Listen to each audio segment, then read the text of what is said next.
like, what about Instagram? He's like, no, I can't do that. So I knew something was up, right? I think that's where we left off. Right, exactly. And it was interesting, and we had a long talk about that. Yeah. Now it's been 1 week. One fucking hell of a week. What happened this week? Tell us about Dude, it. I feel like I'm dying. Anyways, what is it about like vaginas that do this to you? It's your heart. It's not the vagina. It's not your penis. It is your heart. So you're a good man. And last week you were so confident, like, no, I don't fuck her. It's over. I went right over there, dude. It's also. Did you really? Yeah, she's in my apartment. Oh, hell yeah. All right, so Finish the record. She's over there at your apartment right now while you're here with the guy she knew from Instagram. No. All right, check it out. So I knew something was up, right? So I got really devious. I'm not proud of my behavior. Apparently, this guy's like a copywriter in like Washington State in a cabin. She said he doesn't live here in California. So I was like, I'm gonna message this motherfucker. I was like, hey man, what's up, man? My name's Ryan. I'm looking to write a book. Are you a copywriter? He's like, yeah. Hey, how's it going? Oh my God, this is amazing. This is unbelievable. Yeah. For those of you listening at this moment, you're like, holy shit, this sounds unbelievable. I'm telling you, your beliefs are confirmed. This is awesome. Yeah. Go ahead, Ryan. Then I was like, yeah, I'm gonna write a book. I mean, are you in California? He's like, well, I live there, but I'm in Washington right now. I'll be back. I was like, cool. So I see you're like mutual friends with so-and-so. Oh, shit. When's the last time you talked to her? She had swore she'd never talked to her. We went exclusive in June, and she swore she would never talk to me. So anyways, he's like, oh, we talk all the time. I saw her like 3 weeks ago. Oh, shit. And dude, fucking like sank my heart. And I was like, cool. And I took a screenshot, right? Like now the rage is coming out. The evil, the darkness. Oh, yeah. And I took a screenshot and I sent it to her and I was like, it's over, bitch. And dude, like the insanity that just went in, right?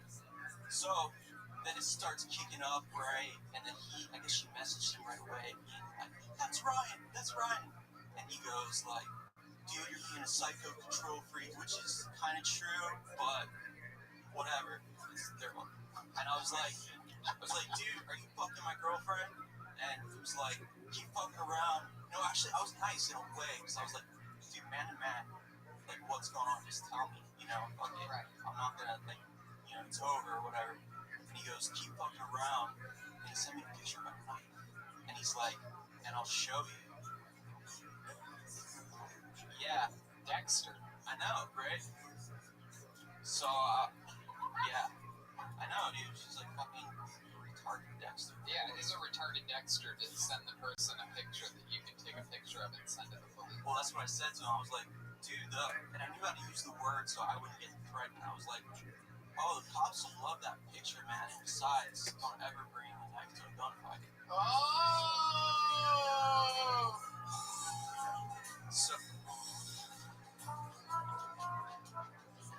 So I left it vague whether or not who had the gun, right?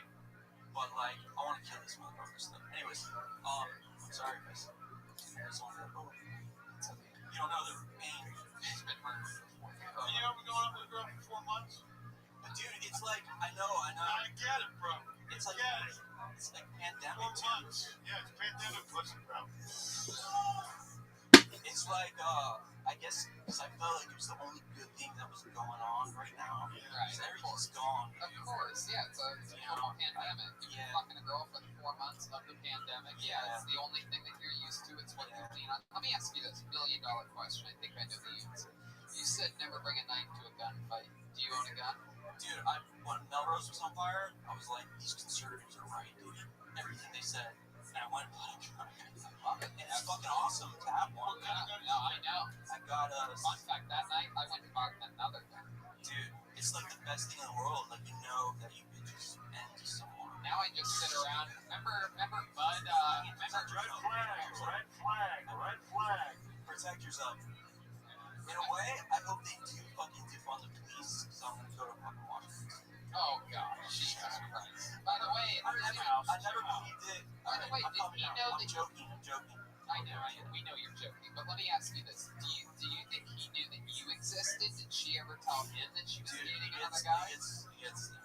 So she starts freaking out, blowing up my phone and everything, and I'm of course like it's fucking over, but like I'm like addicted or something. Well, I just went over there and talked to her. She's blowing up my phone, and basically she just said, I ran into him at the laundromat 3 weeks ago. Damn, this bitch is a liar. And oh my god. What are the odds if we were just fucking and now we're at the laundromat together? Copywriter. Well, Walter, you helping her fold her panties, bro.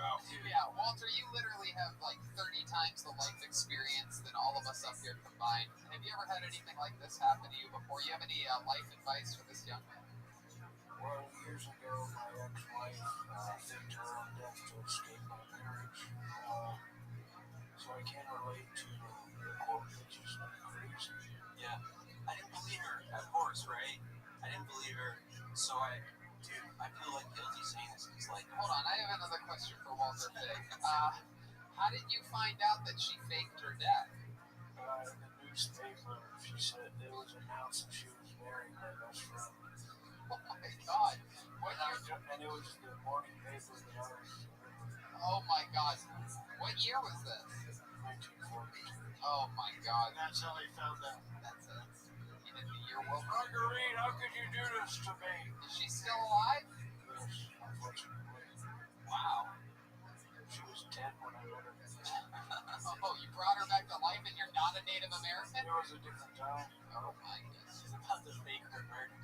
Okay, Ryan, tell us more. Of course, I didn't believe that shit, right? Right. Just ran into her lunch. So I grilled her, right? Not the good way, like I grilled her, and You grilled her like William grilled. So basically, yes. So basically, like in June, we decided to like be exclusive, right? And she told me like outright, she didn't even have to tell me. She was like, "There's another guy I've been seeing, but I'm not gonna see him anymore." And I was like, "Cool." When we got back, apparently she hooked up with him. And then You looked at her and said, why can't I be your priority? yeah, Well, when you got back, she went hooked up with him. we went to Arizona, Right. and when we got back, she hooked up with him. And Do you remember what you were doing or what she said she was going to do when she went and hooked up with this guy? She's like, oh, I got to go do some I'm sure it was some lie or something. You don't remember specifically? No, I don't remember. It's okay. But anyways, so she started showing me the text, and she did send him a text being like, "Yo, I can't be up anymore. I She don't want." showed you the edited, you can delete text and then show people text. Like she deleted like that dick was so great last night, like those ones. You saw that proofread. Yeah, and plus he's a copywriter. I mean, he probably grazed over it too. They're like little registered trademarks over some of them. No, you're good. We're just punching up the compelling. You threatened to kill a man, and now you're saying this is the part that's the man that killed. Hey, I did it in like subtle, but I'm joking. Anyways, Sounds like one of my nightmares, bro. It's I know it's a shit show, and I'm embarrassed of my behavior, dude. You live in my nightmare, bro. Dude, I feel so. Anyways, keep going, Ryan. so basically, the story is that was it, and she did send a text to him saying, this is hey, I can't be your friend. She said she didn't want to stop talking to him, she didn't want to be controlled, right? Even though, dude, I had no problem with her like being friends with her fucking ex-boyfriend or anything like that. I didn't care. But so I was like, all right, you want to be together? I was like, send him a message proving that all your shit's true by saying, I don't. So she sent a message and she showed it was like, hey, my relationship with Ryan's more important than our friendship, and this is why like when we ran into each other at the laundromat and we couldn't do anything or haven't done anything with you in a couple months, blah blah blah. And he goes, that guy's a big red flag. So it means like, he wouldn't say that. He would be like, oh, I fucked you yesterday. Like, so I believe her, Still red flag, though. Don't let her go to the laundromat anymore. That's why you need to get a unit washer dryer inside. Yeah. She's the only girl that goes to the laundromat and takes another guy's load. Oh! I remember what it used to sound like when there was 500 people in here and I make a joke like that. What am I doing? You just need to let her borrow your iPad so she can sign into her cloud services on there. And when she's sleeping, take the iPad in the other room and see what she's doing. Oh, jeez, Doctor. I don't want to be. You gotta get like the evil Dr. Phil, bro. You give the kid. But anyways, I said it's over, and she's just Dr. Phil, F-I-L. Dr. Phil. I'll come a Christmas. He doesn't kill me there. Also, this whole time I know you're back with her now. She's at your place. well, she's been blowing my phone, begging to like give her a chance, and all my friends know about it. What do your friends say? Get back with her or stay away? I know how it goes. Once a cheater, always a cheater type of shit. But at the same time, Once an eater, always an eater. So, bro, you don't get emotionally involved. You just put her on the business end of your flesh musket, and not become emotionally attached to her. basically what I told her was like, That's the gun that he has got a flush. You just beat her about the head and shoulder area with the snotty end of your fuck stick 3 times. I told her because like there's a part of me that believes what she said, but most of the stuff doesn't. So what I said was like, okay, fine, we can like, I'm just gonna wait and see until like you lie again. I don't know what Let me ask you this. Let me ask you this. Why don't you think now might be the time? Are you the kind of guy that can just turn this into a strictly sexual relationship? Because this might be the type of girl that you I've never been into that. I've never been into like A casual sport fucking, no, that's not my thing. it's How not old are you now? 31, 32? 36. And you've 36? been dating for 4 months. Yeah, I That's know. my day to get me to be on Dude, this quarantine is fucked up, and I'm insane now. Like everything's just It just seems pretty toxic for 4 months, though. I know. Yeah, it really You're does. starting off toxic. My advice would be this, to, even though you've never been that kind of guy to be in a strictly sexual relationship, now might be the time to be like, you know what? I'm going to disengage my heart, but you want to get on the right side of history, because if she's just good in bed, and that's what you like about her, then you could end up being on the other side of that. You could be the guy that she goes to when she's in a fake relationship with someone else. Yeah, there's certain power in not being fucking emotionally Well, involved. like it's just naturally gone. Like when we're together, like I'm changed. I don't know what's gonna happen. Like Before you met her, were you beating off like fucking pigs from Silence of the Lambs? What were you doing? no, dude. I get around. You what? You get around? I was seeing other girls. And Well, stuff there like you that. go. Put her on your list of girls that you see. Maybe call one of them up and bang one of them out. And, I don't know what to do. It's Well, here's what you do. I don't care. You're fucking tired of the bed, you bring another girl over, and you make her watch you fuck the other girl. Hey, That'll look fix at it. that. Well, dude, That'll welcome to teach you. Jimmy's new haunted house. I did. Go read about it in my new book. Yeah, I did some. I'm fine. What the fuck's the matter with you? I did some more evil shit. I went on Tinder, right? Yeah. Oh, And I fucking took a picture, like a screenshot. I circled the number of all the matches I got, sent it to her, and I got like a hot, like a girl that was really hot match. Sent it to her, and I was like, fuck, like it's just going back and forth. I'm insane. I know I'm a little bitch. I'm doing everything wrong. I don't even care anymore. This is all interesting. Let me tell you something. You have permission to come back anytime you want to do another minute and another update to this story because it's so compelling. This Ryan Joseph love story and your minutes are so absolutely great that you have an open door policy here on Tilted. yeah. You seem like a real catch. A lot of girls out there would be interested. So girls they come they go, but here at Kill Tony we're waiting for you. Tony, that means a lot right now. Indeed, we're here for you. They have a GPS tracker on Amazon. It's $40. It costs $12 a month as a package. And you put it on the car. It lasts 2 weeks per charge. Just slap it on a fucking hatchback, bro, and just fucking track her car. I'm just watching. I'm just gonna see what happens. Yeah. I love it. It all sounds emotionally healthy. Good for you. Yeah. Well, just keep us posted. Yes. Thanks, guys. You're part of the family here. Ryan Joseph. Ryan There you go. Hey.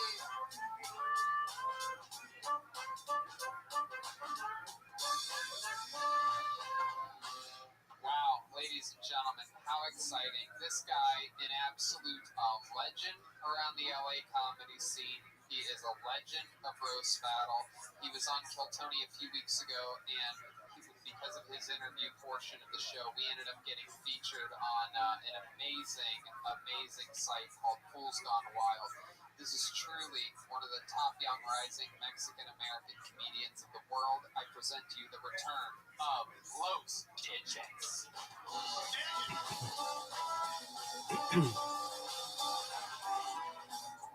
Hey, what's up, fools?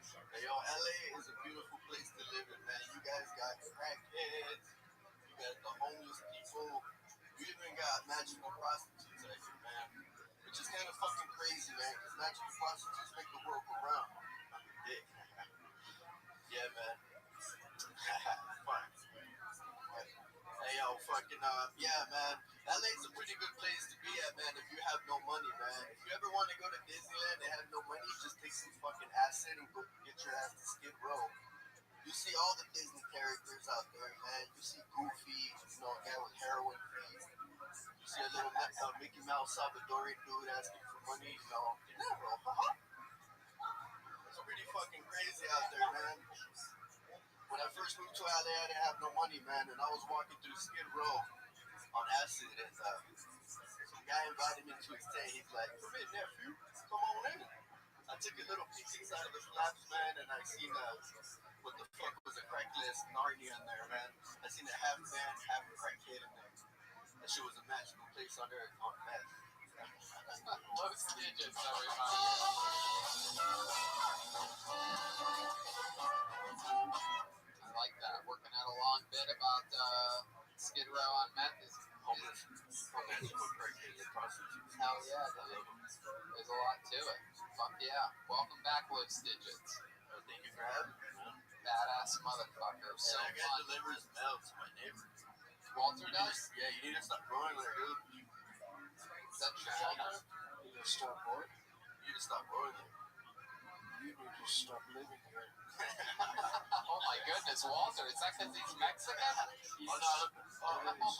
You don't like Mexican people, Walter? Not like him. Oh my goodness. yeah, I'm building a tunnel to get back. What neighborhood is that? What neighborhood is that in? Where do you deliver mail? Los Angeles. Yeah. Wow, that's a big, Near Skid gigantic county. Row, man.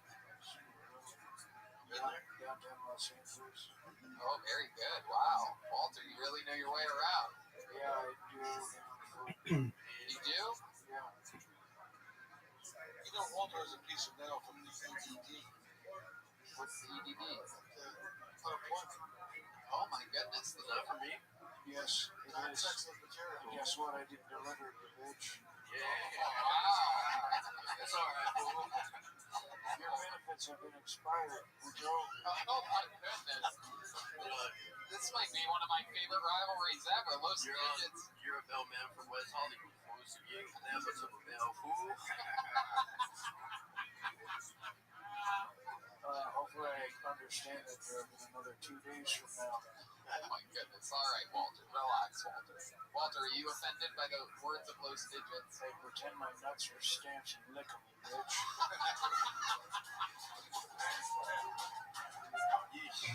You can't be offended by Walter. He's just a character, Digits. Don't worry about it.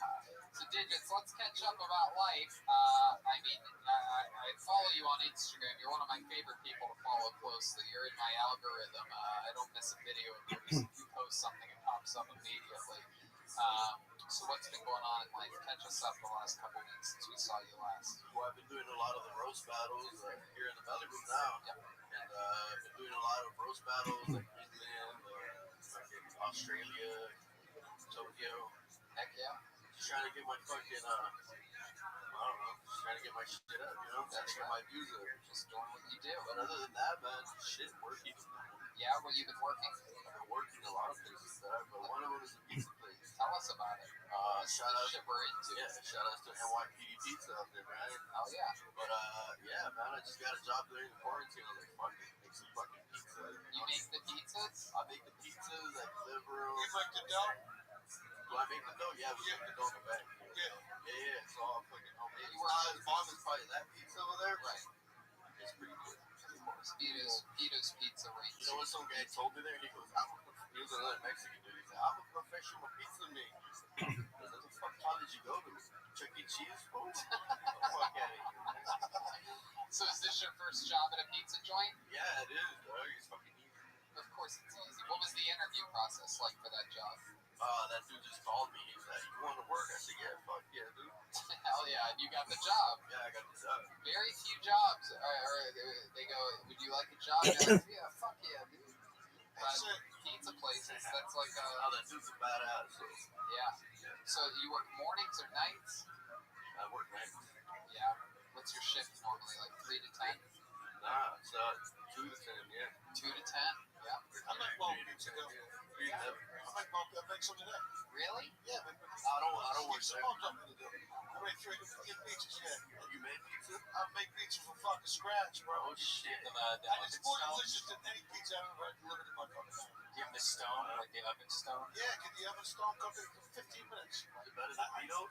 Yeah, it's I put sun-dried pizza, basil, fucking goat cheese on it. Scratch, it's delicious. It's pretty good. I used to link up and started pizzeria, fool. I know, man, right? I was at Jimmy Schumer's Pizzeria in the quarantine. Fire. Yeah. So Digits, last time you were on the show, I asked you about what's the pickup line that you use when you first see a woman, and your response was, what's up, fool? And I go, oh, he starts right off with an insult, and that little clip was featured on Fools Gone Wild. Yeah, shout out to Fools Gone Wild out there, dog. Little Yeah. Mr. E, homie. I love Fools Gone Wild. You know, like you should try, you should just walk out and wander a cooch, bro. You know, that thing is just not going to eat itself. Yeah, nah, Try sometimes that one. I like to ask them, hey, how high are your socks, fool? That's what you say to a girl? Yeah, sometimes you know the higher the socks, the downer the folia, fool. Damn, is that true? If a girl wears high socks, she's got a bomb pussy? If she wears high socks, that means she's down for anything, fool. Really? Even karate chop a motherfucker in the neck. You can karate chop a girl in the neck if she... No, she'll karate chop somebody for you, fool. Oh, it's fire. shit. It's called That's the type of Make girl... sure you got high socks on. high socks, though.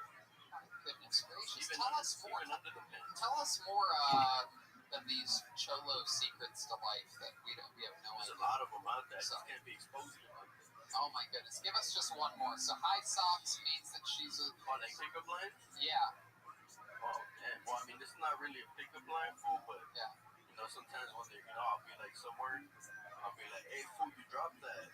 What? My number, bitch. Dude, that shit works. Yeah, that shit works, fool. Try it.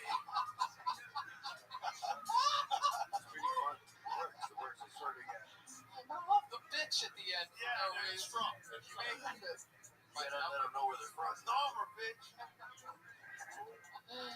Oh shit, Digits! I fucking love it, man. So you've been going out back out to Palm Springs at all? Yeah, I work in Palm Springs. Right. Is that where you live? I want to live there now. Yeah, living in India.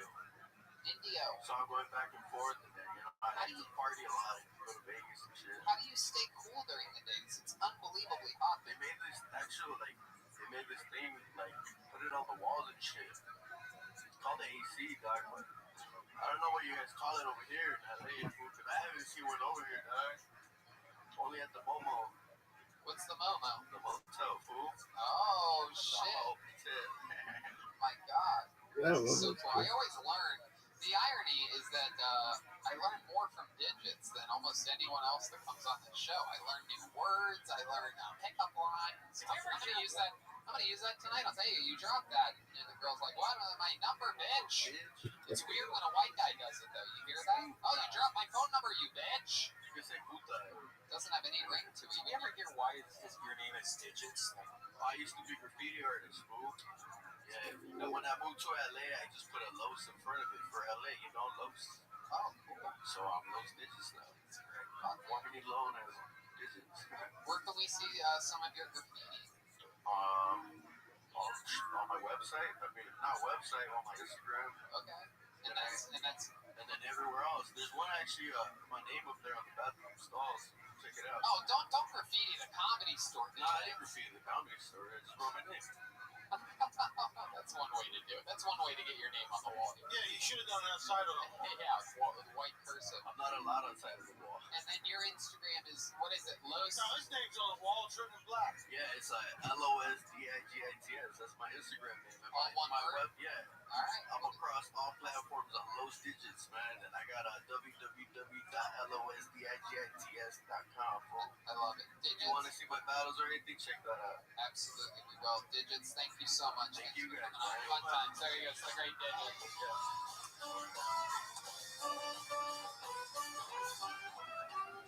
We got one more name in the bucket. We're going to knock it out real quick, even though we're going long here. Ladies and gentlemen, I present to you a guy that seemed like he really wanted to get up earlier. He's been on the show a couple times before. It's been a really long time. So here we go. We're going to knock it out quickly.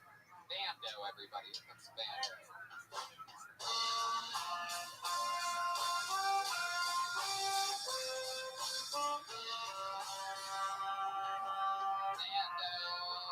Here he is, ladies and gentlemen, Bando.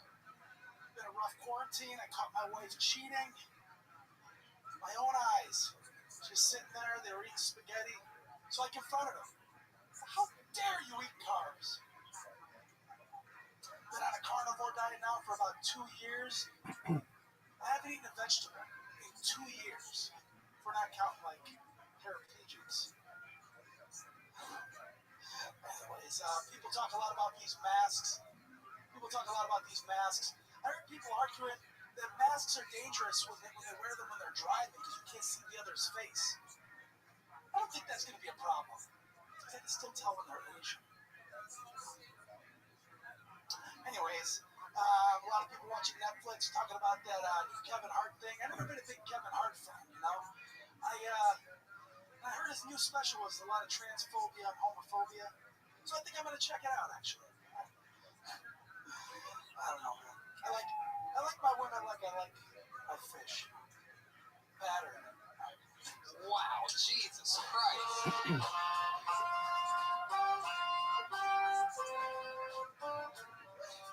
I love this. I've always wondered what it would be like if Joe Rogan had brain trauma. This is exciting. You're like Joe Rogan. It's incredible. I get that a lot of the open mics. I bet you do. Everybody says you're like a generic. I bet you do. No, generic Joe Rogan. Generic isn't quite the same. I really believe like Joe Rogan, if when he was a kid, like really like, you know, had an accidental taekwondo match in a room filled with cement and just bashed his head against something. But it's good. It's good. Instead of on it, you have off it. It's like Joe Rogan if there was a factor for Are you really been on the carnivore diet? Just in 2 years on August 18th. It's the best help of my life. I wonder what Joe Rogan would say about this guy and the set that he just had. Maybe we could call him, try to get him on speakerphone, and let's see what Joe has to say about any of this. Joe, are you there? Hello. A lot of steroids and deadlifts. How are you getting the lower back muscles to give someone a proper fucking? Wow. All right, Joe just jumping straight into it as fast as he can. Yeah, he's very passionate about this. So wow, there's a lot there. Joe, what do you think this guy should do about his wife cheating on him? Okay, people say silly shit. Oh my goodness! All right, he thinks you're gay. Is there any truth to that? Are you gay? Absolutely not. 100%. No, Joe. He says he's not gay. That's all I'm saying. Well, I mean, you have to say something else. Come on. Sweet dick, yeah. Oh my God. He's completely convinced that you're gay. Have you ever done anything with a man at all? Nothing sexual, no. No? What's the most sexual thing you've done with a man? Arm wrestle? I tag teamed the girl once years ago with a buddy of mine. Whoa! Oh my goodness! Were you guys share like the same hole at the same time? No. We double P'd, yeah. Like, one in the ass, one. You did do that? Oh, absolutely. One in the ass, one in the vagina, but you didn't go double vaginal penetration. No. Okay. But one of your balls were hitting the other guy's dick. It could have happened. Yeah, but I can't come unless She from was banging really- scrotum. She was really- I can't come unless from banging scrotum. So let me ask I you mean, this: it's not gay, but you know, we do it in DB. were you on the bottom, the girl was on top, and your buddy was from behind, or were you the guy from behind? Oh, we switched around. Whoa! Switch switched around. Was there one point where she was on the bottom, he was on the top, and you were hitting it from behind, and it was the guy's Bro, middle? you don't want to get in with any friendly fire in that situation, bro. Did you guys end up coming at the same time? There was a lot of worn out condoms. A layer of sweat just started pouring out of his forehead. At the moment that I asked, did you come at the same time? He let the record state he was not sweating before he started sweating right then. Anyway. My goodness. Joe, do you think there's anything perhaps gay about what he just said? You can't let him get goofy. Like, what do you mean by that exactly? I mean, this is on stage only. I have like arguments with gay people, but in real life, I'm pretty passive. Okay, all right, forget it, Joe. Forget it. This is too much information. Oh, wow. So that's interesting, Bando. I'm glad that you made it in here. How long have you been doing stand-up? Just under 2 years. Under 2 years. All of it here in Los Angeles? Yep. Is this where you're born and raised? Nope. Cleveland, Ohio. Oh, Cleveland, Ohio. Hell yeah. We're all Ohioans here. At least me and Red Band are.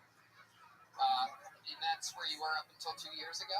Oh no, I just started doing stand-up 2 years ago. I've been in California since 2005. Awesome. What do you do for work? Well, right now with COVID, I had a club in Long Beach called Therapeutic Noise Comedy Club, and I had to close down in June. I also used to own a security company, so I've been a security consultant. That's right. But I've already lost over 6 figures of money because of this COVID stuff. So it's been rough. Luckily, my wife works. So yeah, I had to close my club, which really sucked because that was kind of my passion project. You know? Right. Of course, it's a tough time. We'll recoup. We'll come back. The economy was absolutely booming before this pandemic, and we'll probably get back there again. So now I'm actually a strength coach at Strength Train out in Orange County where I live. Really? I do like one-on-one, super slow, high-intensity strength training, super safe and effective. It's like 30-minute workout a week. What kind of what are we talking about? It's like medical grade Nautilus style equipment, machines. I work a lot of old people out. You know, they come out, they get better bone density, get stronger. Can you show us? Can you give us an example of like one of the workouts? So I mean, the idea of the workout is that you're just eliminating momentum. You're not counting reps. You're counting time under load. And like it's just one-on-one, so I'm like really watching all their posture and everything. They're giving everything they got. They're taking all their. Wait, are you talking about the guy when you were having threesome again?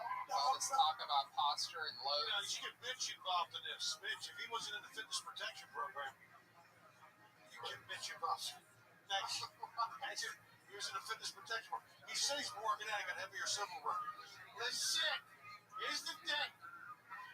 I do that, and then I do strength. I do also carnivore coaching for people, so I help them, change their behavior so they can actually stick to the plan. And then I also am putting together it's a conflict anger management kind of coaching program for people. So you only eat meat. There's only been meat in your mouth. Again, not talking about the threesome. I pretty much eat once a day, and I eat about 2.5 to 3 pounds of ribeye. Typically, on workout days, I'll throw some eggs or some seafood in there. The only thing I eat that is kind of off carnivore is I consume coffee. I do like a bulletproof style, like coffee, collagen. Yeah, I'd say coffee. I was doing an Atkins diet, Chet Atkins diet, just liquor and cigarettes. And it was a weight, but who's Chet Atkins? He's a fucking blues musician who fucking has shot heroin and fucking is a fucking horrible person. He died, but his music's great. That's looking him up. I love a good blueser. That's a hard diet to do. Cause I did keto for like 7 months, 6 months, and just not being able to eat fruit like broke. Oh, for me, it's like I used to be 110 pounds. So like 7 years ago, I changed. I did the keto thing. So to me, carnivore's easy if you progressively get to it. The lack of fruit Use would all the broke processed foods and all the fruit. Yeah, dude, I love fruit. I love watermelon and peaches, apples. I'm a big fruit guy. I miss blueberries probably the most. You sound like you better papaya. Give us a papaya, some mango. I don't like mango. It tastes like carpet. You don't like mango? You know what carpet tastes like? Chemical taste. Oh, you've had some bad nights. No, it has a weird chemical taste. So once you cut the seed out of it, you put this grass in it. Fuck mango. All right, well, Bando, we're running out of time. We got one more legend to get up here, but thank you so much for coming through, man. I'm glad we were able to get you up here. Oh. Fun fact about Bando getting up tonight is that I had already had 4 people sign line up, and I happened to be in the back of the parking lot talking with our next and final comedian of the night. And I was having a conversation with him, and out of the behind me, out of the corner of my ear, I heard some guy go, "Yeah, so there's no chance of sign-ups?" And one of the managers was like, "Nope, it's already been they already have enough people that are committed to the show, blah blah blah blah." And this guy was like, fucking shit, fuck. Oh, I gotta get this guy out. So how about one more time for Bando, everybody? He needs some fruit. That's the gateway to my heart is if I hear you cuss, only cuss words 5 times in a row. I go, I gotta help this person. Speaking of the gateway to my heart, I'm completely, undoubtedly in love with your final comedian of the night. You know him. You're in love with him too. I present to you the great Michael Lair, everybody. You have a lot of time. You goes on to one. Michael Lair, everybody. No, Tony, it's my show. And this show is a bastion of toxicity. And I am Prof. Toxin, and I'm here to help Tony. Now, I cause a lot of the toxicity. Underneath the thin Bella character of Hammerita is the Jessica Johnstone, and she told me I called her too much. And I accept that. I don't reject that. I don't reflect that. I inject that. I don't take that. Now, the rest of you have a lot of lessons to learn about toxicity. Redman, I wrote a play for you to perform, all 6 of you. Please distribute the script. Oh my goodness, there's scripts being handed out right now. Yes. Prof. Thompson, everybody. Please. Prof. Thompson, what is it that you do again? I'm Michael Lair. I'm the #1 A-list comedian in the world, but I'm also a Prof. Toxic in the academia of thespianism, funny toxic in the arts. Tony, please read the cover and then begin the play. The cover is unbelievable. This is Kill Toxic, a live-action manual regarding the toxicity that is everything Kill Tony. I can't wait for This this. has been a long time coming, and here we go. It starts over there. Hey, Jesse, what you up to? Blowing out my trumpet spit valve. Very dangerous in the age of Corona. LOL. Hey, wait, can I just stop for a second? I think you guys should do impressions of Jeremiah Watkins and Jesse Johnson. Oh, I for this understand now. to be Can we take it from the top? and action. Hey, Jesse, what you up to? Blowing out my trumpet spit valve. Very dangerous in the age of Corona. LOL. No doubt. You're so funny. If you were not my sister, I would so date you. No doubt. Even though you are my brother. But the main reason we should not date is because we work together. No doubt. I did not consider how our incestuous affair might affect our coworkers. No doubt. Moving on. Do you ever get tired of Joelberg and Grandpa Chris looking down on us from the ivory tower of patriarchy that is the so-called drum stand? No doubt. I look forward to a time when everyone in the Kill Tony band performs in the same elevation. Can I ask you something, Joelberg? No doubt, Chroma Chris. Doesn't Jeremiah and Jesse's relationship just gross you out? No doubt. They are definitely having sex, and they are definitely brother and sister. But, but sexuality is fluid, so it's not our place to judge. No doubt, no doubt. Hey, what is the name of this thing that I hold that makes the sound? That's a guitar. Ah, guitar, right. It's funny, no matter the song, my hands always feel like they're building and taking apart a machine. That's PTSD. We all have it. That's why I take sponsored Kratom.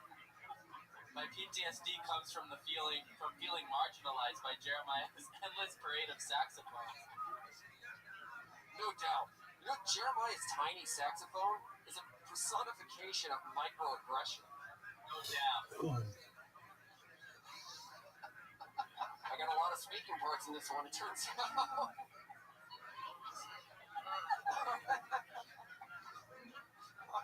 No doubt. But I'm not worried about that.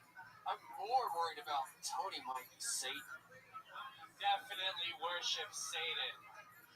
No, I think Tony is literally Satan. The mark of the beast festers and swells on the back of his fucking neck. Well, I don't know about all that, but would it surprise you to know that I hail Satan? No doubt. No doubt. I understand that you may not see eye to eye with Tony and I's satanic worship, but no doubt we appreciate your service to America that allows Tony and I, Italian and Mexican migrants, the freedom to worship Satan. No doubt. But I really think Tony might be the devil. No doubt. But fuck it. And let's hear that machine gun purr.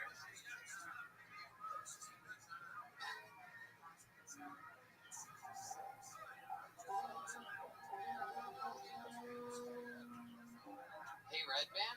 Yeah, Tony. Can I have some of that sponsored CBD cream? I think I got a mosquito bite. The back of my neck feels on fire. No, you might be Satan, but we'll figure that out after we sell 10,000 of these butt hoses. Feels like nowadays all we do is figure things out. Thank God we have you along for the ride. Dr. Rabbi! Honestly, nowadays I consider myself more of an environmentalist. I just want to eat the world. I'm changing my name to Brian eBay. No doubt? No doubt. Doing my part to save the world.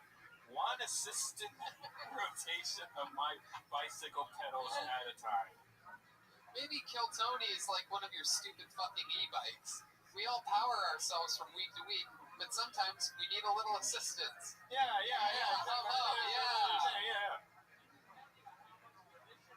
Pizza, Charlie stuffs in my fucking face. I may need a little more assistance than usual.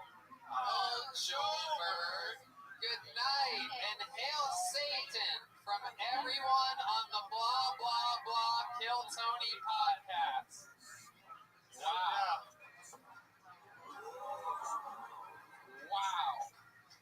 That was powerful. Extremely well written, Prof. Toxic. Well, I hope you all learned a lesson. We did. Yeah, and you are sane for sure. No doubt. No doubt. No doubt. Kill Tony is just a big fucking e-bike. It's just a big e-bike on the end. And manpower would have help from David Dude, and a little is a strong word. Prof. Toxic, I only have one more question for you before we end this episode. Why are you so wet? Here's even your glasses are covered with sweat.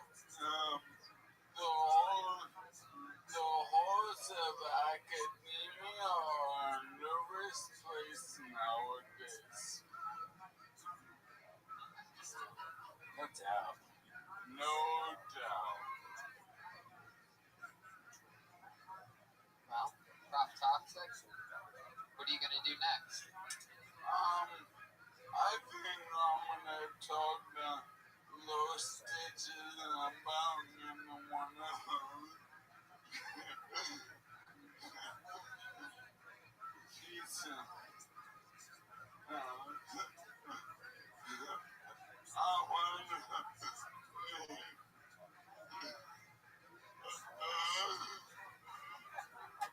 Put me out of my misery world. Prof. Toxic, ladies and gentlemen, what an episode! Kill Tony! Check out Zero Tolerance, the new album from Jimmy Schubert, available everywhere on iTunes. Thank you, Michael Lair, michaellayercomedy.com for everything Michael Lair. The believe it or not, I do believe Prop Toxic was from Michael Lair. I mean, it was so incredible the entire time. I didn't even notice that was you. What's my favorite thing that you've done? You're absolutely incredible.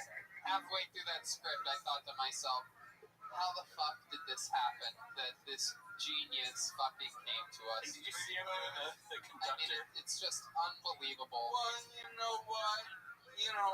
Life is hard, and we all go through human shit on micro and macro level. And no doubt I am an individually. We all have our crosses to bear. For all I fucking know is Tony is good and Brian Redman gave me rocket fuel for the rest of my life, and I will always be grateful for that. Thank you, brother. Thank you. Thank you. And you give us rocket fuel too. There's a synergy. Goes both ways. Let's check out the drawing from Ryan J. Ebelt. He draws every single episode. Look at that bad mamma jamma. Damn, it's like a magician's box, right? It's a magic box. KT Magic. Absolutely awesome. There's the band. There's the cat. It's me. Absolutely unbelievable. RyanJebelt.com for that. Those prints, everything, every tour poster, new shirts, RyanJebelt.com. One more time, how about a hand for the great Jimmy Schubert joining us? Hey, thanks for having me on, man. It was a blast. Absolute Comedy Store royalty. His new album, Zero Tolerance, is available on iTunes. Go get it. We love you, Jimmy. Thank you. The great Jeremiah Watkins was Walter Fig tonight. He's on Venmo at Jeremiah-Watkins. Who you got on the podcast this week? Well, if you've missed the last couple weeks, maybe you might have seen the Kill Tony band on there. There's some new Dr. Phil, Jeremiah Wonders episodes, and I've got a new breakfast show where I eat cereal with friends and strangers over the internet, and then lots of stand-up clips of Jeremiah Watkins YouTube. Thanks for having me. Absolutely, Jeremiah Watkins. The great Jet Ski Johnson, everybody. She's on social media, Jet Ski Johnson.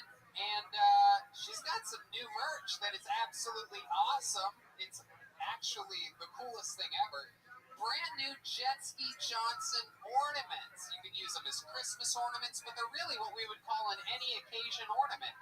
You can get them by going to jetskijohnson@gmail.com. I got it, yeah. Yeah, I'm shocked that was available. jetskijohnson@gmail.com. They're $20 and $25, plastic or glass, right? And she showed them to me before the show. Have you seen these yet? They're so cool. She makes them herself, handmade. One of the, greatest characters in the history of the show. You got to check these out. Check them out. They're on her Instagram @JetSkiJohnson, and she's selling them. She'll send them to you, right, Jetski? Thanks, Tony. Yep, that's. Am I missing anything? No, that's it. Buy a Jet Ski Johnson Yeah, ornament. Go to jetskijohnson@gmail.com. Maybe you can even go straight through her Instagram. Or why not send her an email? She'll respond to you. Yeah, either way. Exactly. Just put all occasion ornament. Well, Hamatha, great stuff tonight. Any occasion ornaments, handmade by Jet Ski Johnson. Guys, how about a hand for Merv the Mailman? Marv the Mailman. It was actually Chroma Chris all night. Tell us more, Chroma. Yes, you can follow me on, I'm only on Instagram and Venmo at Chroma Chris. What do you think about tonight's episode, Marv? It was first class, Tony. And also, Hail Satan. Hail Satan indeed. Always and forever. Guys, spoiler alert. Carl Malone, that was actually Joel Jimenez, everybody. Joel, tell us more. I'm at mostly sorry. Send me money on Venmo as well. Joel-Jimenez. Why not? Absolutely. Send us all money. Why not? I'm on Patreon. Patreon.com/Hinchcliffe. Roast University. I go over roast history, roast advice, roast battles, Comedy Central roast, all the way back to Rickles, the Friars Club. We just talk about what I love talking about the most, which is making fun of people. If you want to get better at it, you can learn a lot at Roast University. Check out Virtual Red Band. Check out Brothers Inclusive. We have a new Patreon. We have a bunch of new stuff that we're doing on there, including a video game show on the Patreon. Go to DeathSquad.tv. Yeah, that's right. I have a bunch of new shirts up at TonyHinchcliffe.com too. goldenponygear.threadless.com. Oh, Jeremiah has something. I forgot my merch store is now open. JeremiahWatkins.com. It's been down for a little bit. It's back open. It's back open, everybody. You wanted it. There it is. JeremiahWatkins.com. Thank you so much for coming out, everybody. Thanks for watching. We'll see you guys soon.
Store main room for a brand new episode of Kill Tony. Give it up for Tony and Hello, everybody.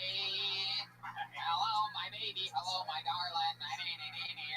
We're back again. How are you, Brian Redband? I'm doing great. How are you? I'm great. Good to be here at the world famous Comedy Store. Another incredible evening here on a Monday with the great Kill Tony. And no one better in this room than our artist that draws every single episode. The great Ryan J. Ebelt is here, everybody. It looks so good. Ryan J. Ebelt draws all of our tour posters, every single episode of the show, and even some new limited edition Kill Tony t-shirts. Everything's at RyanJEbelt.com for the Kill Tony art. He does some auctions over there. It's really cool. Check it out, RyanJEbelt.com. I really like that. Did you see the one he drew recently with the book, where it looked like an old book with the writing on the bottom? Old school children's book. There's a snake on a rope. I love that one. It's a lot of. You should do kids' books. Like, that's a good book. That was pretty. It felt kids' booky. It did. I think you could do that easily. Can kids still read books nowadays? You should do a kid iPad thing. Yeah. Anyway. I'm all jacked up to the gullets on Caveman Coffee right now. No! Love Caveman Coffee. Use the promo code KILLTONY, save 20%. And I also have carbohydrates running through my bloodstream from delicious Vito's Pizza. What's that? I'm telling you, the fucking pizza, the coffee, it's got me going crazy up here. Anyway, Vito's Pizza's all around Southern California. I'm hooked on all their delicious food. Check them out. We're going to have fun tonight. This is very, very exciting. But before we do, let's hear a little more about our sponsors that made this episode possible. Hey, we're all into creepy stuff. Maybe it's a type of porn. Maybe it's a type of video on the internet. And when you're on one of your devices searching for weird stuff, you don't want other people to know about it. So you're probably thinking, why not just use incognito mode? But let me tell you, incognito mode does not hide your activity. It doesn't matter what mode you use or how many times you clear your browsing history. Your internet service provider can still see every single website you've ever visited. That's why, even when I'm at home, I never go online without using ExpressVPN. It doesn't matter if you get your internet from Spectrum, AT&T, Verizon, Comcast. ISPs in the U.S. can legally sell your information to ad companies. ExpressVPN is an app that reroutes your internet connection through their secure servers, so your ISP can't see the sites you visit. ExpressVPN also keeps all your information secure by encrypting 100% of your data with the most powerful encryption available. Most of the time, I know you realize that I have ExpressVPN on. It runs seamlessly in the background, and it's so easy to use. All you have to do is tap one button, and you're protected. ExpressVPN is available on all your devices, phones, computers, even your smart TV, so there's no excuse for you to not be using it. Protect your online activity today with the VPN rated #1 by CNET and Wired. And visit our exclusive link, expressvpn.com/KillTony, and you can get an extra 3 months for free on a 1-year package. What a deal. ExpressVPN.com/Kiltony. That's EXPRESSVPN.com/Kiltony. ExpressVPN.com/Kiltony to learn more. Hiring can be difficult. And if you're an employer, you probably experience hiring challenges from time to time, but right now you face even more challenges. From rethinking your workplace safety to hiring employees for specialized roles. Matson Resources could relate. They needed to hire a seasoned senior Citrix administrator to provide IT support. Not an easy job to fill. So they turned to ZipRecruiter. ZipRecruiter's powerful matching technology finds people with the right skills and experience for your job. In fact, 4 out of 5 employers who post on ZipRecruiter get a quality candidate within the first day. That's how Matson Resources found Peter Alcantar Jr. Peter was laid off during COVID-19 and needed to find another IT job quickly to continue paying his mortgage and bills. He posted his resume on ZipRecruiter. ZipRecruiter identified him as a great match for the role at Madison Resources, and they interviewed and hired Peter in less than 3 weeks. ZipRecruiter helped Peter find the right job, and they helped Madison find the right person for a hard-to-fill role fast. And you can see how ZipRecruiter can help you hire. Try it now for free at ZipRecruiter.com/Kiltony. That's ZipRecruiter.com/Kiltony. ZipRecruiter, the smartest way to hire. And we are back. Make sure you check out some of that stuff with those awesome sponsors because they're the ones that keep the show rolling along. They keep us happy. So make them happy. Go get something from them. Tonight's show is going to be a lot of fun. We have 4 sign-ups, 3 regulars to get through. But before that, I should bring out a guest. We are back to doing guests again, and I am so excited about this one. This is someone who I've been friends with for a while, co-workers together, but we have really become super tight during this global pandemic. Ladies and gentlemen, I present to you one of my favorite comedians. You know her from everything, and you also know her from a recent amazing appearance on the Joe Rogan Experience. I present to you one of my good pals, one of my favorite comedians, the great Andy Letterman, everybody! Boom! Oh my goodness! Fresh off the tennis court, Andy Letterman. That's right. I actually didn't go play tennis, but I wore the outfit. I feel like if you wear the outfit, you might play tennis. That's exactly how I feel, and that's why I dress like a golfer all the time now. We do. Tony and I, we match in rich people outfits. Yep. But you know what? I like listening to Brian talk about, do people know that's your name? Red Band. I like listening to Red Band talk about books, and then when I walked in, it was watching him struggle to try to read the fucking ad. It was amazing. I mean, is he gonna get through it? Well, we usually have it on little, or on big pieces of paper. Like, and then put hashtag Tony's podcast. You guys saw. Anyway, welcome, tennis player. Penis Williams, guys. It's my new character, Penis Williams. Oh my goodness, what's so special about Penis Williams? Does she have a penis? Well, I did coke with one of them. Whoa. So I don't like to say her name. Oh my goodness. Years ago. Does it rhyme with Serena? It rhymes with vagina. Alright, well this is gonna be fun. Annie, it's been a while since you've been on this show. Yeah, I did it with Roddy and Piper. Oh my goodness, that's the last time you did it? I killed him. Wow. He worked with me and then dropped dead. He was like, ugh. That was it. He's been through the ringer with everyone, but you're the one that pushed him over the edge. He's like, who was this? Was she a lesbian? I can't tell. That's how it works. That's how it works with you. You were also the last person to hang out with Brody Stevens. You were a lot. You were Robin Williams' last opener. That's true. I gave him Parkinson's. Did you know it's a sexually transmitted disease? Yeah. All right, guys. This is a tough crowd in here. I'm nervous. Woo, I'm sweating. We're going to have fun. Andy, I don't even know if you remember. It's been so long, but we have a band on this show. Every single episode, they commit to being different characters. We never know what they're going to be. They've been getting ready in the back. Maybe they're astronauts. Maybe they're reptilian soothsayers. I hope they're in Lincoln Park. I hope they're in blackface. Could be. Anything can happen. I present to you the best damn band in the land, the Kiltony Band. Jeremiah Watkins, Joelberg, Joel Jimenez, Chroma Chris, and Jetski Jesse Johnson.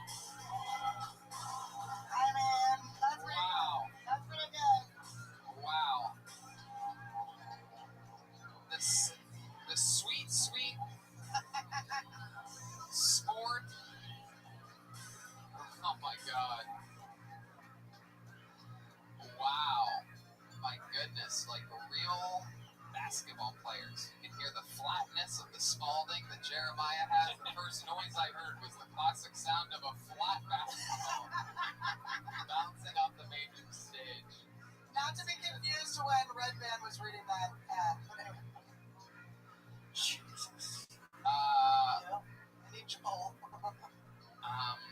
welcome basketball players.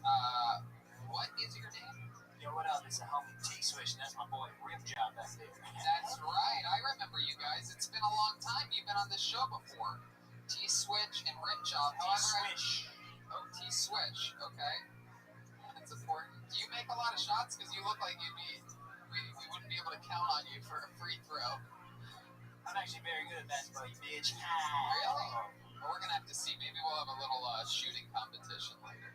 And then, what do we got back here? I've never seen you with these basketball players. What's up? I'm a W street baller. Oh my goodness. And I'm a slam drunk. I drink on the court and Slam drunk? That's me. Wow. She's a wild ginger. I love that. Goodness. You're like Stone Cold Stephanie Austin. Got a little Bud Light there. How exciting. You look like if Kathy Griffin got stung by bees in the morning time. What's your name? Slam drunk.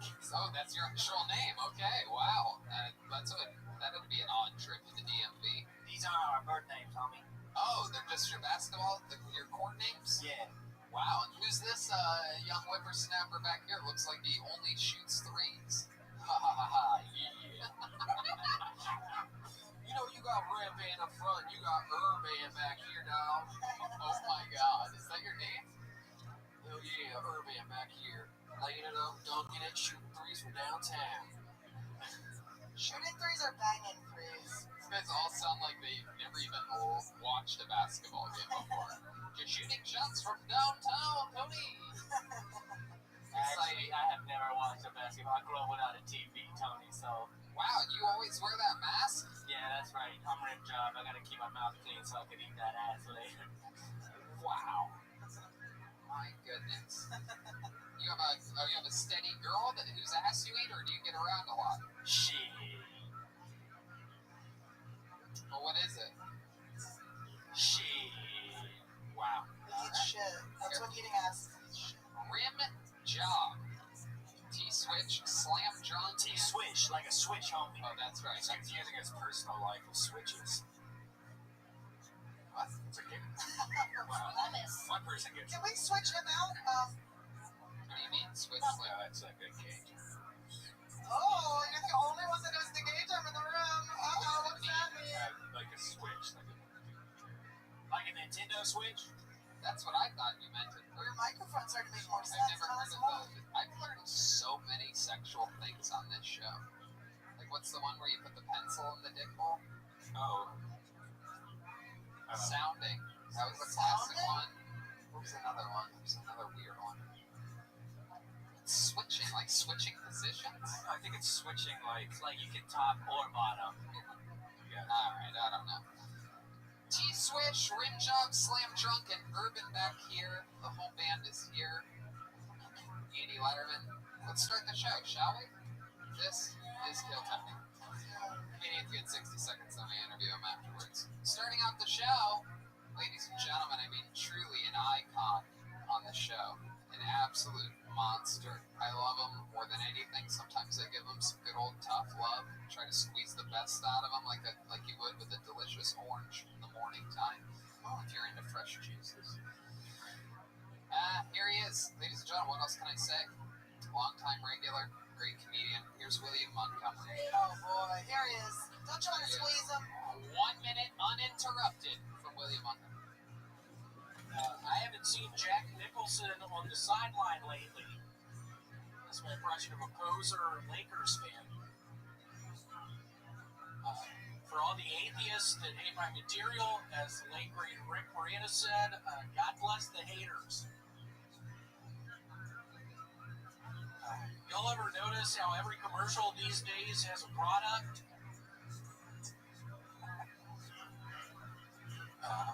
What's the name of that band that played that song you hear when you accidentally call a fax number? No, really, what's that band's name? You know times are tough when your coke dealer goes to rehab.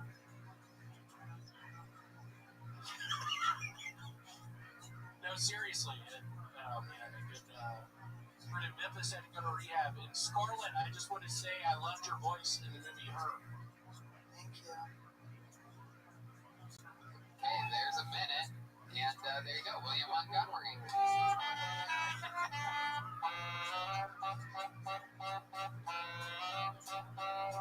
California. There you go. William Montgomery. Another very funny set. 45 seconds of thunder and lightning, and then you start just commenting on things. It's pretty awesome. I like that fax machine song. You do? I know, that's a hell of a Axel song. F, right? Yeah. Jack. Great references. Jack Nicholson, Rick Moranis. Rick Moranis is actually not dead, but he's a huge Christian. He's a recluse. He's a recluse. Have you ever been a recluse? I have been bitten by a brown recluse before in my parents' house in Memphis. Yes. What happened? Very toxic bite. I almost had to get my lower leg amputated. Oh my goodness. Oh, there it is. Yeah, thanks for the snake sound. That's the sound of a spider. Closest thing I know. What'd you do a snake sound? What were you doing when you got bit by a spider? Were you outdoors? I was, as you could say, hollering at some African American girl in the south side of Memphis. We were on her waterbed. A waterbed? A waterbed. She had a waterbed? She had a waterbed. A black girl had a waterbed? Yeah, what do you mean? I lost my virginity on the waterbed. I grew up.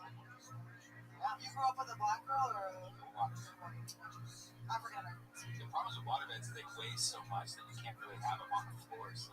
The black girls or the waterbed? Were they ever? It's still the waterbed. Really. I don't think they were ever really comfortable, were they? Oh no, this one they had different models. Like mine almost felt like a real bed, but it was. The black girl or the waterbed? Yeah, right. It depends how big they are. That's what I was about to say. The cool thing is you can heat it up, so you just sat in. You're just like on this warm, fleshy feeling bubble. So, Well, I lost my virginity when I was 14, Northeast Philadelphia. We're fucking bumping DMX. It was fucking sick, dude. How was it? How long did it last? It wasn't good. I don't know how long it lasted. I didn't know time. I couldn't tell time back then. I was 14. I was a fucking You kid. couldn't tell time at 14? I couldn't. I was a very slow kid. He took advantage of me. Thanks for bringing it up. My God. He pumpkined Did me. he lose his virginity too? Or? No, he had already lost his virginity. In prison, no, he did end up in prison though. Not for fucking me at 14. Heroin. Turns out if you get your kid a waterbed in high school, they're going to be a heroin addict. I've read that. It's true. So you were on a waterbed with a black girl. Then what happened? I felt something tickling my lower right leg. I tried to swat whatever was off. My lower right leg turned out to be a big brown recluse. Oh my goodness. It bit me. The next day we go to see the Harlem Globetrotters. No, you didn't. Wait, no, you Hell of a show. You're making up a story about hanging out with a black girl. This is what you think they And then went do. to the Harlem Globetrotters. You think they just go see the Harlem We Globetrotters? went to a game. They were in Southern Tennessee. They beat the Washington Nationals. No, that's a baseball team. You know what's weird though? Jack Nicholson was in the front row. That is Callback, guys. Look at That is that. true. There's 4 people in the room. Did you really do cocaine with one of the tennis players? I did. Where were y'all? At the Standard across the street here. Was it Standard fun? Hotel. She after she was her first time, and after she did it, she went, "Oh my God, my dad doesn't let me do anything." And I was like, "Our dads don't let us do coke either, by the way.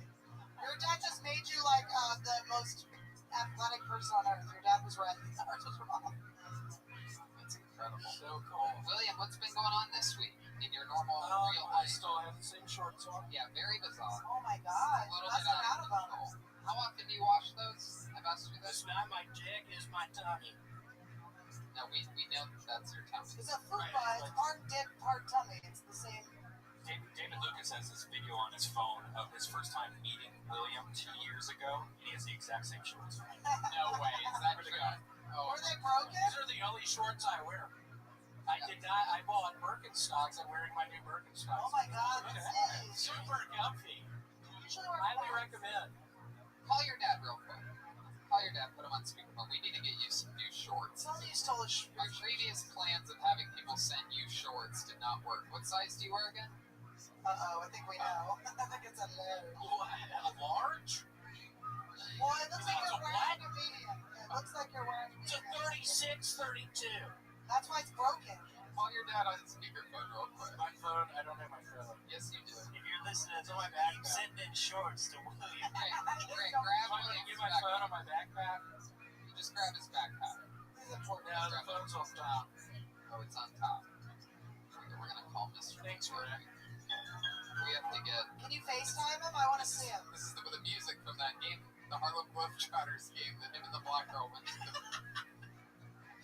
Also, he said African American, which sounds like the N-word now, don't you think? It's like he's trying to... It's worse, right? It really is. Since the bird watching bitch. Uh-oh, here we go. Put him on speaker, turn the volume all the way up. Might be later with it, huh? Put his Wake his ass up. It's kill time. after 11. Volume up. Put it right up. Put the microphone to the bottom of the phone, will you? Hi, Mr. Montgomery. It's Tony Hinchcliffe. Can you hear me? Oh my gosh. Yeah, how you doing, Tony? I'm great, man. You know, I just wanted to hear your voice and say hello. You know, we're big fans of you over here. We're doing an episode live right now, and I want to talk with you about the shorts that William has been wearing for what appears to be pretty much 2 years continuously. It's Not in a short time, let's just say. yeah, he says that it's the only pair of shorts that he wears. What can we do about this? I think he's been wearing those since he was a sophomore in high school.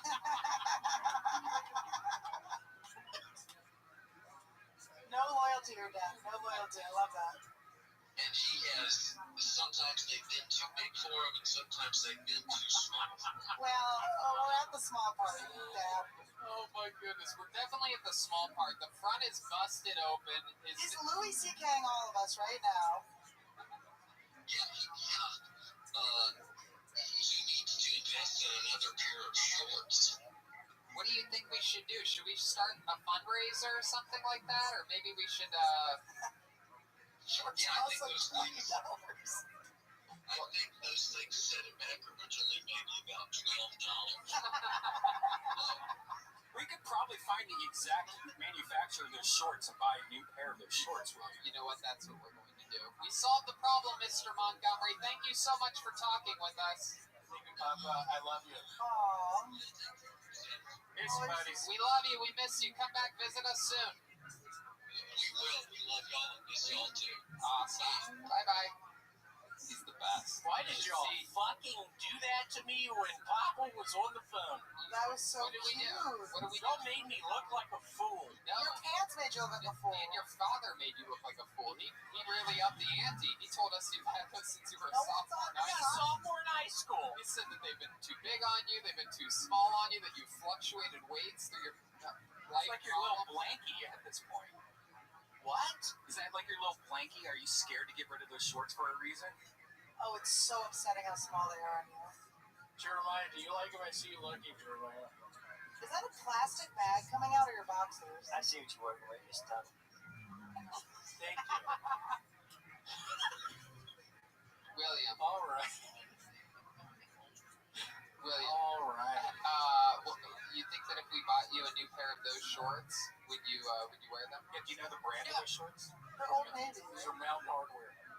What are they? Mountain Hardware. Mountain Hardware? Mountain Hardware. Mounted Hardware? Mountain Hardware. Size what?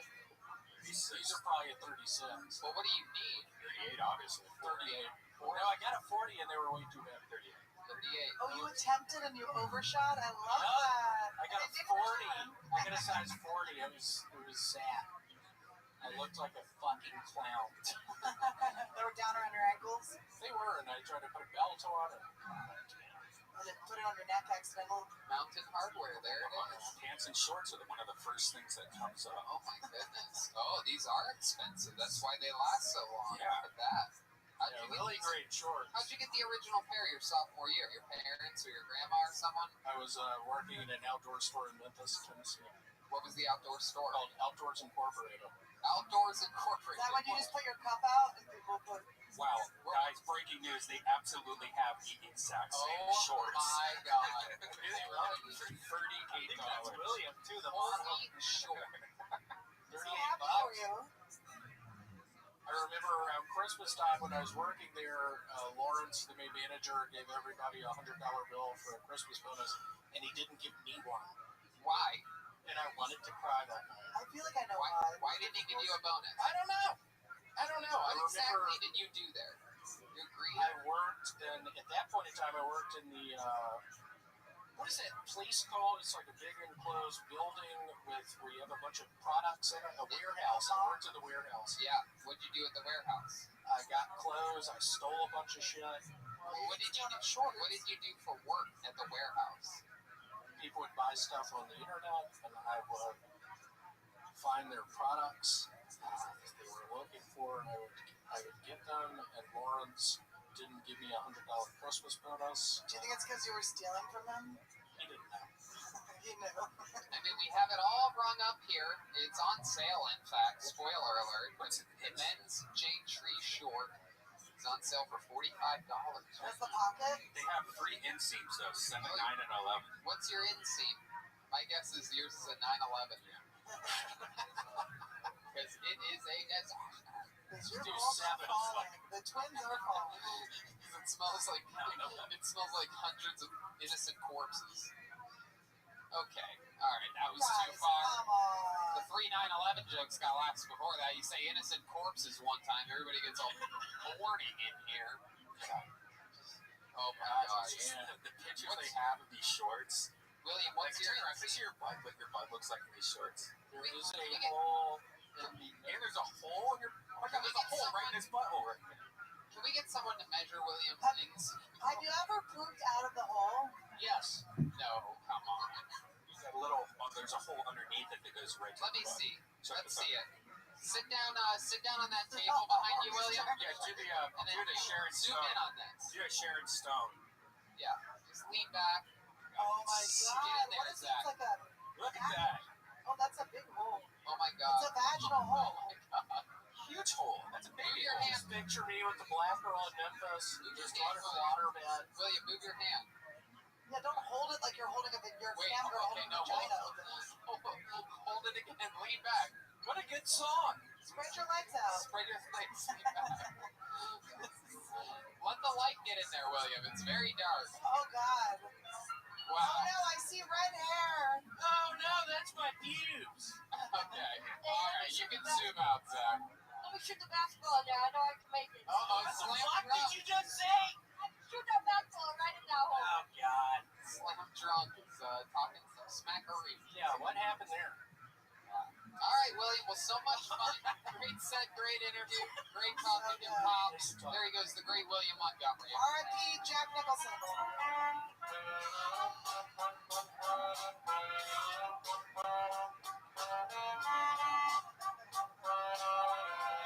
All right. This is an exciting one. We have our pre-selected 4 in the bucket. A couple of these people I thought were new people that haven't had a shot yet. This is one of those people that I thought were new. But it turns out he was on a few weeks ago, he said. So let's see what happens here. The comedy stylings of Reagan Wartner, everyone. Here we go. Hey! Yeah. Please step back from that ledge, my friend. Here he is, Reagan Wartner. So, over the past few years, a lot of my friends have been of the female variety, you know. And with this, I learned they like to talk about their significant other sex life in pretty great detail. And I hate this, you know, it's a lose-lose.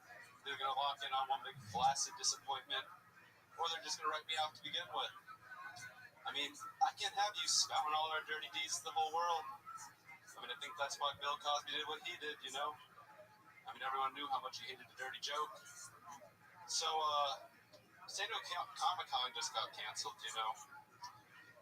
I mean, it's a shame. I had my costume ready and everything. I mean, I was going to go as the Batman, you know, had the rice hat, the chopsticks. Only missing the COVID, you know? But it's nothing like I'm not going to be able to get the COVID. Like, so I'm going to have to go to one of those COVID parties. Have you guys heard about those? Where you go and potentially try to catch a new disease? It's like going to gay bar in the 80s. Reagan Wartner.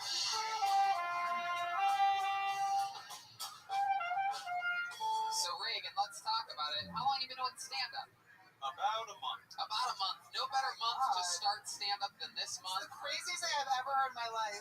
You have all the on-stage energy of a man that's been doing it 1 month in August of 2020 of all the months. That was way better than your last set, though.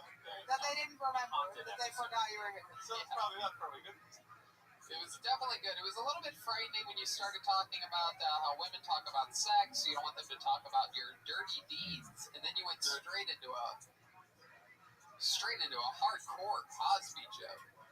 Yes. Rationalizing that what again? That he was into raping because he liked clean jokes. Because he didn't want the women to make dirty jokes about it. I actually think that there's a good joke in there. It's just there's like a million words you don't need. But there is something funny about the reason he drugged them is because he didn't want them talking shit on it. It's good. It's a good. Your brain is going in the right direction. Your eyes are not. You shouldn't be looking back here. I mean, Cosby is a great comedian. Don't sleep on him. Oh, you basketball players love Bill Cosby. Is that correct? Yeah, man, I never sleep on him. How about you, Slim Drunk? What are your thoughts about Cosby? You're a woman. Yeah, I've never heard anything bad about the guy. I don't get any of the jokes you guys are talking about. Did he do Great something? guy. Did he do something? You don't know Rim Job? Nah, I don't have a TV, man. Wait, what year is this? You know, we're on the street Yeah, all what the time. year do you guys exist? Yo, 2020, that's why my ball was flat. Oh, shit. We don't have time for pop culture. We're on the court playing ball. Social distance, I hope. Of course. Man, they took out a lot of the rims of the park, man. You gotta go to special parks.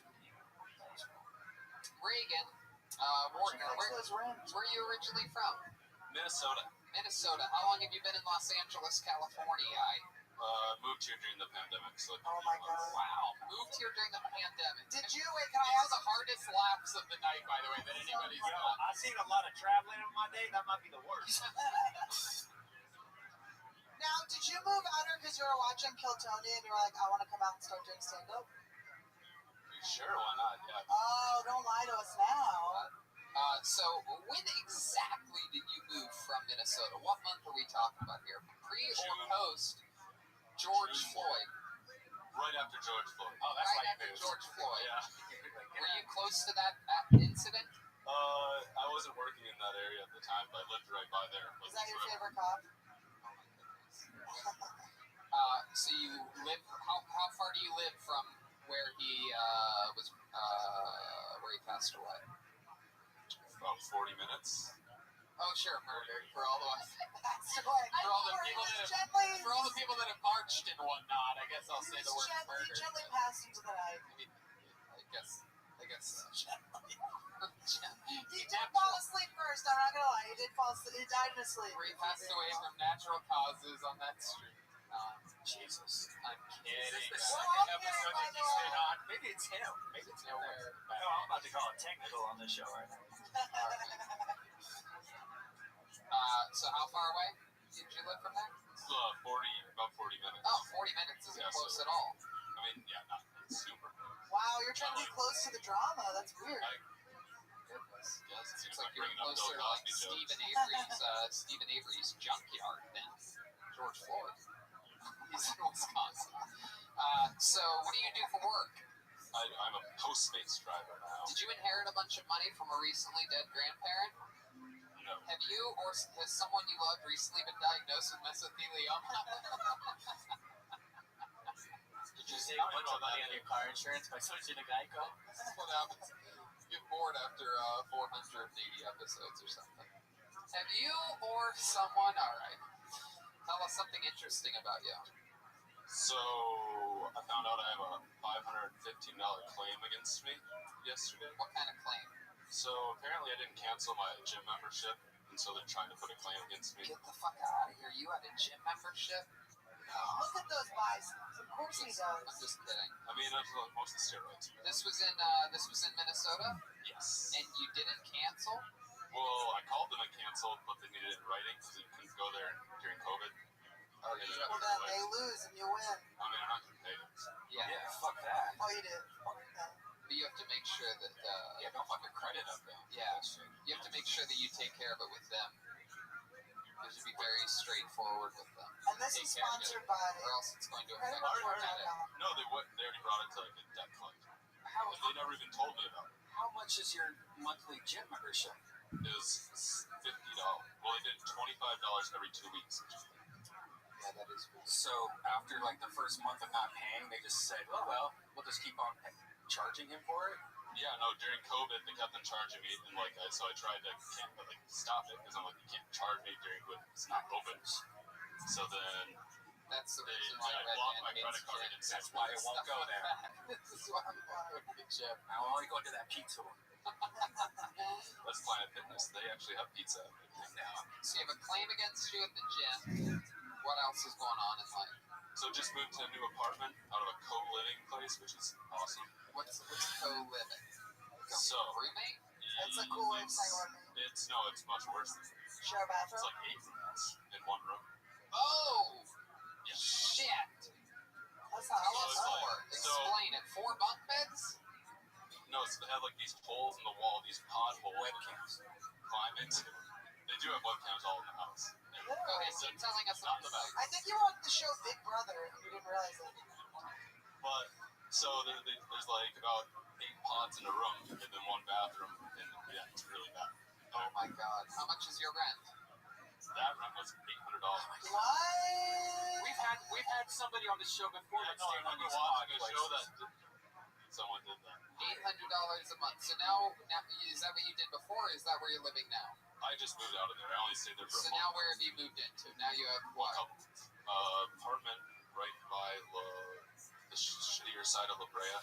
Shittier side of La Brea. That's both sides. So, I don't know.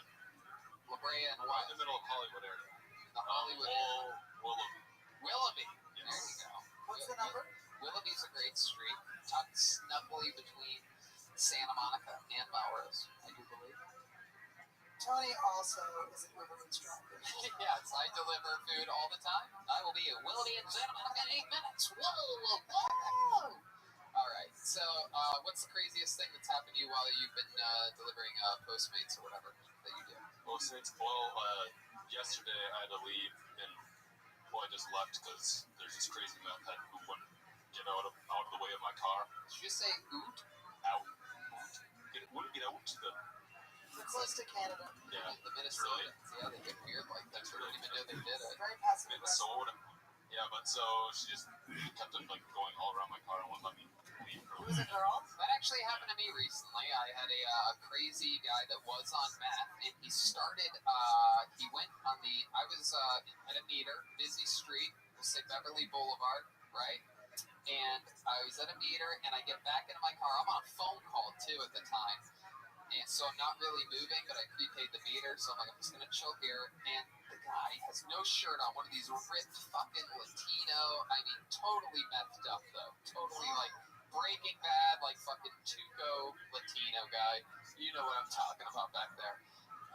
And he has his shirt in his hand, and he starts like detailing my tire. He's like, man, these tires are way too awesome to have this kind of like dust on them, man, or something like that. And I'm like, hey, it's okay, pal. You don't have to do that. Oh, He's like, wow. yeah, whatever. And he's like, no, I'm gonna do it, man. It's just from the heart, I'm like, no, seriously, if it's from the heart, it's gonna have to be. I don't have any cash on me. I cannot pay you for this. And he goes, I don't need your fucking cash. I'm a zillionaire. And I just rolled up the window because I was trying to complete this phone call. It already sounded like I was like in a bad neighborhood to the person that I was talking. It was like already bad and embarrassing. So anyway, Yeah, I tried to roll down the window and like say, just give her $1 so she'd leave me alone. But then like I rolled it down, she's just sitting up, just screaming, this nonsense. And I'm just like, okay, never There was mind. one Roll point- back up the window. all right, yeah, there was one point where the light turned red at the intersection that traffic was at. And I swear to God, the guy is like, it's been like 3 minutes now, and at this point I'm annoyed because I can't drive away. And I can't get him away. I've already tried, I've tried multiple times, please, man, please, I'm begging you, you don't have to do it. But, this guy could snap it, and he has veins popping out of his neck and chest and shit. And at one point, the light turns red, and traffic stops, and I swear to God, a cop car with 2 cops in the SUV stops, right next to me. But I don't want to be like, excuse me, officers, this guy is cleaning my tire. Right? But instead, I gave them this sort of like that, because I just wanted to be quiet. And the guy looks right at me, and I'm like, I point at that guy cleaning my tire, and I give him the old, like, I don't know what the fuck this guy's doing. We got a switch in the Corvette. But I didn't say anything. And, what? But the cop basically looked at me like, fuck you, buddy, because We've been defunct. who gives a Go shit? fuck Yeah, yourself. exactly. I live in that neighborhood, and it's just gone fully homeless. Tony's like, my Corvette's matter, man. Come on, help me out over here, dog. It's unbelievable what has happened to one of the loveliest neighborhoods in Los Angeles since the big riot in June. It's absolutely incredible. It really changed the dynamic. They burned a couple cop cars, and now... Good thing we solved racism, though. Totally worth it. Great job, everybody. Anyway, Reagan, anything else? So, my mom's getting divorced. Whoa! I was gonna say, and your dad isn't? Uh-oh, what did you do? Dad, yeah, they got divorced a long time ago. Why's your mom getting divorced? Because apparently, like, her husband is being weird. So he's like, like a narcotics officer. Oh, Jesus. And he's getting retired, and he's just acting like super strange. Like, it's super like mad all the time. Wow. Doing stuff. He's dabbing in his own supply. Is he collecting minerals and stuff like Hank did in Breaking Bad when he wasn't able to work? He's like William Montgomery's drug dealer. So do you think your mom and dad will get back together? Hell, no, they hate each other. Do you have siblings? Yes. Yeah. Do you have a sister? Yep. Well, 2 stepsisters, 3 stepsisters. Whoa, No, real It's sister. like my favorite porno. But what I was wondering is, since my mom's getting divorced, There's a count. You're allowed to, you're allowed to there's go for it. siblings. Yeah. Step me. Fair game, dude. You Absolutely. do that anyways, let's be honest. Yeah, we know that you have. You ever jerk off to, like, your stepsister's, like, underwear or something? You ever put your underwear on your dick? You ever do anything weird with your stepsisters? Tell the fucking truth, I dude. have never done anything weird with my stepsister. Come on, you think that clip's gonna get us a lot of hits? Come on, dude. Tell us what you did to her. My younger stepsister's like a butch, so. Ooh, challenge. It's good to Turn try. that lesbo. Turn that lesbo. It's good to try. Okay, just go ahead. Just let it out. There you go. So, not into the butch, huh? Not into the butch. No. How about the more feminine stepsisters? You think you should call one right now and tell her that you've always wanted to fuck her? How many of you think that's a good idea? I'll do it. No, don't do it. Don't do it. You There you gotta go. do it. Number 3, Reagan Wagner showing improvement. His second time on Kill Tony. 1 month of experience. He's having quite a career already. Huh? He's having quite a career. Yeah, I always wanted a Corvette my whole life. Or not Corvette, a convertible my whole life. Yeah. And I found out very quickly that you did not want a convertible at some red lights. Because you'll just be sitting there, and there'll just be like crazy people like lurching over, and you're like, oh, that's why I have a roof for it. Yeah, I have a convertible, and I very rarely use it. It's actually quite shocking, even on beautiful days and things like that. Like the sun is fucking aggressive, and it gets way too hot. The roast master, he's afraid of the sun. No, I already have enough sun. I don't know if you can tell, but I look like a fucking homeless. Yeah, it's pretty crazy. Vitamin D. I pulled another name out of the bucket. Make some noise for your next comedian. He goes by the name of Kenneth Burnett.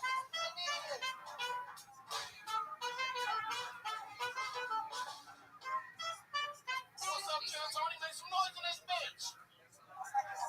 All right, what's going on, man? My name is Kenneth. It's a very simple name, but people always mess it up for some reason. Like, I got a job at this Mediterranean restaurant, and the lady, she's like, hey, Canoe, can you come help me with the trash? I'm like, bitch, I am not a water raft. Like, the fuck? Like, 10 minutes later, she's like, hey, Kayak, can you come help me out on the grill? I'm like, bitch, I am not a boat, okay? I understand if my conversations are making you wet, but I am not, okay? I'm half white, and sometimes that works out in my favor, but not like you think it does. It's not like I get pulled over by the police, and I just pull out a picture of me and my mom at the Grand Canyon, like, am I free to go, sir? They're like, nah, we're going to have you step outside the car. We're going to need to see who this white woman is. She might be missing. There you go, exactly 1 minute.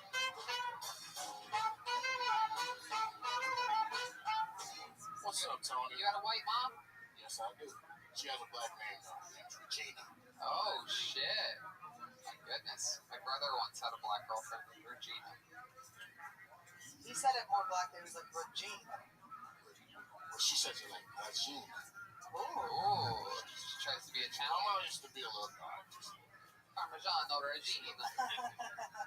Lovely, lovely. Where's that at? Where's my mom? Yep.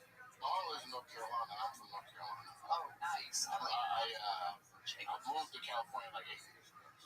Lovely, lovely. You go back to North Carolina and visit a lot? I actually drove from San Diego to fucking North Carolina in 3 days. Which car? Acura, 2006. And, yeah, it was good. What were some highlights of that road trip? I feel like not I enough feel like people. the biggest highlight is I didn't get coronavirus, and we stopped in Texas, so that was good. I saw my dad. That's the best. That was like the one thing I did. I went to see my dad on Father's Day. Did you find him? He was just walking down the Oh, street. man, I know my dad. Don't do that, Tony. Okay, I'm sorry. I mean, You did picture like you found him. my dad had paid child support. He actually went down and signed up for it himself, Tony. Like they didn't have to like chase him out of the crowd. Whoa. This guy's like the Jackie Robinson of child support. And then he would come and get me once a month, take me to McDonald's. And excuse me, what was that? McDonald's. McDonald's? Yeah, that's McDonald's. Yeah, McDonald's. And we would sit in front of the house, and this is where I learned how to call a woman a bitch, Wait, is your dad David Lucas? No. Okay. I think I'm a little bit older than David.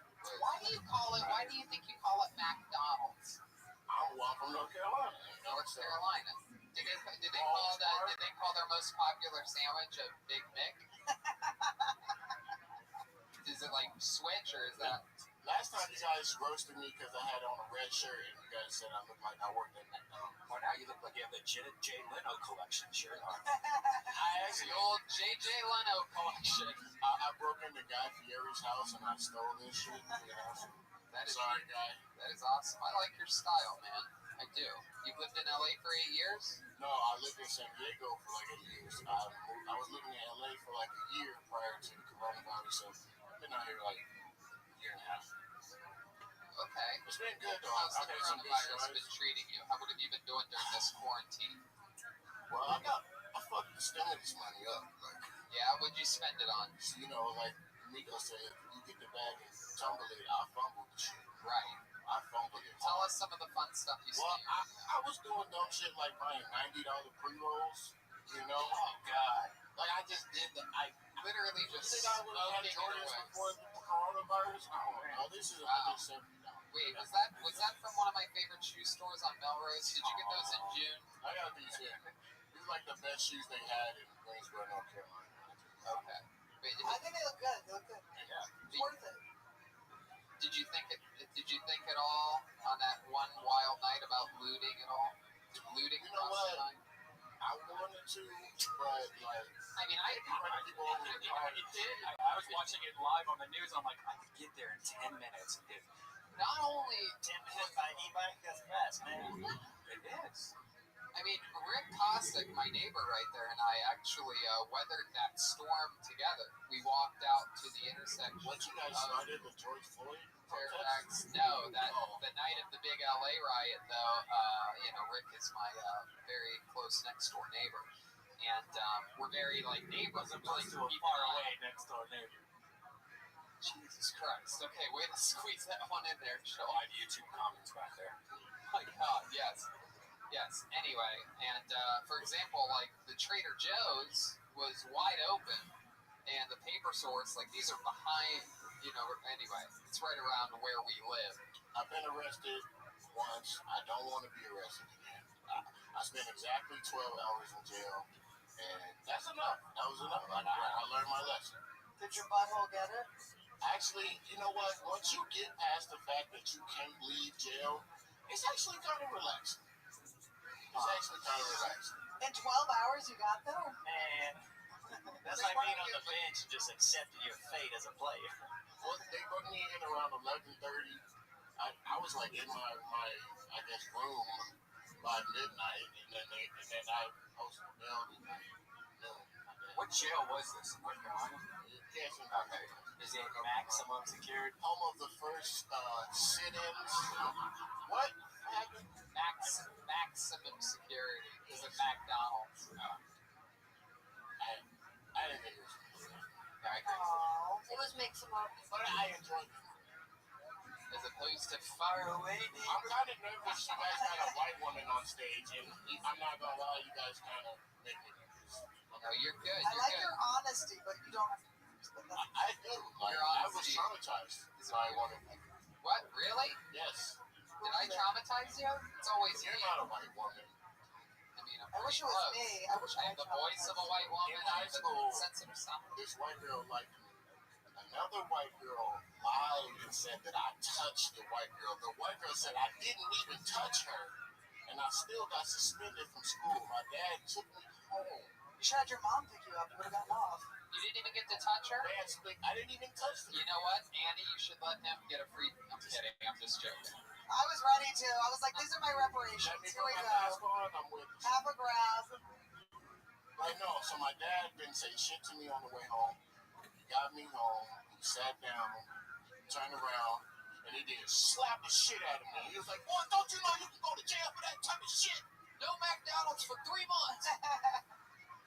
Yeah, no, I don't know. I never, like, I was in 10th grade. I'd never even talked to white girls, like, until I was like, I just spoke to you just now, you know? Well, welcome back.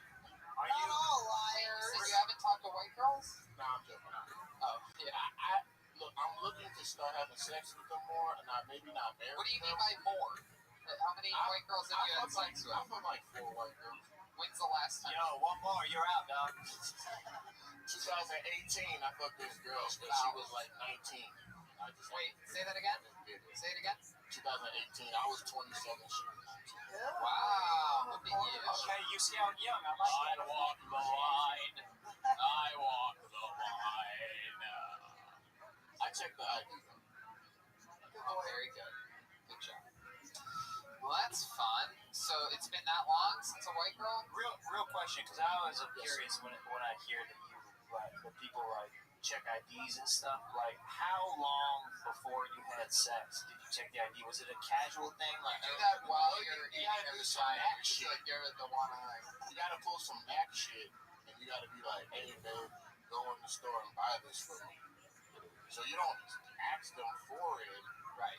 but You ask them to buy you a pack of cigarettes and a 6-pack of beer, and you see what they come out with. Cigarillo. Well, gummy bears. Over 18, under 20. Hey, man, go rent this car for me. yo, can you get some Snapchat tickets while you in there?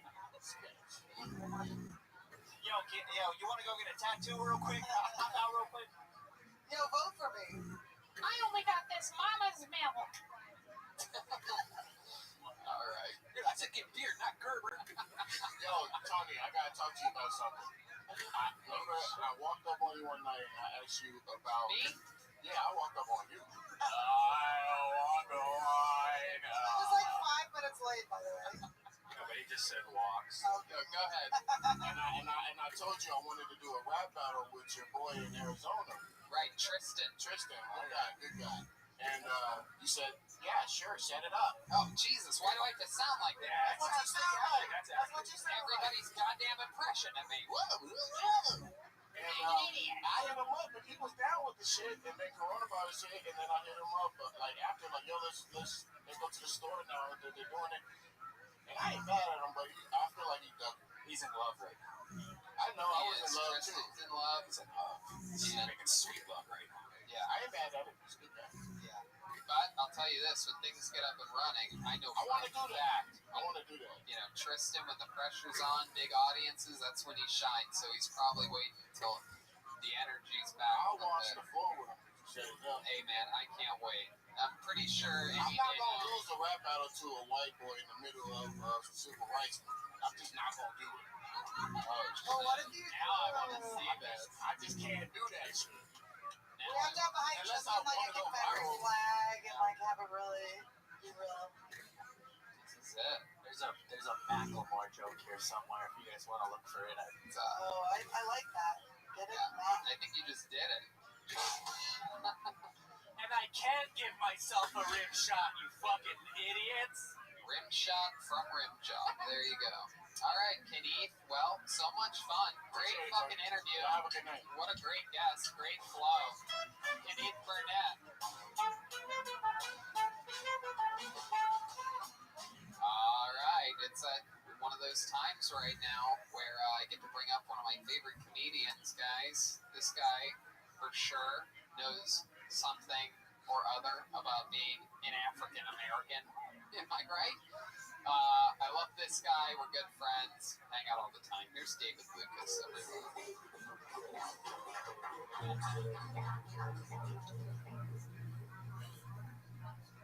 Yeah. Girls swear it hurt us when they tell us you'll never meet another woman like me. And it's kind of like, bitch, that was what I was aiming for. Like, love is not hard to find. Women always make it seem like you'll never love again like you love me.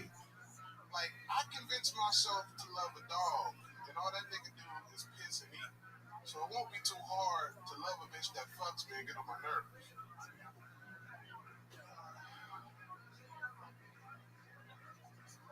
It's not. Love is not hard. Who the fuck won't fall in love with somebody that fucks them 3 or 4 times a week? Like, I'll be in love like a motherfucker. I think the perfect woman is a deaf mute. I think that's my perfect chick. She can't hear shit or say shit. Like, Helen Keller would have been my perfect bitch. That'd be a 10 in my book. I want me old Helen Keller ass bitch. You can't see your hair? Oh, hell yeah. You won't see me cheating on your ass. And you won't hit me over the door for it. Awesome. You're gonna have to hear her talk, though. David Lucas.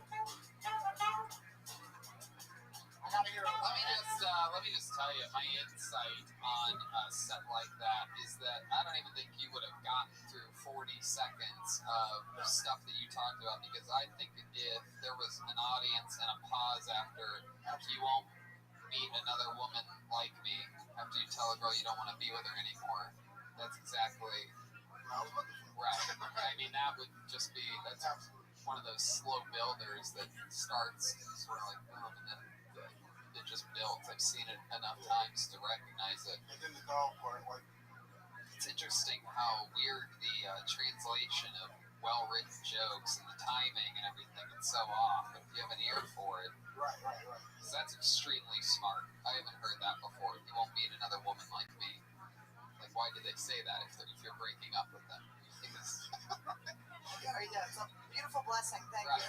exactly. Bitch, you slashed my tires and broke my windshield. Why the fuck do I want to be liability in my life?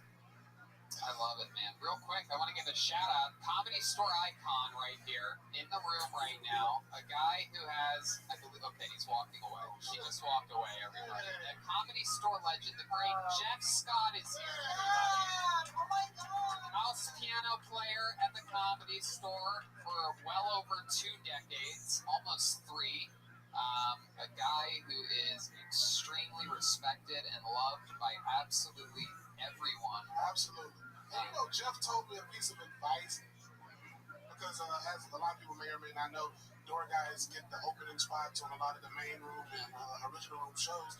And I paid attention to what you said, Jeff. Jeff said he misses the days when Mitzi had the opening comics introduce him. And I'm like, if that means that much to him, I can take 20 seconds out of my set to introduce Jeff Scott taking him the juice. The best part is that Mitzi never told him that, and he just tricked him.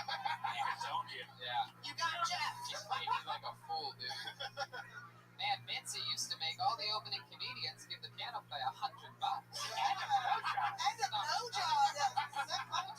Sure do miss those Mitzi days. Also, some of the coolest Halloween costumes. Yeah, it's incredible. I've seen this guy turn into a dinosaur, turn into a skeleton man. He made a dinosaur thing out of milk cartons. He starts right after Halloween for the next year. He really puts a lot of effort in. It's good. Hey, Tony, you know what my favorite Halloween costume is my mom did for me? What were you? She gave me a white t-shirt. Honey, I blew up the Bebe's kids. God, you racist, motherfucker. Was it a creamsicle and you're wearing it now? It's racial. She gave me a white t-shirt and a red hat and told me I was a gallon of milk.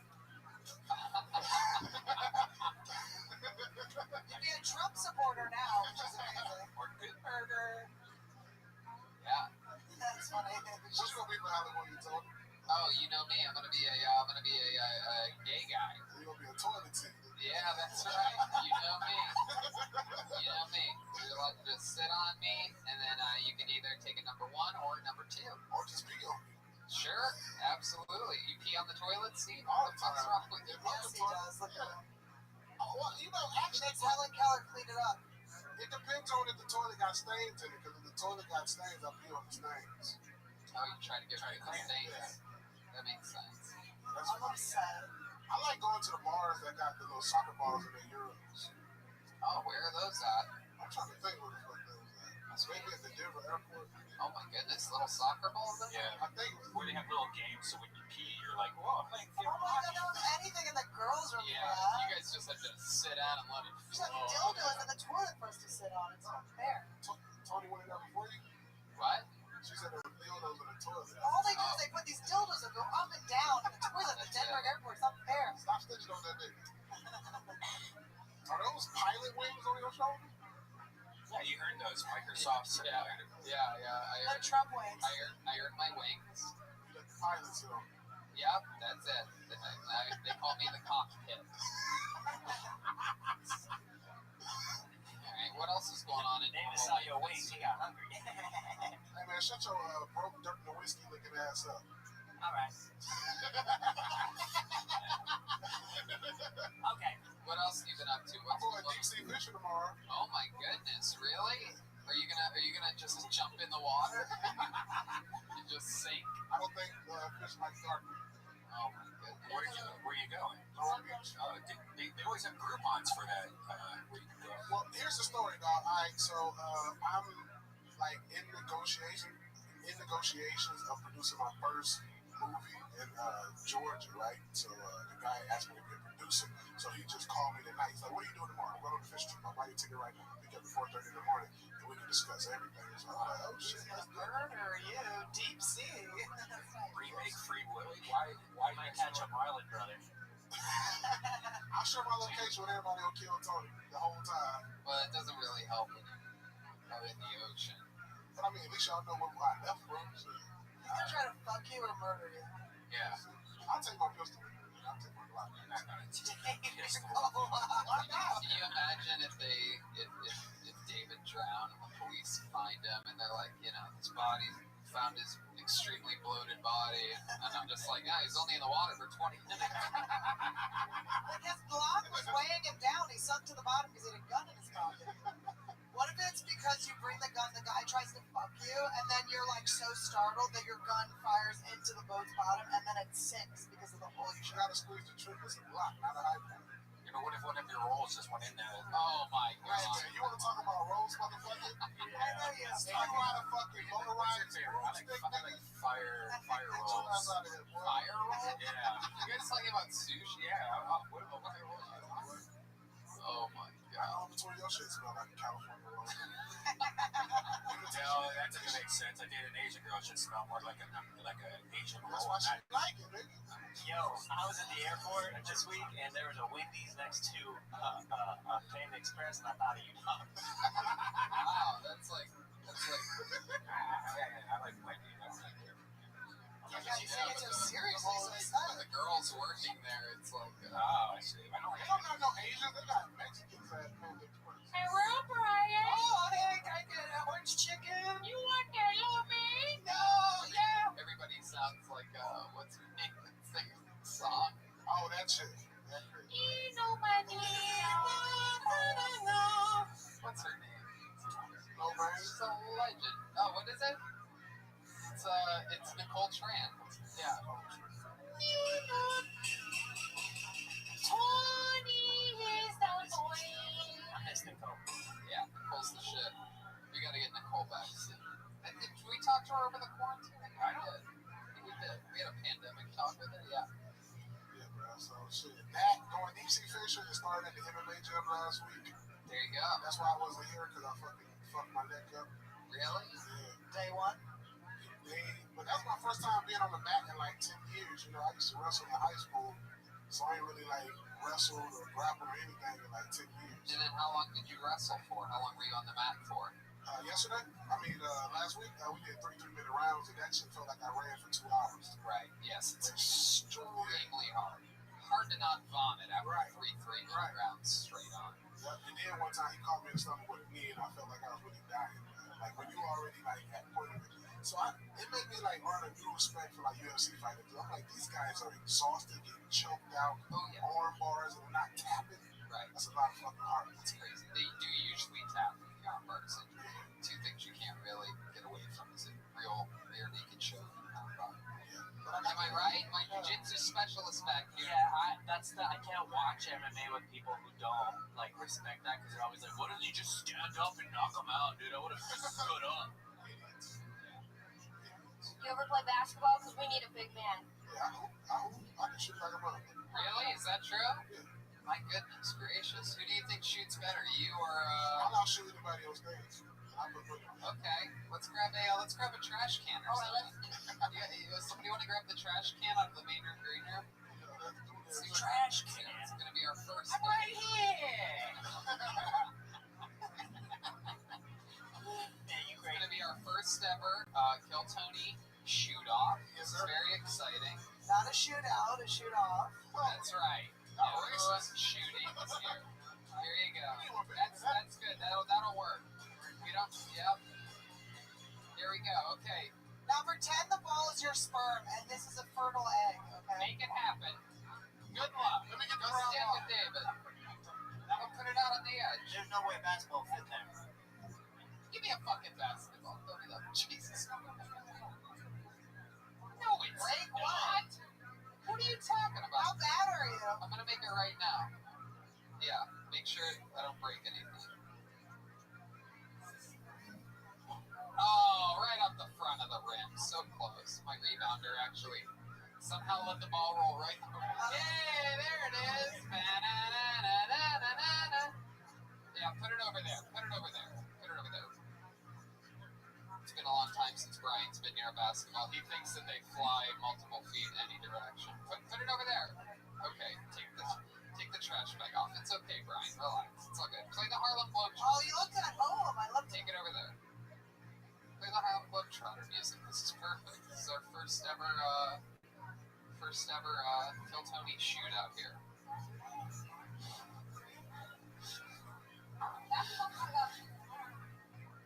Oh! Did you get that, Zach? Can we get a light over there? Jesus Christ. Okay. Well, David Luke, Jeremiah, I had a feeling Jeremiah wasn't going to like this very much. He didn't think we would call his bluff. flat ass ball. He's gonna blame it on the ball. Here we go. Jeremiah with a big shot. Oh! This is incredible. The lighting just simply could not be any worse for this, but we're trying our best. Can we get maybe...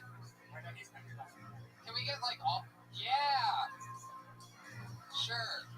Here we go. Oh! Nobody has missed. For those of you who are track, nobody has missed. The first ever Kill Tony basketball shootout. Oh, Jeremiah from way downtown. Oh, he gets rejected by the CLA. That's it.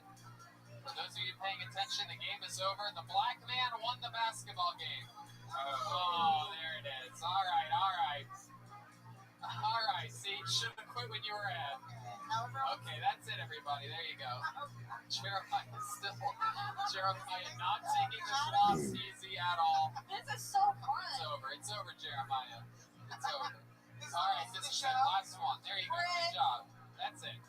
Jeremiah, get back on stage.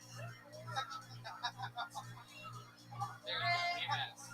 That's the end of that segment. Jeremiah, get back on stage. That was fun. No.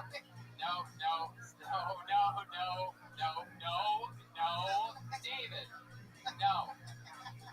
Don't Don't make us edit out a whole other chunk of this. Good, stop fucking playing.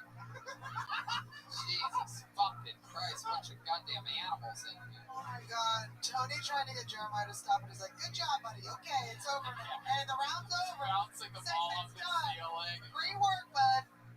He just fucking, Brad Williams, rest in peace, just got crushed by a basketball. He's just gonna pop it. Oh my god. Anyway. He's gonna pop out of the trash can. We can do that, though. Get out of my house. I guess the Brad Williams segment. We're the world comes up. David, so much fun. Yeah, Brian. I'll see you next week. There's David Lewis, everybody. On to the next one we go. Holy shit, that's funny.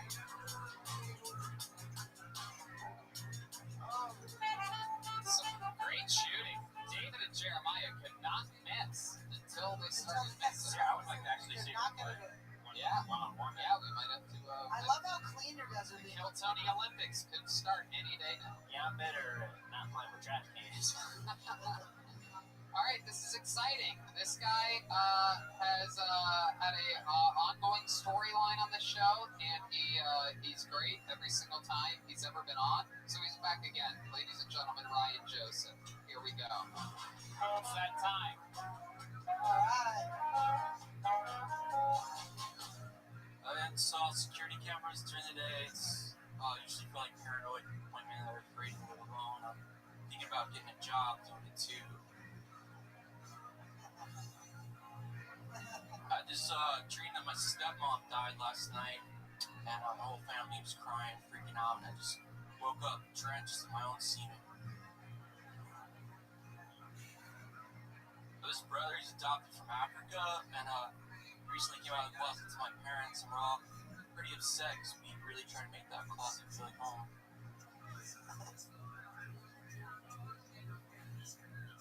Everyone knows China's racist. They talk about they eat dogs and women are second-class citizens, but there's a lot of bad stuff too.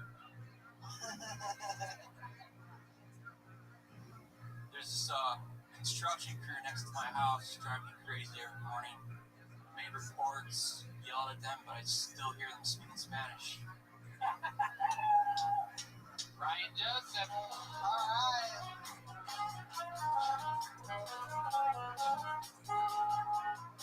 Ryan Joseph did it again. That was funny. I like that you did it in the We Can Do It Strong Girl half. Yeah. Yeah, you gotta keep myself going. You look like Sean when he was a bad boy on Boy Meets World. Oh my god, that's so funny. This is what Chris. Ryder Strong? Oh, that's funny. This is what Chris Benoit looked like when he was murdering his family. Who's that? Chris Benoit. He's a wrestler, huh? Who's he known for being Oh my short God, and strong and effective? I don't know. Oh, okay. Chris Benoit murdered his family. Very famous. Yeah, you do look like you would just fucking murder everyone in your family. Yeah, lately I guess I do look like that. What did you look like before? So, keep us posted on how's the relationship been going. Pretty crazy. Catch Annie up a little bit. Let me Give hear her the short end of what she's Okay. missed the last few weeks. In a nutshell, started dating this girl during the pandemic, and she basically she was dating another guy at the same time as me, and but once we went exclusive, she told me about him, said she's gonna cut him off. And took her on this nice trip to Arizona, decided to go exclusive. We get back, and apparently like she fucked him. And didn't know about it, and then she also told me she'd never like talk to me again or whatever like that or that bullshit. And He said, why don't you delete his number? And then he goes, why don't you unfollow him on Instagram? She's like, I won't. yeah, It's very. She's like, I have to look at his hard cock on his pictures. pretty much. Well, do you think it's because you thought you took her to a nice trip in Arizona? And she's like, this guy thinks a nice trip is in Arizona. I gotta get back with this guy I'm still following on Instagram. I was running away from the riots. I was freaking out, and I didn't even know that. Are you scared of black people? Yes. You kind of have a Trump, it's like a Trump bandana. Yeah. No, like I You're didn't. like everything red to Trump now. I do. My goodness, Even Native Americans. your Trump lips. I love this.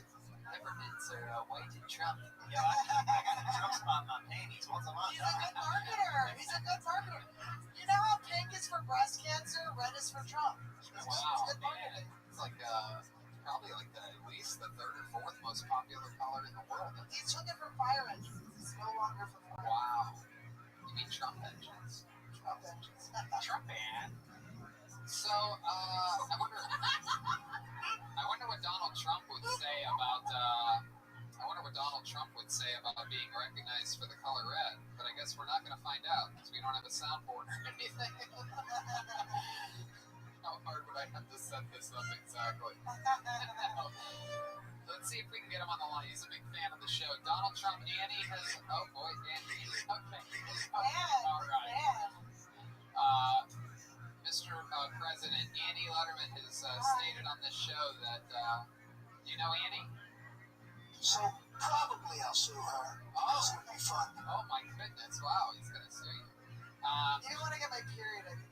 What do you think about Annie's... And it only makes common sense. Okay, this isn't really working today, Mr. President. Because I'm chasing a dragon that only popped up once, huh?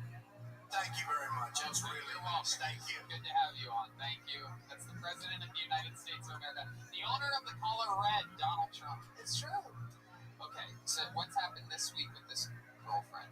Okay, hit me up. Just finish It's it. last week, right? Go ahead, yeah. So I didn't know, I didn't care anything about it, but she kept being like, are you still talking to any of these girls that you were seeing? And I was like, no, I told you I would delete all their shit, but you won't delete that guy's number. And she's like, I will right now. And she deleted it, and I was like, well, what about Instagram? And she's like, I can't do that. So then I knew, right? And then I came on, talked to these guys, and I freaked out because I knew it was building up. And so I looked this guy up on Instagram. He's a copywriter, pretended I wanted to write a book. And I tricked him into being. I was like, He literally tell her the like message exchange. I was like, hey man, what's up? I'm a comedian from LA. I want to write a book. I was wondering if Because he knew that the guy was a copywriter. yeah, she said he didn't live in California. I was like, do you live in LA? He's like, I do, but I'm out of town for now, but I'll be back. I was like, okay. And then I was like, so I see you're mutual friends with so-and-so. When's the last time you've seen her, man? I haven't seen her in a while. He's like, oh, we talk all the time. I saw her like 3 weeks ago. I was like, yeah, I took a screenshot, sent it to her, and then it just started. Didn't even wait, huh? You didn't even. Have you thought about it since then? How you would have handled it differently with all the information that you gathered? You got excited. You blew your load. Then he like sent me a picture of a. You're still on the phone with the guy. You're already sending her a screenshot. I've been like haunted by images, man, of killing this guy, but I would never do that. Never do that. Never. What? Seriously, like, hey, y'all, I'm gonna need a timeout real quick. I would never do it. Alright, but like, it's there. It's not his fault. Anyways, so he like sent me a picture of a knife, and I was like, what the fuck? He's like, keep fucking around, buddy, and you'll see what's going on. But did he send you like a emoji of a knife? No, like his knife. It was like this weird, like, the most threatening teenager ever. Yeah. He's like, and that's what makes it worse, because he's like this fucking loser in a cabinet in Washington State. He's such a violent copywriter. I would not want to start shit with a guy that lives in a cabin, though. I feel like I could take anybody in an apartment or a house, but a cabin, that's where shit gets scary. Those guys, they have to go get wood for their, Do you really think you could take anyone in your apartment? Obviously, I can't beat up I don't know, maybe anyone you're a who lives tough... in an apartment or a house. Pretty sure Brock Lesnar doesn't live in a fucking cabin. Anyway. Do I really think that? I'm just curious. I don't know. I'm learning you. So anything new this week? I'm learning you too. I'm learning you, boo. I'm learning you. Yeah. So here we go. This week's update. Yeah, I just keep going back to her and we fight.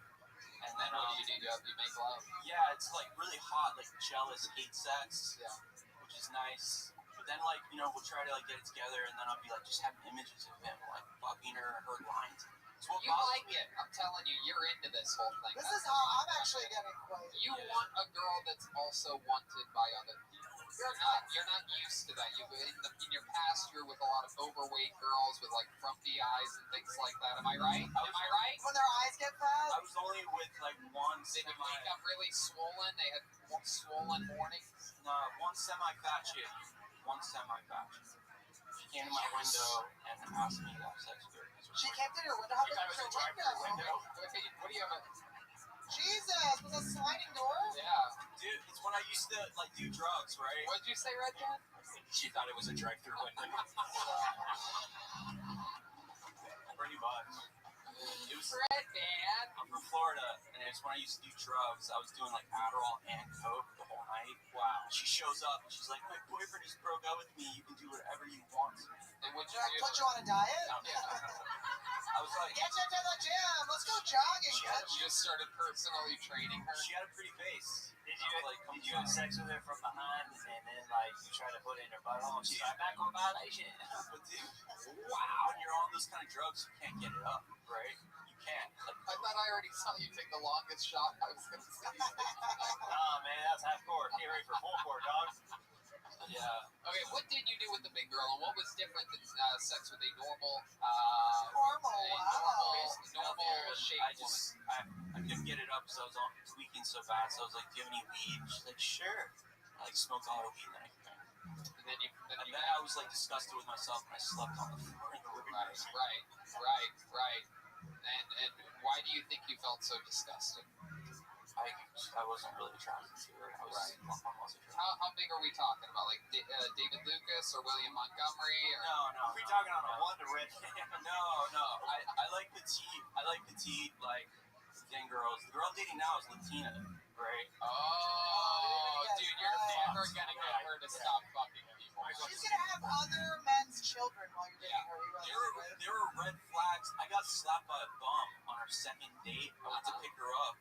You mean Trump flags? Go ahead. No, I'm waiting to pick her up, and I guess you can't take pictures of homeless people. They get freaked out, and like 3 guys like attacked my car. One of them slapped me in the face. I kept thinking maybe that's a sign I shouldn't go on a date with this girl. Maybe it's a sign you shouldn't take pictures of homeless people. Yeah, I didn't know, but other people do. Steal their soul. Yeah. I saw a sign on one of the tents near my house now, the street tents that said, "Don't take pictures of it. It gets us homeless people raped." I'm like, what? What the fuck? I How does that- think living outside them. Yeah, it's the zipper, I think, that's getting you raped. I didn't even see them. I was taking pictures of the tent because I haven't been invented. You know, when you're a rapist, someone in a tent is just one zipper more than for one. You don't have to pop a button. Double the zippers. But anyways, I also went on Tinder, right? And I took screenshots of all the girls that matched with me. Like I found the hottest ones and sent them to her. I was like, I wonder if this girl's faithful, bitch. So now, yeah, like I just. I love your ex-tweaker energy. So good. Yeah. So I just want someone that's faithful. and then we get like back together and like we're gonna make it work, baby. Oh my goodness. So And, let me ask you this: when you're having sex with this Latina girl, do you ever like dirty talk about her hooking up with another guy? Like, have you ever been like, "Yeah, you Dude, fuck some other I guy?" feel like a cuck, but I'm not into it. Yeah, 2 copyrights don't make a wrong. Oh shit.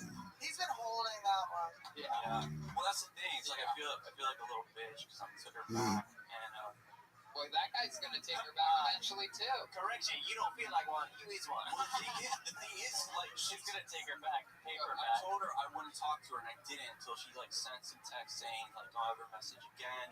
Blah blah blah. Right. Fucked up. So then you're like, now I'm gonna message her Right. again. You Now, said now don't that she cut you off, you're like, you can't fucking cut me off. I'm cutting you off. You can't fire me because I quit. Well, she's been like calling, like begging, crying, like get another chance. This story's becoming sad. Oh no, I love it. There's a Absolutely knife not. involved. We gotta get the knife Should I back. stop talking See, about it? no, not at all. No. I eventually. Your comedy's way better than these stories. No, it's incredible. It's a compelling story with funny comedy. We learned that she's Latino, you can't fix that. Latina, and there's ways around it. My friend told me that. Here's my solution: is that you might need to start fucking someone else as well, and then this way, this is what your sister told you. I There you love go. your sister. This is what I give. Everybody always says Tony Hinchcliffe has the most sisterly advice. We're finding a healthy relationship, baby. Boring. Oh my god, Joel, go fuck yourself. Someone called the boring police on You Joel. are really a Why don't you go find yourself something You're a wholesome? Why don't you slow it down a little bit and stay inside for 20 Why hours? don't you have one girlfriend over 13 years? Well, I've never been that kind of guy. That worked out for you, didn't it, bitch? That ended Manny, I well. told you that in confidence. That ended well. Yo, that He put all his eggs in one basket, and that basket Last time I cheated went to on him. Thanksgiving at Curtis's house. Oh my god. Yo, this bitch just brought up real stuff. Damn, Annie's dropping nuclear warheads over Don't here. know me. I just think that like encouraging more crazy shit is gonna end really bad. That is He's my gonna new kill favorite someone. sound effect, by the way. No, he won't kill her. Annie's dropping bombs over Baghdad. I fucking love it. All right, Ryan. So let me ask you this: do you think that's a possibility that you might have sex with someone to increase her jealousy a little bit? This way, you're no longer the bitch. Now it's just a fucked up thing. Well, it'll probably just fall apart. There's no trust, right? So there's already no trust, right? Yeah, there's no trust. She's going to New York for a couple of weeks. Oh, she is Oh gonna fuck shit, every guy in the Bronx. she's going to a cabin. She's going camping. I'll make a brand new start of it. She wants to make sure what she's doing, she's trying to get back together with you so you don't fuck anyone while she's in New York fucking everyone. Yeah, that's what I told her, pretty much. All she does is like, are you going to, I'm afraid you're going to be with other people. Oh, you guys Yeah. fucked, I man. know, I'm embarrassed talking So about when it. she goes to New York, what are we gonna do? Let's come up with a battle plan. When is she going to New York? Dude, I'm just getting to the point where I don't care. I assume she's fine. I care for you. You care, you're just a liar. No, like, you get to the point where you're just like, once you're like, I don't know, you just get to the point where you don't care. I just hope comedy in the fucking world opens up again, so I have nothing to do. You're doing a good job at having You have something to do, you have the whole dramatic thing you're doing. Yeah, fine. You're having a great quarantine, like you're having drama. She had a book called Ethical Slut. Did he do the copyright for it? Who had a book called Ethical? That was the other red flag. Annie did. This girlfriend of yours wrote a book called Ethical No, she Slut? didn't write it, but it was on her coffee table when I first came here. Oh my god. What a dumb bitch, It's sorry. I know, I'm like, oh, it's okay. Right. I'll still date you. We gotta, okay, next time you do culture, you have to read that book and come with it. Yeah, grab the book before you break up with her. It's like a Bible for poly people or something. Oh, no! She's a Pauly Shore fan? So stupid. Yeah. Polyamorous just means they're really into Dude, that's what I call my fans, the Poly people. You need to get one of those black lights that you can keep in your pocket, and every time you come to your house, just shine it all over your bedroom. It's gonna be really sad for you when her face lights up with shit. Why is it around your eyelids? You look like a raccoon. I'm gonna stop talking about her on this show. We've only just begun. Too late now, No. Fun times, Ryan. And this has been, I mean, you're an absolute killer. And like I said, I'm going to keep the invitation wide open for you, pal. And because this is really, really interesting stuff. It's fun. Not everybody gets to have a wild, California Latina relationship. And it's fun to get updates with things like that because it is different than, dating a fucking basic white girl. Yeah. Well, I've always been into Latina. I'm from Florida. Right. Like, I lost my virginity. To an alligator, but Yeah. Ryan Joseph, everybody, there he goes. On to the next one.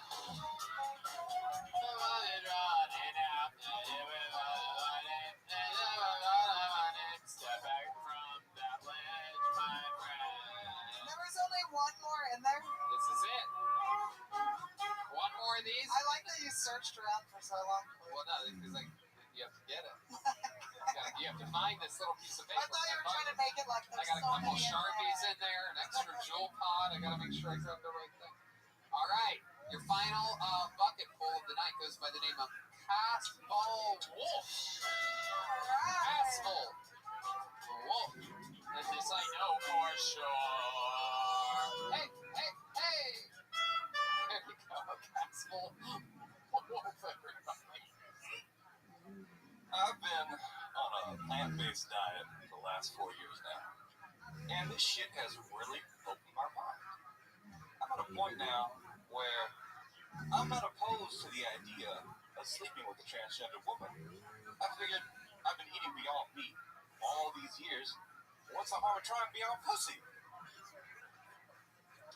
I am a little surprised to see that the celebrity pedophile sandwich spokesperson, Jared Fogle, was not on the Epstein flight logs.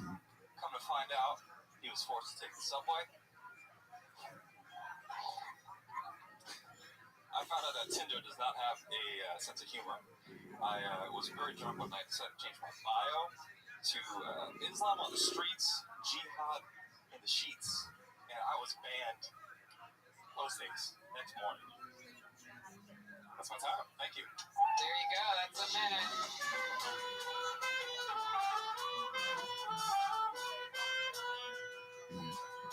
Caspel Wolf. Am I saying that correctly? Casvol. It's horrible. Casvol? Casvol. C-A-S-V-A-L. Casabal. Spanish, but Casvol. Okay, Casvol. What ethnicity are you? I'm Cuban. Oh, did you fuck that guy? I did. I took his virginity. Goodness. That's exciting. Were you born in America? I was. I was born in Miami. Miami? Yes, sir. Wow. How long have you been in Los Angeles? I've been here in and out for 10 years now. Okay, what do you do here? Well, before all this happened, I was a touring musician, and I've just been hanging out. Oh, really? What kind of music do you play? I play in a rock band, but then I also write for people, so it's What's the name of the rock band? Despero. Vesper with an A at the end. Wow, Despair. Despero. Everything with me is very hard to pronounce. My name, my band name, it's wonderful. So it's V-E-S-P-A... P-E-R-A. P-E-R-A. Oh, Vespera. Okay. Very exciting. What do you do in the band? I sing. Really? Give us some. Yeah, can you give us a little diddly? Maybe something from the official YouTube video Sleepless? Oh, you don't want to play that? Shit's heavy as hell. No, I'm not going to scream on a microphone right now, but... Come on, fucking do it, dude. Don't you have some pent-up quarantine energies? Here, play it. I don't. I'll give you some Sinatra. I'll give you something else. This is your plant-based diet right now. You need to fucking man up, dude. Eat some meat. Here, I'll sing it for you. Despero! You want to do this? Yeah, last night. Wait, are you lip-syncing? No. He's whispering. He doesn't want to blow our ears out.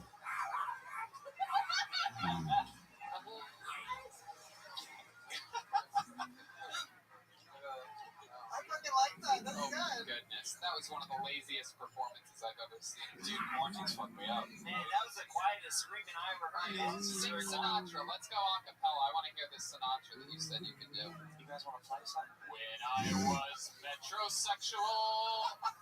Hey, you know the song Hey Ya by Outkast? Can you do a metal version of that song? Welcome to a segment we call really good Shoehorn one a of Song That You Learned into the episode. Today's segment will have a Hey Ya from Outkast. I mean, it's a pretty universal I song. think that's cultural appropriation. I don't think we can do that. No, it's gonna be do Sinatra a cappella. Come on, you got it. Oh, wait a shoehorn a song into the thing that you were singing earlier in the show. That's crazy, dog. No, shoehorn a song that you learned is what I said. Fly me to the moon. Let me lay among stars. Fly me. There you go. Let me see what spring is like on Jupiter and Mars. In other words, hold my hand. Dance. In other words, baby, kiss me. Wow.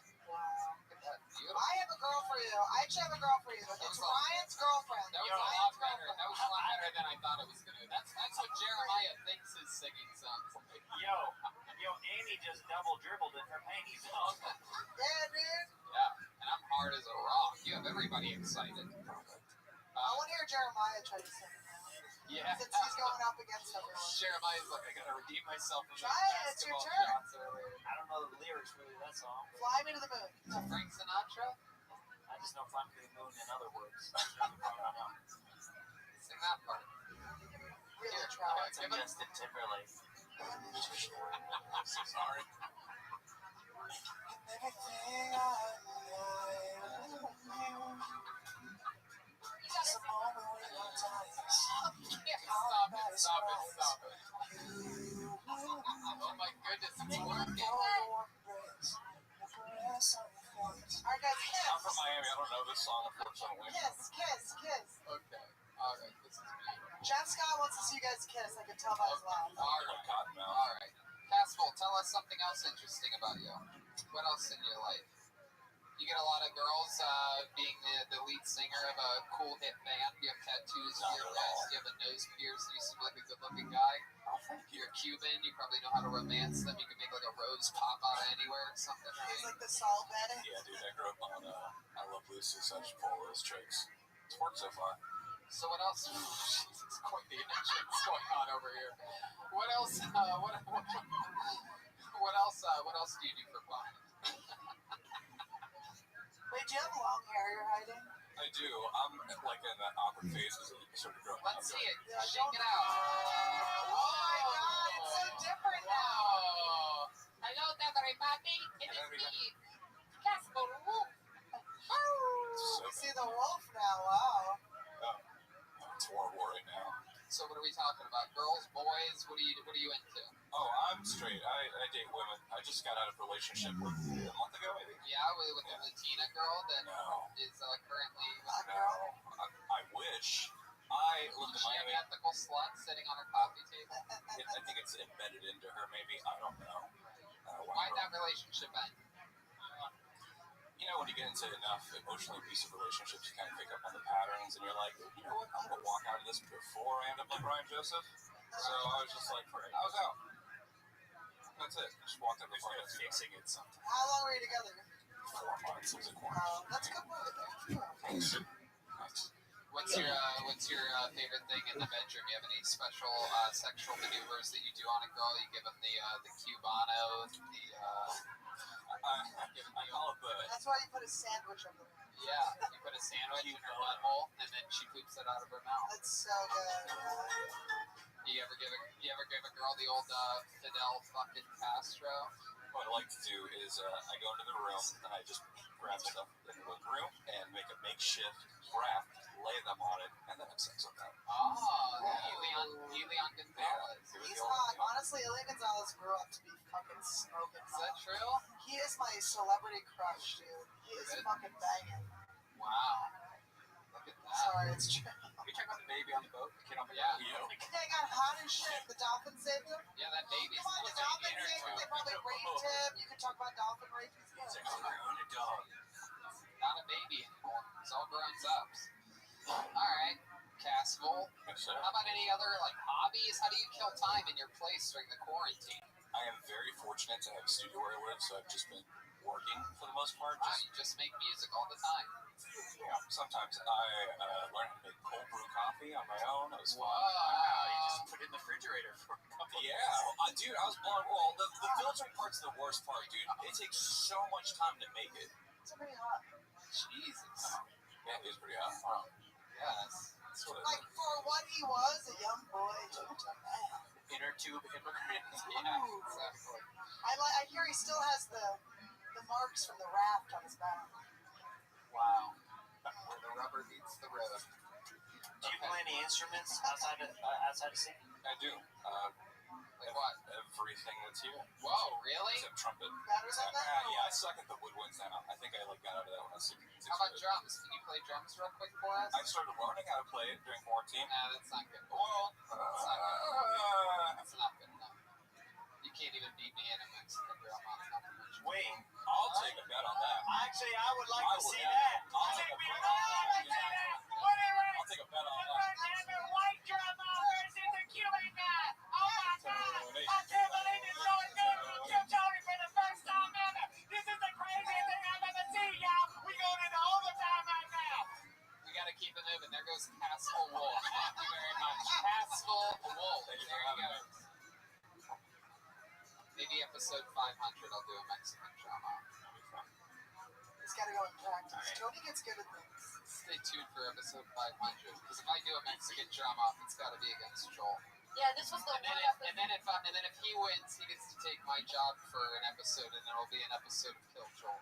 Oh, good. But if I win, You get to fuck his wait, ex-girlfriend of 13 I guess years. no matter what happens, Yeah, but then you have to be the drummer for an episode, and Joel gets to be. yeah, that sounds like fun. That sounds like a I lot of get fun to make me. fun of how bad Joel is at hosting the show.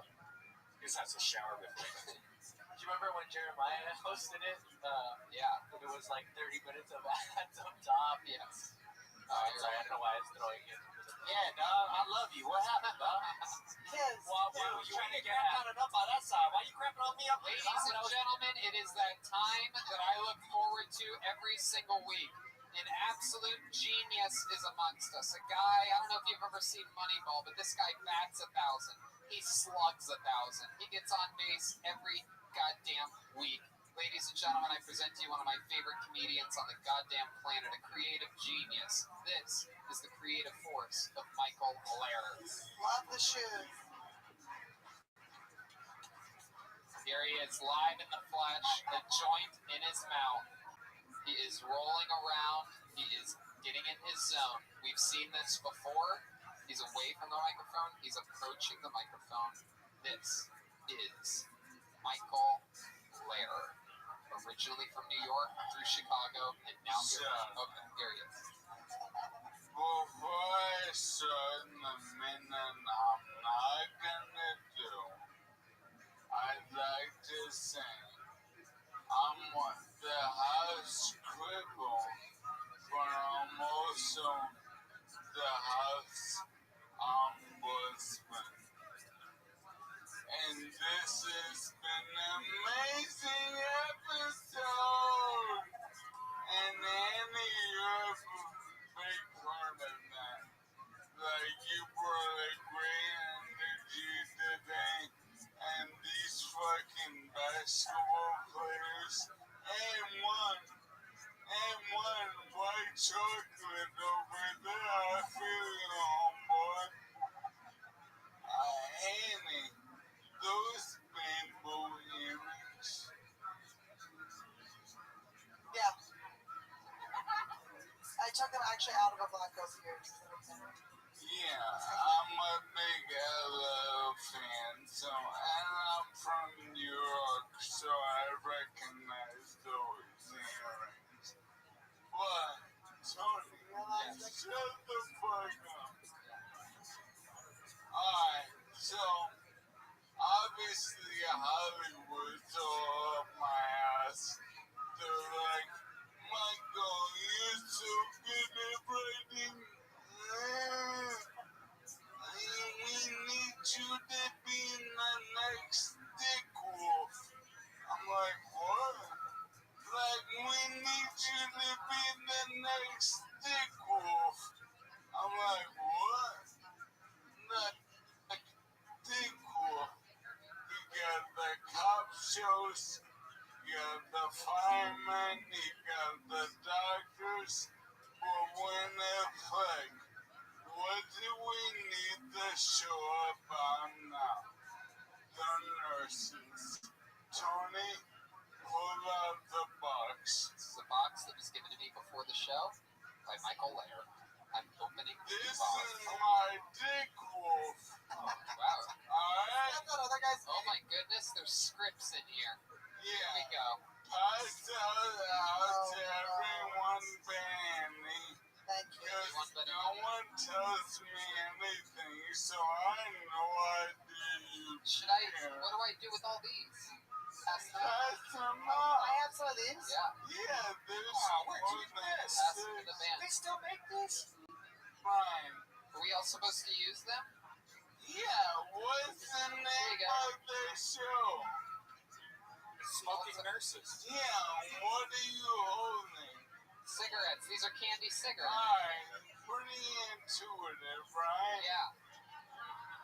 Like, it helped with since I'm melting, I didn't have to explain everything. Okay. Alright, Here we so, go.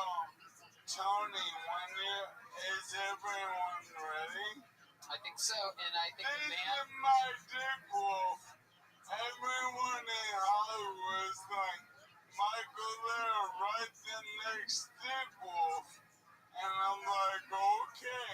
So, Tony, help me out. Here we go. And remember, band, let's do this as if though your characters are doing impressions of your actual people, not in character. But Pardon me. Thank you, Tony. you're welcome. This is The Smoking Nurses from a guy who watched Law and Order, Michael Lehrer.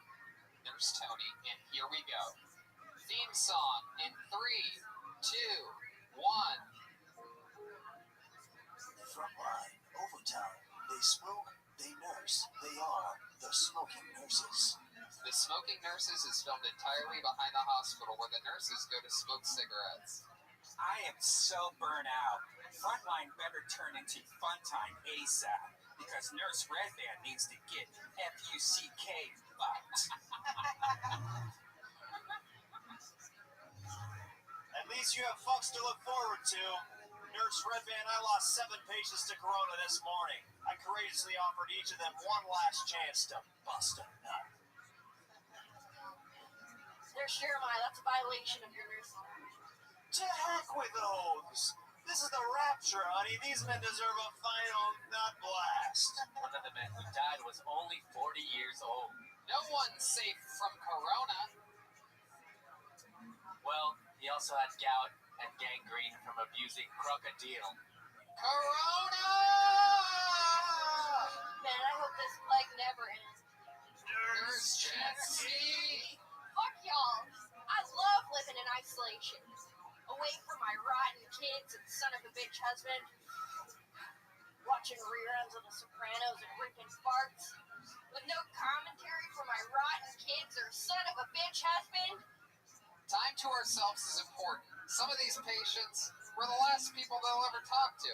And holy moly, will they not shut the fuck up. It's like they see the light and want to get everything off their chest. I must have heard a dozen murder confessions. Speaking of confessions, why does everyone have a new Disneyland lantern except me? Because we all went to Disneyland in the middle of a pandemic and didn't invite you.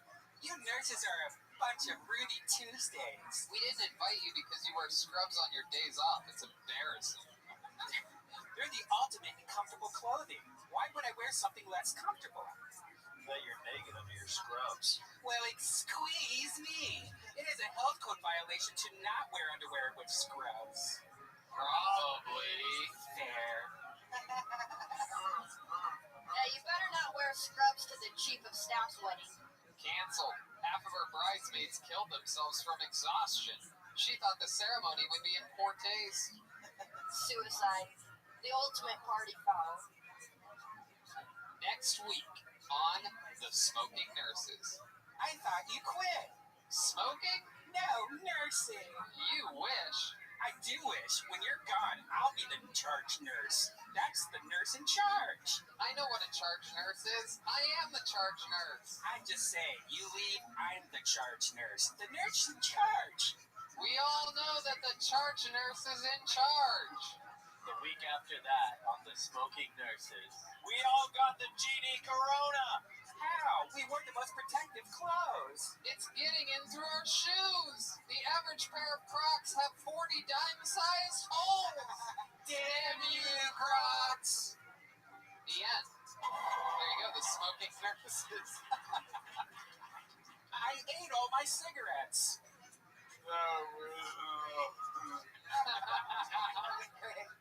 That was fun. Hey, Annie. I met you on my first day when Tony pulled my name out of the bucket. Outside, right? Yeah. And right now, I'm having my 46th appearance. Damn. Like, Almost a year. We almost have our anniversary. no, I traveled. Don't make it an abacus. I'm trying to make a point. 46 episodes. And I met you, and you were talking to the guest, another amazing comedian, Dan Soder. And my son was here. And even though I look so young, I have a 21-year-old son. And he grew up in Wyoming. And I've got to meet Dan twice. And my son goes to me, he goes, yeah, that makes sense. He's from Colorado. Because he's a good dude like that. And you're good people too.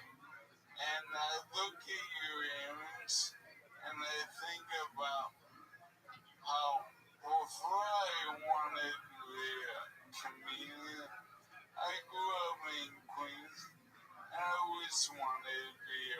bro. I was white Mike. I was the minority in my, cesspool. And, let me spit one hella verse at you and see how it goes. You're gonna spit a verse at Annie? Yeah. Oh my goodness! Wow, what a great way to With respect. Absolutely, he's gonna spit a verse. Here we go. Michael Lair spitting a verse from a guy who watched Law and Order. This is a verse. I love a girl with extensions in her hair. Bamboo and exactly super. Offended back in the bad attitude. That's all I need to get me in a good mood. She won't walk with the switch and talk with streets thing. I love when I wanna just get to doing things. Tending up a bus stop, sunken on the lago pop. Once she gets popping, that's hard to make the hardest stop. She loves to dance to the right jam. So sweet as fried sugar with the candy yams. Conic coffee complexion. Cutest little thing. Let's hear from the girls from around the way. Wow, look at that. Not only did he spit a verse, I think that was 2 or 3 verses, and he also did it all in Latin. I loved it. Thank you. Tony, keep testing me. See what happens. What are you gonna do? I'm gonna wrestle you on the floor. Oh, okay. You wanna do some fucking floor wrestling? I can't walk. My muscles are right as rain, oh boy. See, that's a challenge I can't turn down. Floor There's wrestling. so many challenges. Your lipstick. You're a Jesus Christ, Red. Man. Braid is something Ruin the else. moment, Red Man. never met Braid is someone. weird, dude. I've We need to get Red Man a CAT scan. Your brain CAT is- scan. What'd I do this time? It turns out we looked at your friend's brain. It turns out There's that an actual cat in it. baloney. it turns out his brain is just a dolphin with 8 buttholes. All right. Michael, anything else before we end this puppy pie? 2 things. Okay, 2 things. One, with Red Band, I've never met a man who obviously likes pussy so much, but is weirdly homo. That's true. I've noticed that too. Yeah. He's always the one that brings up all the gay stuff.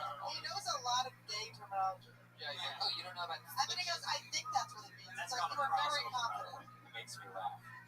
Go ahead, Michael. Tony, Yes. may I use you and Brian's platform to make a shout out? Absolutely. Give a shout out. You see my shirt? Yes. It says Shauna Sharna versus versus everybody. everybody. Now, Shauna Halpern is the Mitzi Shore Improv.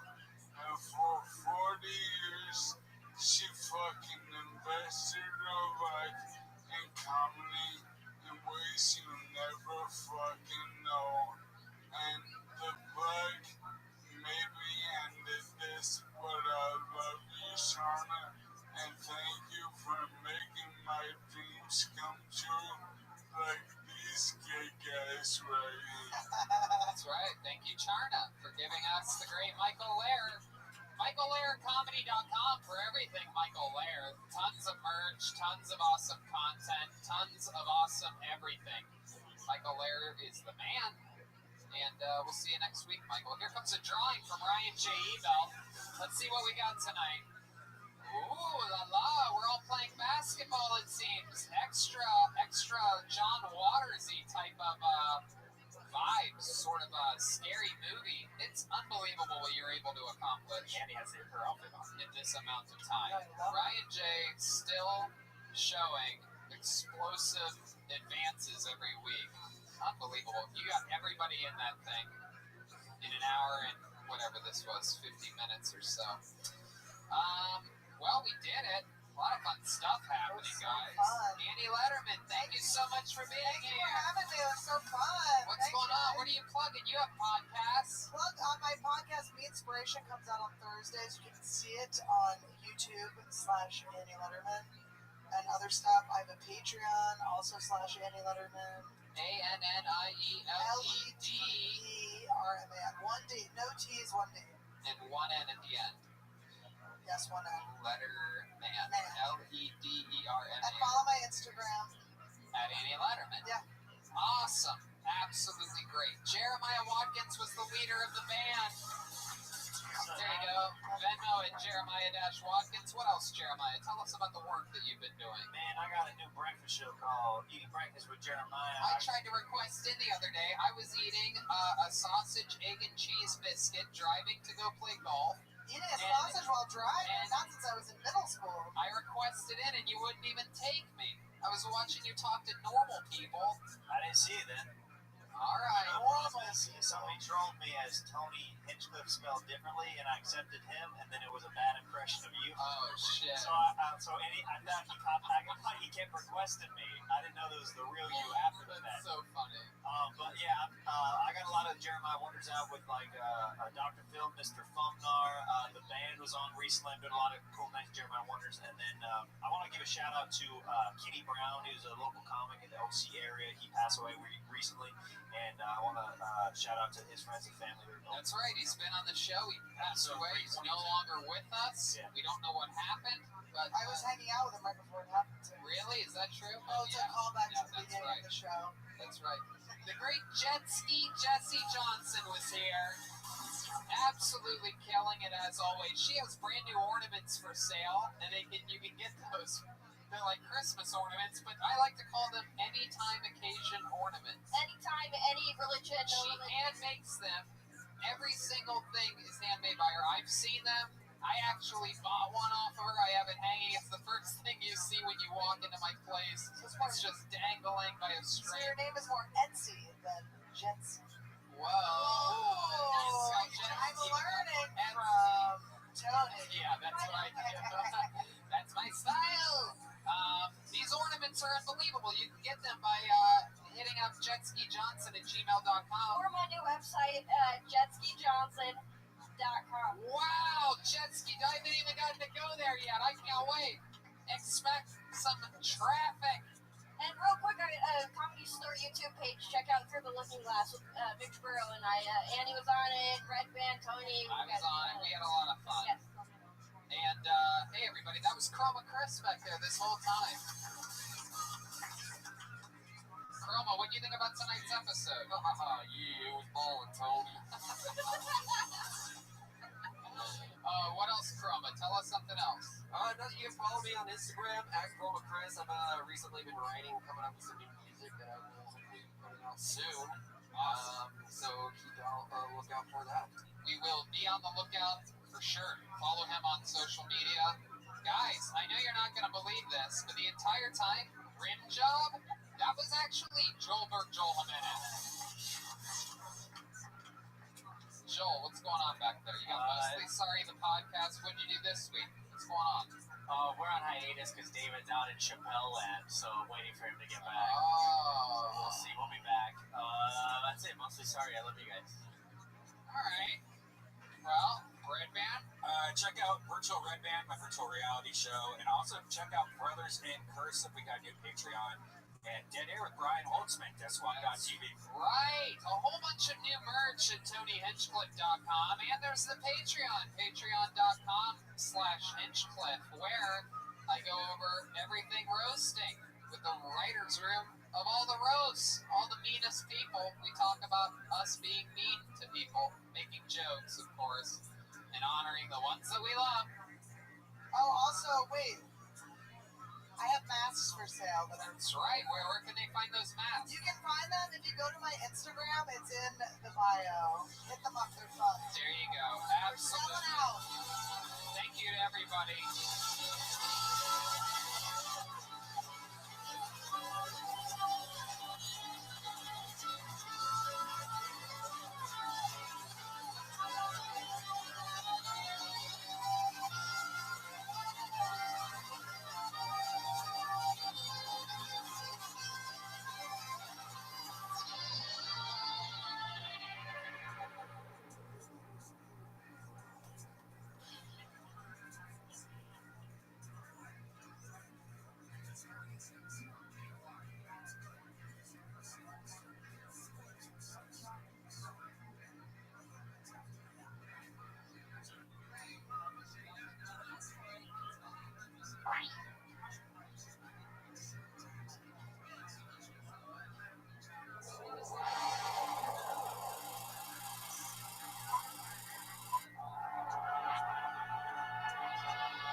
Memphis Comedy Store Maker for a brand new episode of Kill Tony. Give it up for Tony H. Yeah! How exciting. Whoa, that sounds like applause. Oh my goodness. That was interesting. Big hands. That was the heck of a lot of big hands in the room tonight. It's a big hand audience. Wow! Hi, Red Band. Hey, Tony. How are you? Good. Good. The great Ryan J. Ebelt is here, everybody. Look at that. Whoa, there's the turn in the wave. RyanJEbelt.com for every print, every poster in Kill Tony history, every single episode of the show. A couple of cool new t-shirts. RyanJEbelt.com. He's doing auctions, a bunch of fun stuff. An incredible artist. He's already started drawing this evening's episode. The great Charlie from Vito's Pizza is here, everyone. Keeping us all nice and chubby, ready to go on burn it off on an e-bike ride. I've been eating Vito's all week. I'm going to be honest with you. I broke the bubble and went to a little party this week in a very small gathering of about, 9 people. And I decided to get some amazing catering from Vito's Pizza, and by God, if I wasn't the goddamn star of the fucking party. Who doesn't love baked ziti on a 115-degree Fahrenheit day? There was also salad, the mini breadsticks. Absolutely incredible. Vito's Pizza located here in West Hollywood on La Cienega between Santa Monica and Melrose, and also in the city of Santa Monica. I like a hot salad. That's right. We know that you love a hot salad. You know what else I love? Caveman Coffee, giving me energy and keeping me strong and healthy. Use the promo code KILLTONY and get 15% off. I'm excited about tonight's episode. We have 5 people that signed up for the bucket. We are going to pull out 4 of them tonight and see what happens. And in the meanwhile, before we get to all this insanity, let's hear a little bit about tonight's amazing sponsors.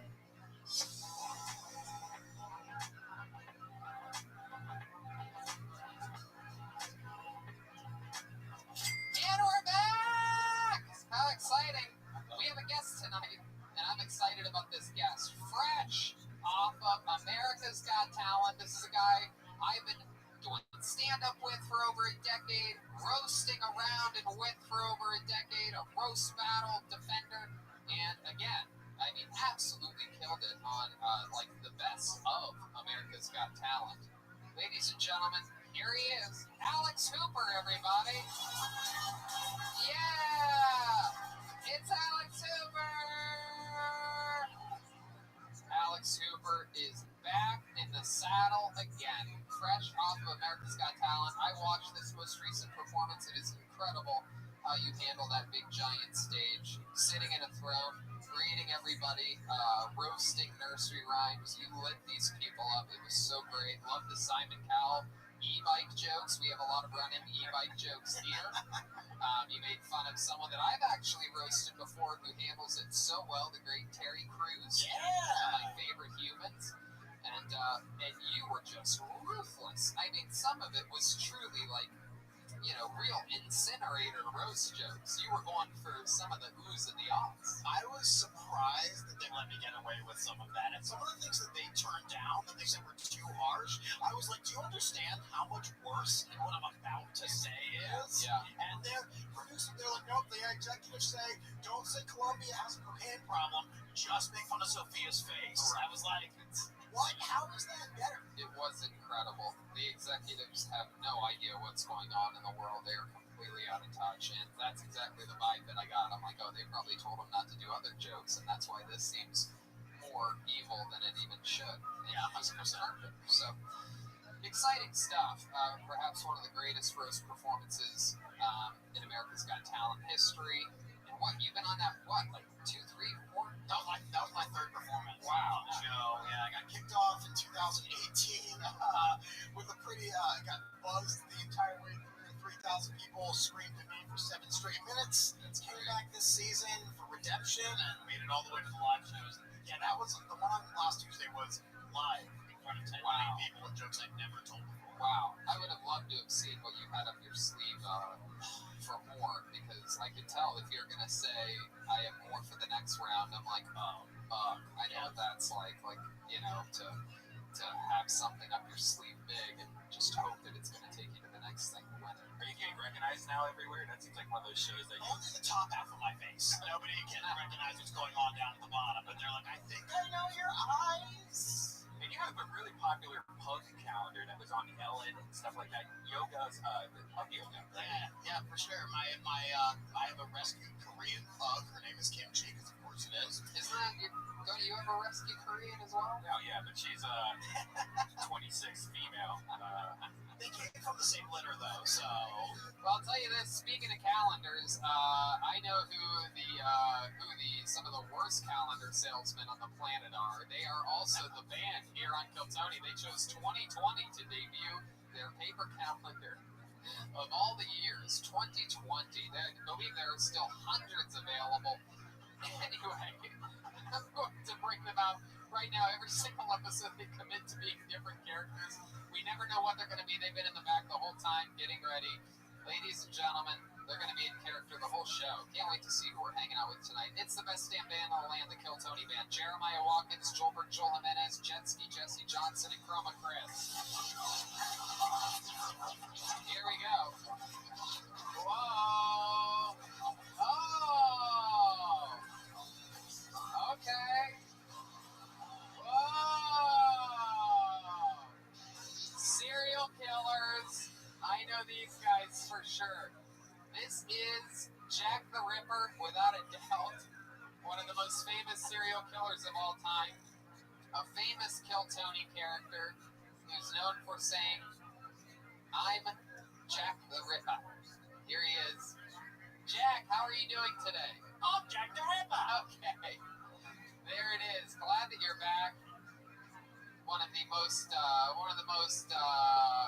semi-famous characters in all of serial killing history.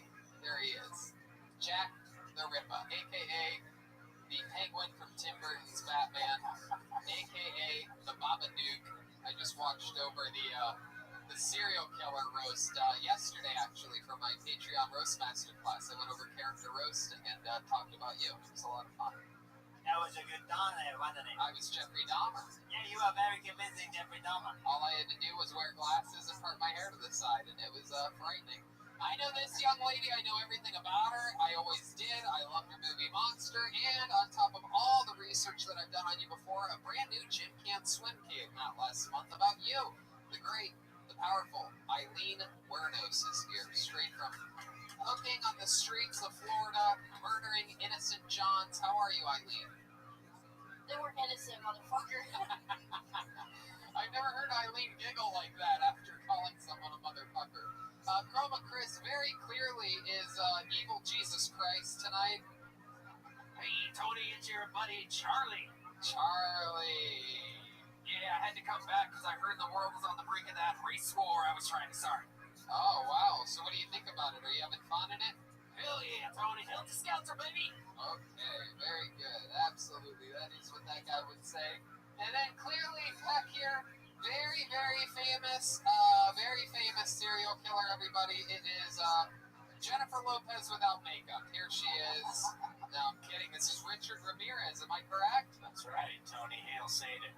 Oh, you guys all worship Satan like that? Yeah, you know, he's giving out sponsorships, and we got chosen. Okay. What have you been up to lately, Richard Rodriguez? Ramirez. Oh, that's right, Ramirez. I get all you guys confused.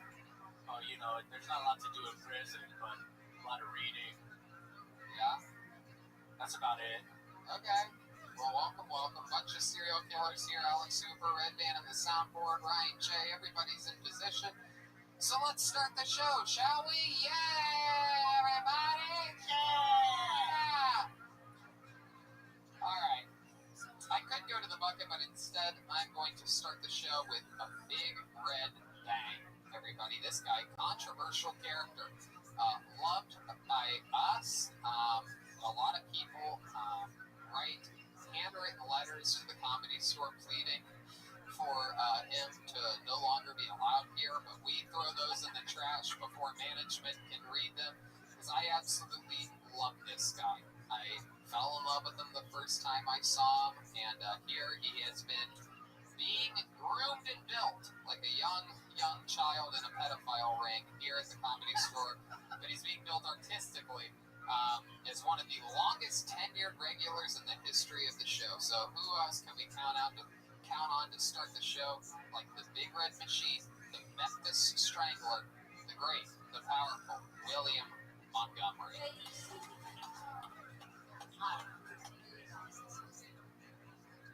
If you come at me with a business idea and your pitch is just like the Tour de France, but with rollerblades, keep moving, pal.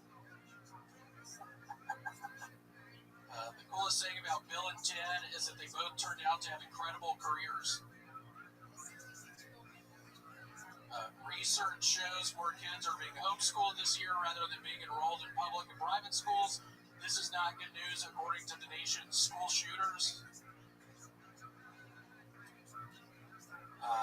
When Dale Earnhardt died, they held a race in his honor because it's how he was best remembered as a racer. And then for George Floyd, guess what we decided to do? What's the best part about telling a racist joke on Kill Tony? I've got 3 weeks to go into hiding.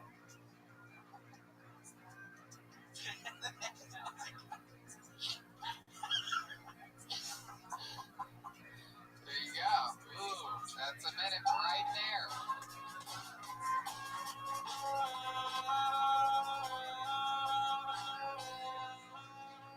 Wow, there you go. William Montgomery coming out guns a-blazing. Joke. How are you, William? I'm fine. I still have the same shorts. Yes, you do. Has anybody sent you shorts? Has anybody sent you any shorts? No. No, still no. What did your father say after we talked to him last week about your shorts situation? Have you talked to him in the middle of this week at all? It's been a pretty controversial week for you, has it not? I did. My sweet friend David, after the podcast Wednesday, told my father I had drinking problems. Yeah. Oh, we talked about that. I almost had to go back to Memphis. But I've stopped drinking now.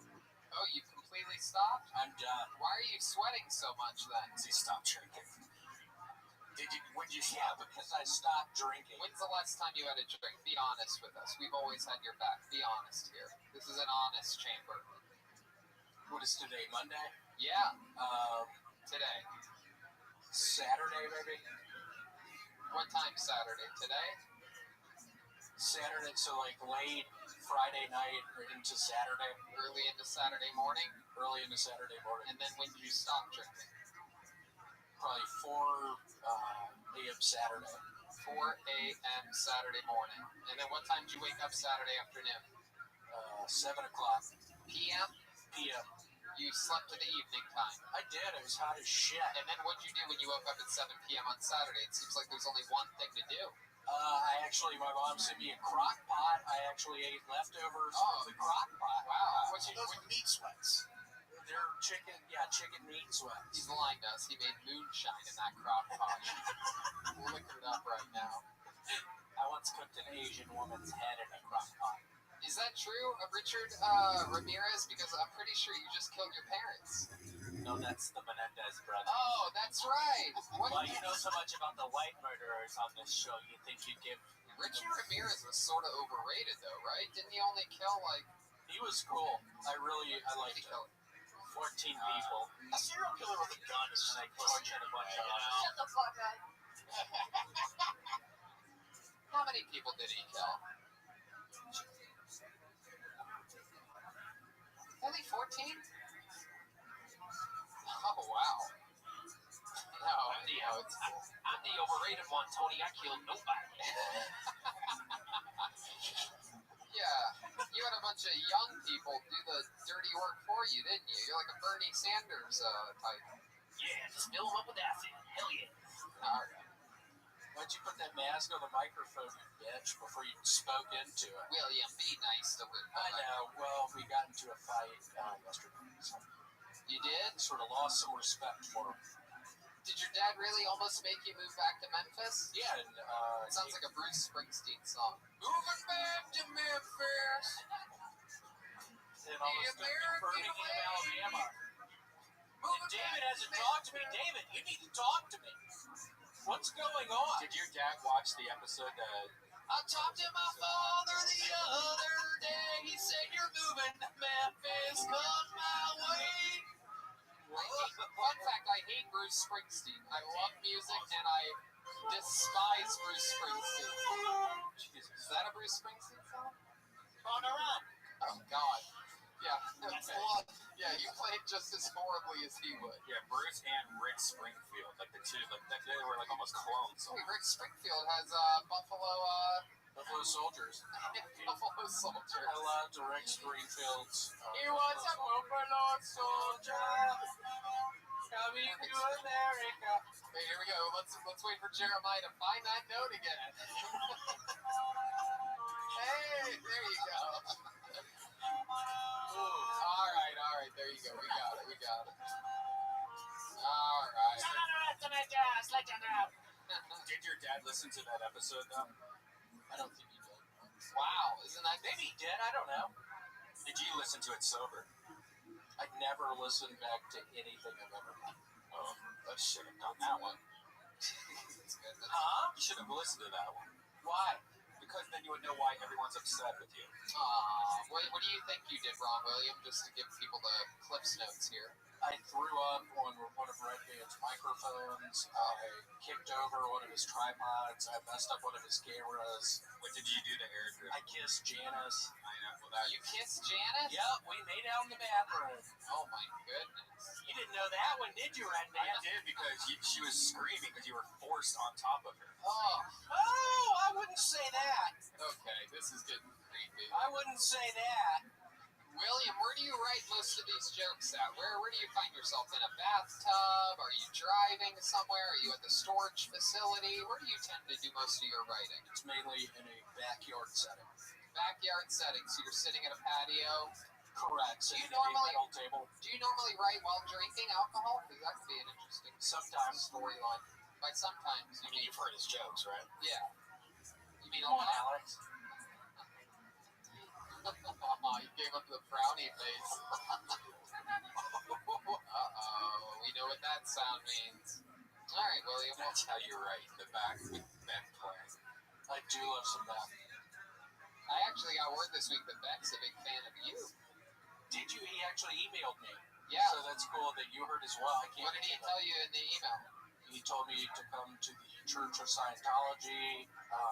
I told him I'm a big Christian. If God were to appear in front of you right now and say, William, follow my way. You've been drinking too much. Ooh, it's me, Jesus. What would you do? That's a weird sounding Jesus. I would just realize that he actually was the stranger on the bus. You remember that song when God was one of us? Like in a sports set. Trying to be down out. That was on Joan Osborne. Oh, wow. Joan Osborne. Yeah. Sure. Rest in peace. I can't believe she's dead. Oh, yeah. Macy Gray. That's a great song. Her career is dead if she's not, so. Oh, boy, oh, boy. Bill and Ted, Dale Earnhardt, George Floyd. You covered all the bases here tonight. That's right. I'm going to tell you, that's Kill Tony bingo. Automatic. I'm trying. So, girlfriend situation's good? Yeah, it's going good. Can we check for bruises? Can you pull up your shirt and turn It's actually, no, we're not doing that. Can we see what the, I'm not pulling up my shirt. Can we see how the hole on your stomach's going? I'm not pulling up my shirt. Oh, the infection's back, huh? I think he's got more bruises. I'm not pulling my shirt up. It's actually her birthday on 9/11. He's got a worse staff than someone that doesn't use ZipRecruiter. Staff? That's the infection that you Staph have. infection. That staph infection is the open wound I had a staph Is this that infection. Ellen show? on your chest. And the Oh, my staph God. reference. Oh, There we go. Look at those legs. damn. Wait, it's right here. I had a staph infection. Wow. I gotta say, from the waist down, you look amazing. Yeah, it's true.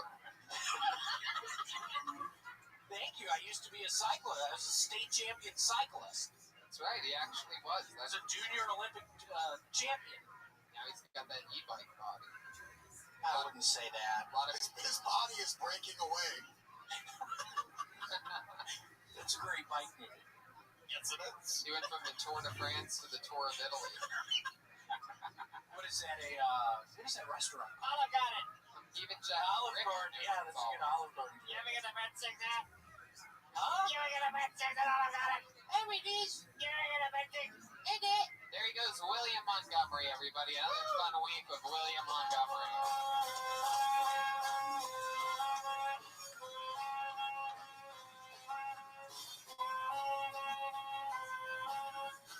Switching of the microphone. I pulled a piece of paper. Do you believe him that he didn't drink since Saturday? Sort of. I sort of believe him. I think he may have snuck. I think he may have had like one beer to help fall asleep last night or something weird. That's the vibe I'm getting. I know him very well. He's laughing very hard at that too. Like I may have just nailed it. Did you have a little beer before sleep last night? Little vodka and Coca-Cola. He knows that his dad listens to this podcast. He knows Papa's listening. So look at him laughing. That means he's fucking caught red-handed. Look at him holding the hole in his chest, keeping his intestines from plopping out. Your first comedian being pulled out of the bucket with a fresh, clean microphone goes by the name of Sean Karen, everyone. Here we go. Yeah. Gonna step back from that ledge, my friend. Here he is, Sean Karen, everybody. I miss life before COVID. I really miss my job. I used to work at the Rothschild Center. Yeah, that's what I set up my paycheck. That's old school.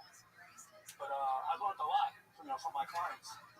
I'm no like philosopher, but I learned a lot about like love. I think that there's different levels, to love. I think the top level is like a mother's love, but like right under that is disabled love. That's like that raw love. That's like built for tough love. You know what I mean? A couple of days before COVID hit, I walked into two of my clients. They were making out. I was like, dude, just don't make out with me. Wait until you're at the mall. Wait until you're at you're at your girl's house. And he locked eyes with me. He was like, I kiss her in her mouth. I like it. She likes it. But you don't like it. You don't like it. I'm like, damn, now that you say it like that, you want the lights on or off? That's my time. All right, Sean Karen. So let me understand this story a little bit better. Two mentally challenged people are making out. Down syndrome. Down syndrome. Damn. Two negatives can make a positive. My goodness gracious. And you worked at the center in which a lot of these people were held. Yeah, I was like the staff, but I was like the middleman. I was like the diplomat between disabled and regular. Right, I can see why that would be. You seem like you're somewhere right in between those two worlds. You with a size of sweatpants, one size too large, perhaps. The thing with sweatpants is you can see where a man's dick is. You see where his dick is right there, everybody? Look directly at it, Red Band. You see that? I see it. It's very clear. You can see your penis. The thing about sweatpants is they seem like the kind of pants that would hide your dick, but they're the worst at it. I'm just glad he's not wearing Williams shorts. The interesting thing is since I mentioned being able to see his dick, it's gotten slightly firmer. It moved a little. Yeah. That's what happens. If you call out someone's dick, they get excited, the blood goes there, it's a natural... Let's just see if we can get it fully hard. Yeah, absolutely. Talk about. What type of girls are you into? He's now just sweating. He's gotten completely wet since I started talking about this. What kind of women are you into? It depends, really. Big breasts with a big ass and squirt all over you? Come on, let's get that dick hard. Squeezing the tits right now, looking It's the at you. first time we've tried to get someone to have an erection in the history of the show. It's been 7.5 years and we're grasping at straws. I find that hard to believe, to be honest with you. Well, that's not the only thing that's getting hard to believe in this room. Because that thing is pointing to the east. Which way to Vine Street, my friend? It's trying to get manifest destiny. Go all the way. Oh my god, it literally is getting harder. Can you zoom in? Zach, get over there and zoom in on this. 50% harder right now. Zoom in. Lift up your jacket a little bit. We're going to completely expose you right now. Zoom in on his dick, Zach. Zach, whoa! history today. Welcome to another episode of Kill Boney. This episode brought to you by DickRecruiter.com. My God, we gotta get you a pair of sheets, my friend. You gotta bury that thing under a couple more layers. My God, what are you free balling under those sweatpants? Oh my God, that thing's raised up like a fucking thermometer in Van Nuys. that thing's higher than fucking William Montgomery on a Saturday night. Yeah, I can just put porn on while we interview him. So Oh, that's a great idea. What's your favorite ethnicity of porn star? probably I'll say something I can relate to mixed. I like the mix. Okay, let's find Alive or dead? What is that? That's a cam. That's a cam girl. We are now pointing a black, what appears to be a slightly, I would say, I wouldn't call this light skinned. I would call it. She's pretty light. She's a mix. We might need to find someone mentally challenged for him to really get off. We go into the mentally challenged part. She's an interesting shade of black. You'd have to buy the 175 Crayola box to find the exact color that girl is. Burnt to Sienna. Yes, that's actually her name, Sienna. So, how do you feel right now, being the first ever person on Kill Tony to go through the Kill Boney? I'm going. You know what? It's gonna keep on getting better now. There we go. That's good. You're definitely gonna be famous from this. Do you feel at all like you're being Me Too'd or anything like that right now? No, this is great. This is fun, right? You're part of a comedy show. Yeah. You do not accuse Death Squad, Golden Pony Productions, or the Comedy Store LLC at all for anything that's happening to you. No, You're this is having fun. Charles Manson approves of everything you're saying to this guy right now, Danny. Where's the weirdest place you ever gotten a boner? Other than right now, right here. Oh man, the weirdest place I'd say probably In my the pants. mall. Probably. The mall? Yeah. What mall? Roosevelt Field. I used to work there. Wow, what did you do there? I used to work there. I used to be I used to work in the back. I used to tell people I was a model for Hollister, but I just worked at the back. Wow. Well, it looks like you have a Wetzel's pretzel in your pants right now. You know what I'm saying, people? And here's my neighbors. You can't work at the front like that, you know. Heck yeah, no way you're working in guest services with fucking sweatpants and that goddamn fucking little smoky you got there. You have sex with a lot of girls? You sexually active? No, not for a while. Really? Not since I was 19. Oh my goodness, how old are you now? 31. Wow, you haven't had sex since you were 19? Yeah. It's been 12. No wonder you have a fucking boner there, Kill Tony. My God, you have 12 years of semen wrapped in your ass right now. My God, this is incredible. What do you think's gonna happen the first time you have sex with a girl after 12 years of not having sex with a girl? You think I'm gonna go in, really. I'm just gonna go in. I don't think you're gonna make it. I think you're gonna come taking off your underwear, Sean. Wow, that's incredible. Why do you think you haven't had sex with a girl in 12 years? Yeah, I think I'm waiting for it to be more serious because Really? Yeah. Really? Are you celibate by other people's choices? What is he seeing over there? Eileen celibate. Oh my goodness gracious. Redman, that's got a penis. Oh. Redman, that girl's got a wiener. I'm seeing if I can get there faster. There's innocent females back there. We're gonna have a Vulture article written about us if we keep pointing this iPad back there. Yeah, I'll suck him off for $5 if I can kill him after. Oh my goodness gracious. You gotta kill him? What about Eileen Warnos over here? What do you think about this beautiful girl? Hey, motherfucker. Hey, what's up? Yeah, would you hook up with a girl that looked like that? I gotta see how she plays the trumpet first. Oh no, Jesus Christ! That was pretty smooth. So, have any of these Down syndrome girls at the place that you work ever hit on you? Yeah, they give me some like gazes. I can tell.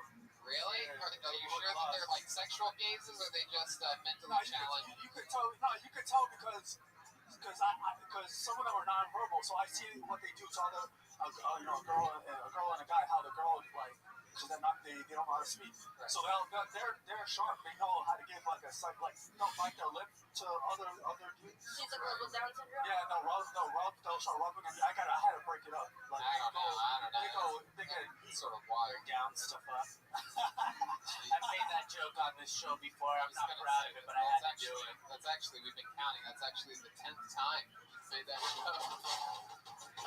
Hold up. I like how Sean rationalizes that he's getting hit on by Down syndrome girls. He's like, yeah, you can tell they like you when they swallow their tongue. Okay.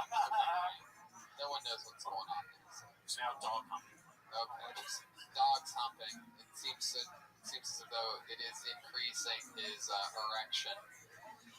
He's got an upcoming erection. Okay, Sean, so 12 years, no sex, and you work with special needs people. What do you like to do for fun? Any hobbies or anything? Right now, I start training for running now. So I'm training now for 5K, 10K, and higher. So I've been running like hard. So I have been wearing shorts actually for the run. Oh my goodness! So, maybe that's what's going on. Maybe so much blood is going to his fucking Dick Tracy. Well, it's definitely not going to his head. I can tell you that much. So you're training for a 10K? Yeah. It's because of COVID, things are shut down, but I'm still trying to build up my stamina. That's not an excuse. I'm still putting in work, so I'll be ready to go.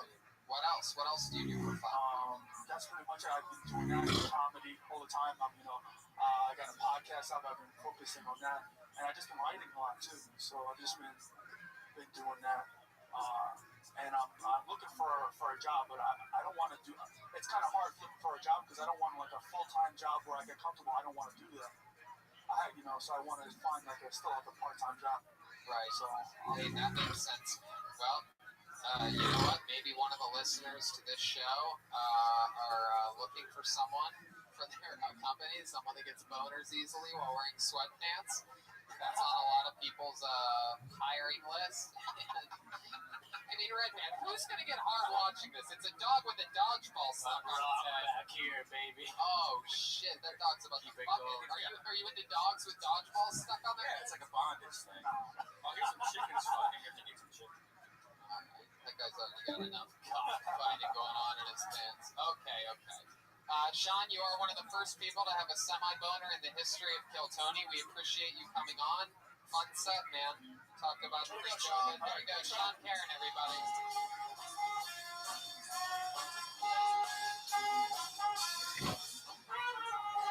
What do you want me to say? Sometimes we talk about the people sad, sometimes we find out something wild about their lives, and sometimes we try to get them to get a boner. Oh wow, this is the return of someone very interesting that we met a few weeks ago. He made a long drive from the middle of the upper northern cornfields, the top of the GTA map, to be here. He's back again. Here he is, Trey Peacock, everybody.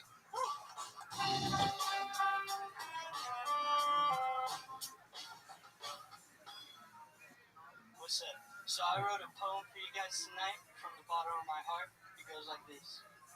I grow hair up my dick, but please don't laugh, because it's hard to shave a shriveled shaft. And I don't really fuck with that hot wax, so my peacock I jack to tits and asses fat. To get me hard, to manscape my life, but still no cheeks around to crack. Porn is addictive, just like some crack. Any category or fetish, there is no lack. Fart sniffing junkie knows deep in butt crack. Just stay off Pornhub, hit the streets for cat. I call that poem Butt Crackhead. You know, you can get your face wet from face sweat and your pit sweat from pit sweat, but right now I'm kind of nervous, so my butt sweat from butt sweat. And with all these face masks and face sweat, I've been thinking of shaving my mustache off, but I gotta keep the beard around, otherwise everyone will know I'm gay. That's it.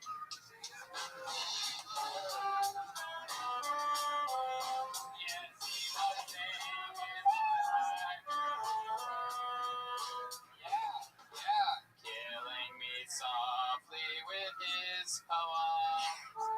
Me softly with his poem. There you go. That's enough right there. Trey Peacock, how are you? Good, man. What made you write a poem tonight? wrote that on the drive back a month ago or whatever. I wrote that on the way, and I was like, I don't know if this will work or not, but How do you feel like it went? I don't know. If he was a rapper, his name would be Fat Logic. I feel like I remembered it all right. I love it. You remind me of like the smartest guy in Bakersfield. Am I right? Well, close. It looks like Jeremiah if he had a meth problem. Yeah, that's true. This is if Jeremiah wasn't a Christian. This is what would have happened. He looks like if Dennis the Menace killed Mr. Wilson. It's true. It's absolutely true. Is there an update from your car accident that you had last time that you were on the show? We all just did. Nothing happened yet. I don't think nothing's going to come of it. You ever do drugs? Yes. What kind of drugs do you do? I mean, weed mostly. I smoke cigarettes, so that's shitty, but acid, that's my main. Acid? Have you ever done a kratom before? Nah, no. I should probably tell you, there is SK Kratom. It's out there. Now, if you're over the age of 18 and not familiar with Kratom, you should listen up because Kratom is natural. It's the leaf of a tropical evergreen tree mainly found on the island of Borneo. Did you know that? I didn't. I bet you didn't. I bet there's a lot you don't know. For hundreds of years, it was used by the people of Indonesia, workers in the rice fields. They would chew the leaves to help with energy and stamina through the day, similarly to how Americans drink coffee or energy drinks. Most kratom consumers use kratom as an alternative to dangerous and addictive pharmaceuticals. Kratom has scientifically been proven to be safe. Yeah, man. SK Kratom is the best in the business. They have been a top kratom supplier for over 6 years and traveled to even Indonesia numerous times to see how and where their suppliers operate. So they were able to weed out the bad product and suppliers. SK put in the effort so you are getting the best possible product. SK operates as a legitimate herbal supplement business with rigorous standards to ensure the customer has the highest quality and safest product, including testing by a third-party FDA consultants to prove the quality of SK Kratom. It's really true. So you could, if you wanted to, you can go right now to soapcorner.com. That's SOAPKORNER.com and use the promo code KILLTONY30 for 30% off your first order of $35 or more. That's soapcorner.com. Use the code KILLTONY30 for 30% off. SoapCorner.com. These statements are not evaluated by the Food Bureau Administration. This product is not intended to diagnose, treat, cure, or prevent any disease. This product is not for use or sale to persons under the age of 18. This product should not be used. It should not be used directly as directly on the label. It should not be used in your regular nursing. Consult with a physician before using a serious medical condition or use prescription medication. The doctor's advice should be sought before using this any supplemental dietary product. Nailed it. Wow, that is incredible. What other drugs have you used? That's it. Just weed, acid. Really? You ever use CBD? Yeah, I did actually. Did it work out well for you? I didn't really feel that. What did you use it for? Just to try it. I mean, the CBD that you used, was it by any chance Infinite CBD? It definitely was not. That's why I should tell you that right now, Infinite CBD is the best. They actually work. A lot of the places are con artists, but Infinite CBD has the cleanest, purest CBD available. If you've never heard of CBD, it's derived from hemp plants and packs all the benefits of marijuana without getting high. And Infinite CBD has a ton of different products that we've used, and they're great, right, Brian? Oh, I love them. I love the CBD gummies, you can tell. With B12, you have to pick these up as a part of your morning routine. The B12 gummies have the benefits of 25 milligrams of CBD combined with 1,000 micrograms of B12 per gummy. This is energizing. Like I love it. It makes me start my morning off with a pow. If you haven't tried CBD, look it up. There's a lot of research and users reporting benefits like reduce anxiety, reduce inflammation, and more. So you can go to infinitecbd.com to see which of their products fits your needs. That's infinitecbd.com, and if you use the promo code KILLTONY, you will get 20% off. Once more, that's infinitecbd.com and promo code KILLTONY for 20% off. Have you ever thought about that? I have. Oh, I'll think deeper next time. There you go. Well, now you know exactly what to do. You ever do cocaine? Nope. It's funny you should mention that because right now, cocaine.com has a very special deal. What have you been doing lately to pass the time? You can wash your teeth with. Where exactly in California do you live? Turlock. That's right. And it's north of Modesto or south of Modesto? It's south of Modesto. So that's Timbuktu, people. That is a scary desert, barren wasteland up there. Do you live in a house? Yeah, I do. Is it one story? 2-story. Whoa, 2-story. I live with my pops. Do you have stairs or a ladder? Stairs. Oh my goodness, I can't believe you have stairs. It welded the house and the floors together, right? I'm sure he just lives on top of 2 books. Still pretty sick whack shacks you see on the side of the highway. Oh my goodness gracious. What do your parents do for work? Welders, right? Yeah, well, my dad's a welder. My mom works at a church. What does she do at the church exactly? She helps run the youth program. Oh, I bet she does. Yeah. Can you tell her to pray harder for you, please? She tries so hard. I don't know. My goodness. So Trey, the temperatures have been scorching lately. I can't imagine what it's like just south of Modesto. What have you been doing to stay cool? Nothing to stay cool. I've just been working a lot. Drinking a lot of Surge? Oh, sure. What have you been doing? I got a story from when I was working the other day. I was working in a hospital in Modesto. What were you doing in a hospital? I was doing electrical work, like pulling wire and stuff. Shit. Yeah, we were putting a sensor in a big salt tank, cleans out water or whatever. I didn't realize. Wait, were you building a meth lab? No. Scrapping. I was working in the morgue and I didn't even know it. But there was a part there. It was a morgue? Yeah, or not a morgue. Where the dead bodies are. Yeah, the dead bodies are. Can you review how you didn't know you were working in a morgue? What? How did you not know you were working in a morgue?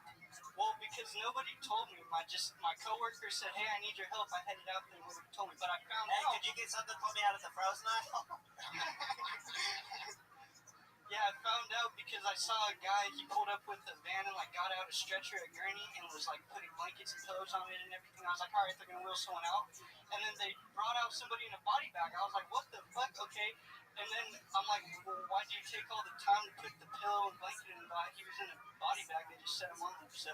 Did you ask them why they put a pillow down? I didn't, I was just getting the fuck away. That's what they wanted the person to rest in peace. I guess, sure. Okay. So what did you end up, is that it? That's the morgue story? That's the morgue story. I saw it. I like it. What's your love life like? What did we find out about this little peacock? I just got dumped a few months ago. Oh, really? Yep. How'd that go down? Why'd she dump you? She started fucking your brother? Nope. Nah. She just said she couldn't see herself marrying me, which I'm like, what the fuck? Like that. She was the one telling me the whole time. She's like, oh, we're gonna get married. And I started to get serious, and she's like, nope. Cut me off. So how old are you? 21. Oh my god. How old is she? Dodged a bullet. 17. Oh my god. That's like 47 in Modesto. Yeah, that's Modesto for you.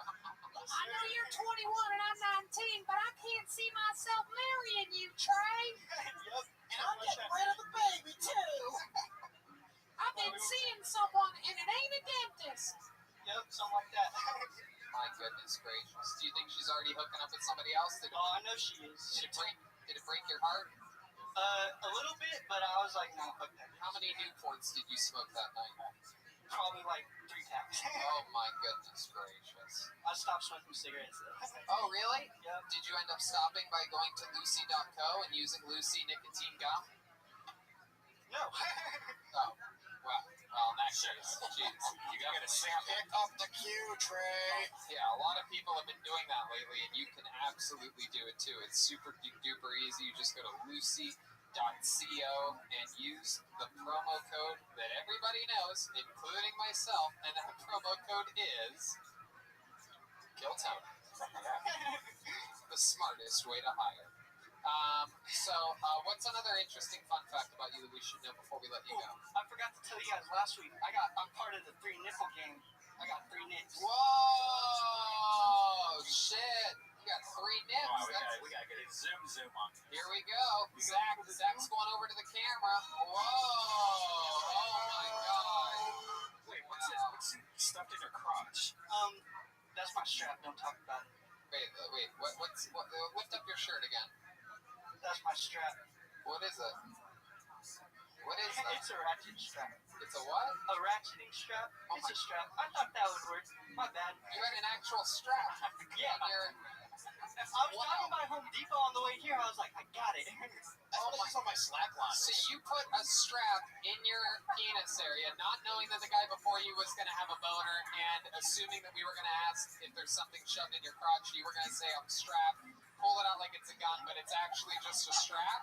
Exactly. Wow! Oh, what a bit, dude. Incredible. Look out, Carrot Top. Incredible.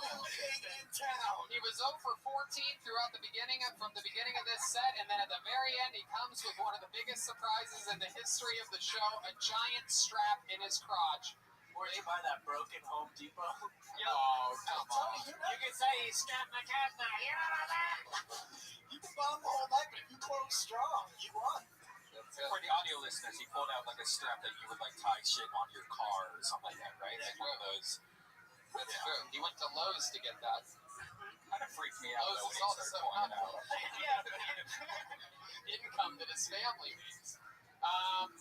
Trey, so fun to have you on. Good times, man. How many times have you done stand-up now? This is my second time. Your second time ever. Congratulations, man. Go ahead and open mic. Keep working it out. Go out to Modesto, perform in front of a fucking a cigarette stand or something.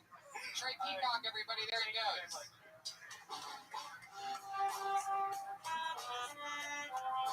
Yes, he was singing my life with his words.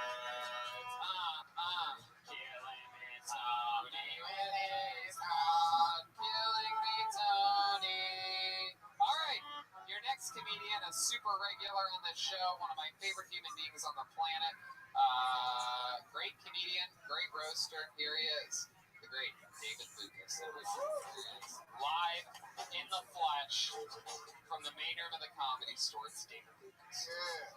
I think we can go ahead and open up the world if it's safe enough for 80-year-old Nancy Pelosi to go get her hair done.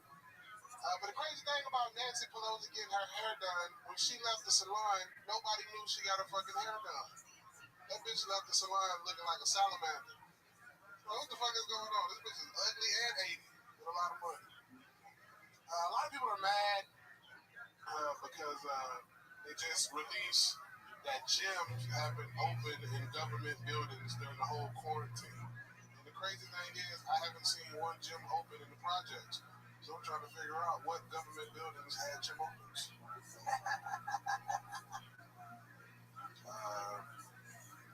I had my first ever threesome, but it was more like a 2.5-some. It was me, a stud, and her girlfriend. And the stud made me eat her pussy on my knees. It was the weirdest shit ever. Wait a second, what the fuck? That's a stud. Stud is like a butch lesbian, I'm thinking? Okay. And this really happened? Well, there's more, but that was supposed to be for next week. But I thought that those two jokes previously were gonna be admitted. And then I thought, damn, I still got it happens. Yeah, it happens. To be continued next week. I guess so. There's I have so many questions about it. I'll tell it now. Fuck it. It was a stud and her girlfriend. Like, so, this was a little while back. And they're both of the African American descent? Yeah, they both did. So that's what I wanted to ask. I saw this girl at a club and I was trying to get at her. And she was like, you can have me, but you gotta have my girlfriend too. So I'm like, oh, cool, shit. And then she walks up looking like you. The bitch looked like me without the beard. Oh my goodness gracious. Oh, wow. I'm talking to we fell in love. Tatted up, belly, pants sagging. We wore the same size shoes and everything. My goodness. She had the same bangs too? Her dreads were a little longer. Well, my dreads were real short at the time. I think I had just started actually growing my locks. So it was, that shit was killing mine.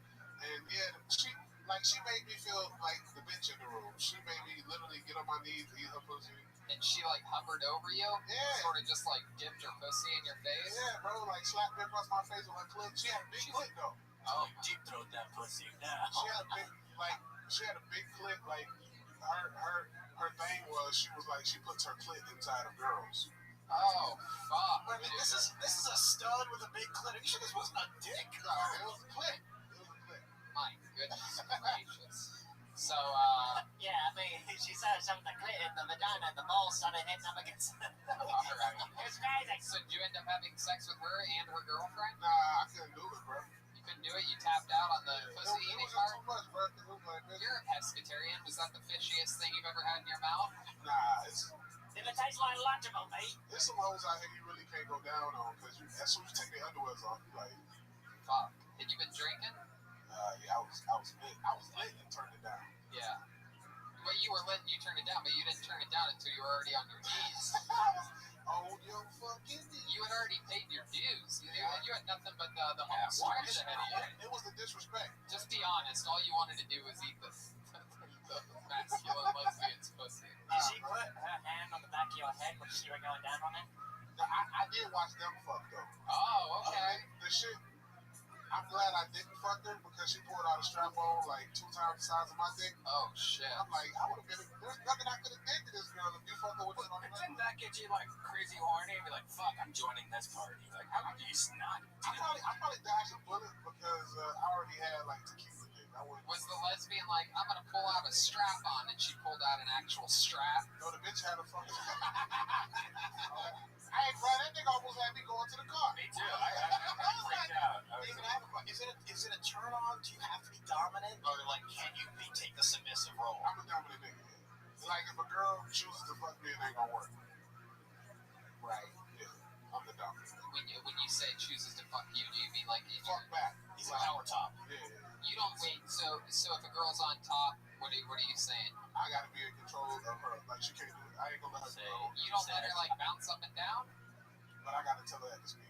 Bro, comedy. You gotta let her grind, man. Nah. So wait. So when you say hold on. Hold that thought. Yeah. So when you say you have to regulate the speed, you mean like you hold on to their waist and sort of just control it that way? You're not like faster, slower, faster. Exactly. Because I don't want a girl controlling my neck. That's too much power. Right. I put the dom in dominoes. What? That was funny. What did you say? I put the dom in dominoes. I don't want a girl. I put the no in dominoes. Ain't no chick gonna control like when I finish. Okay. Me that chooses. Right. That's weird. So you go nice and slow then, in order to be able to last long. Yeah. Right. What's the fastest that you've ever finished? Immediately? Have you ever just put it in once? Hi, I'm Dana. I probably say like, yeah, because that's what everybody starts. When you're a comedian, everyone knows you start sex like you start a set. Hi, I'm Dana. It's like 3 to 5 minutes. Wow, 3 to 5 minutes. It's like a pop That was like shit when I was like a freshman in college. Right. That's like a good time for me. Really? If I make it 5 whole minutes, I'm doing good.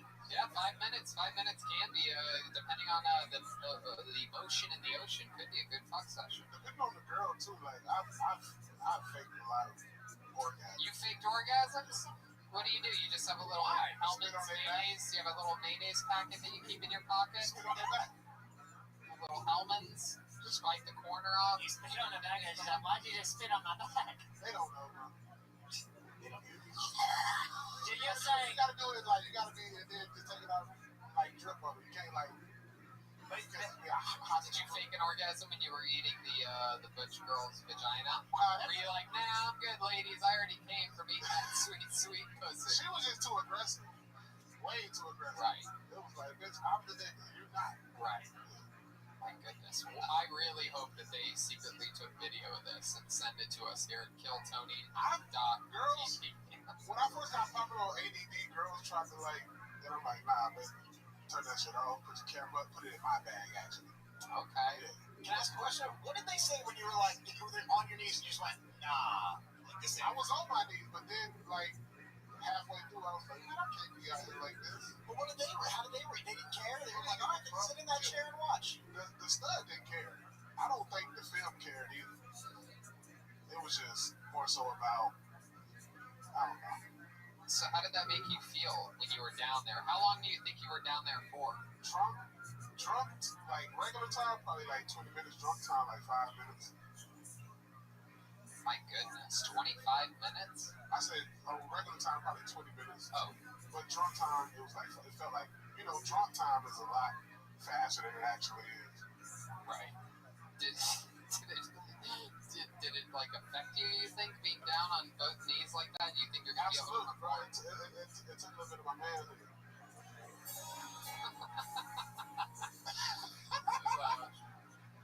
This is the classic from Boyz II Men, down on bended knees. Was this playing in the background? No trap music, nigga. I was in Atlanta. Trap music player. I had just left a strip club. Is that true?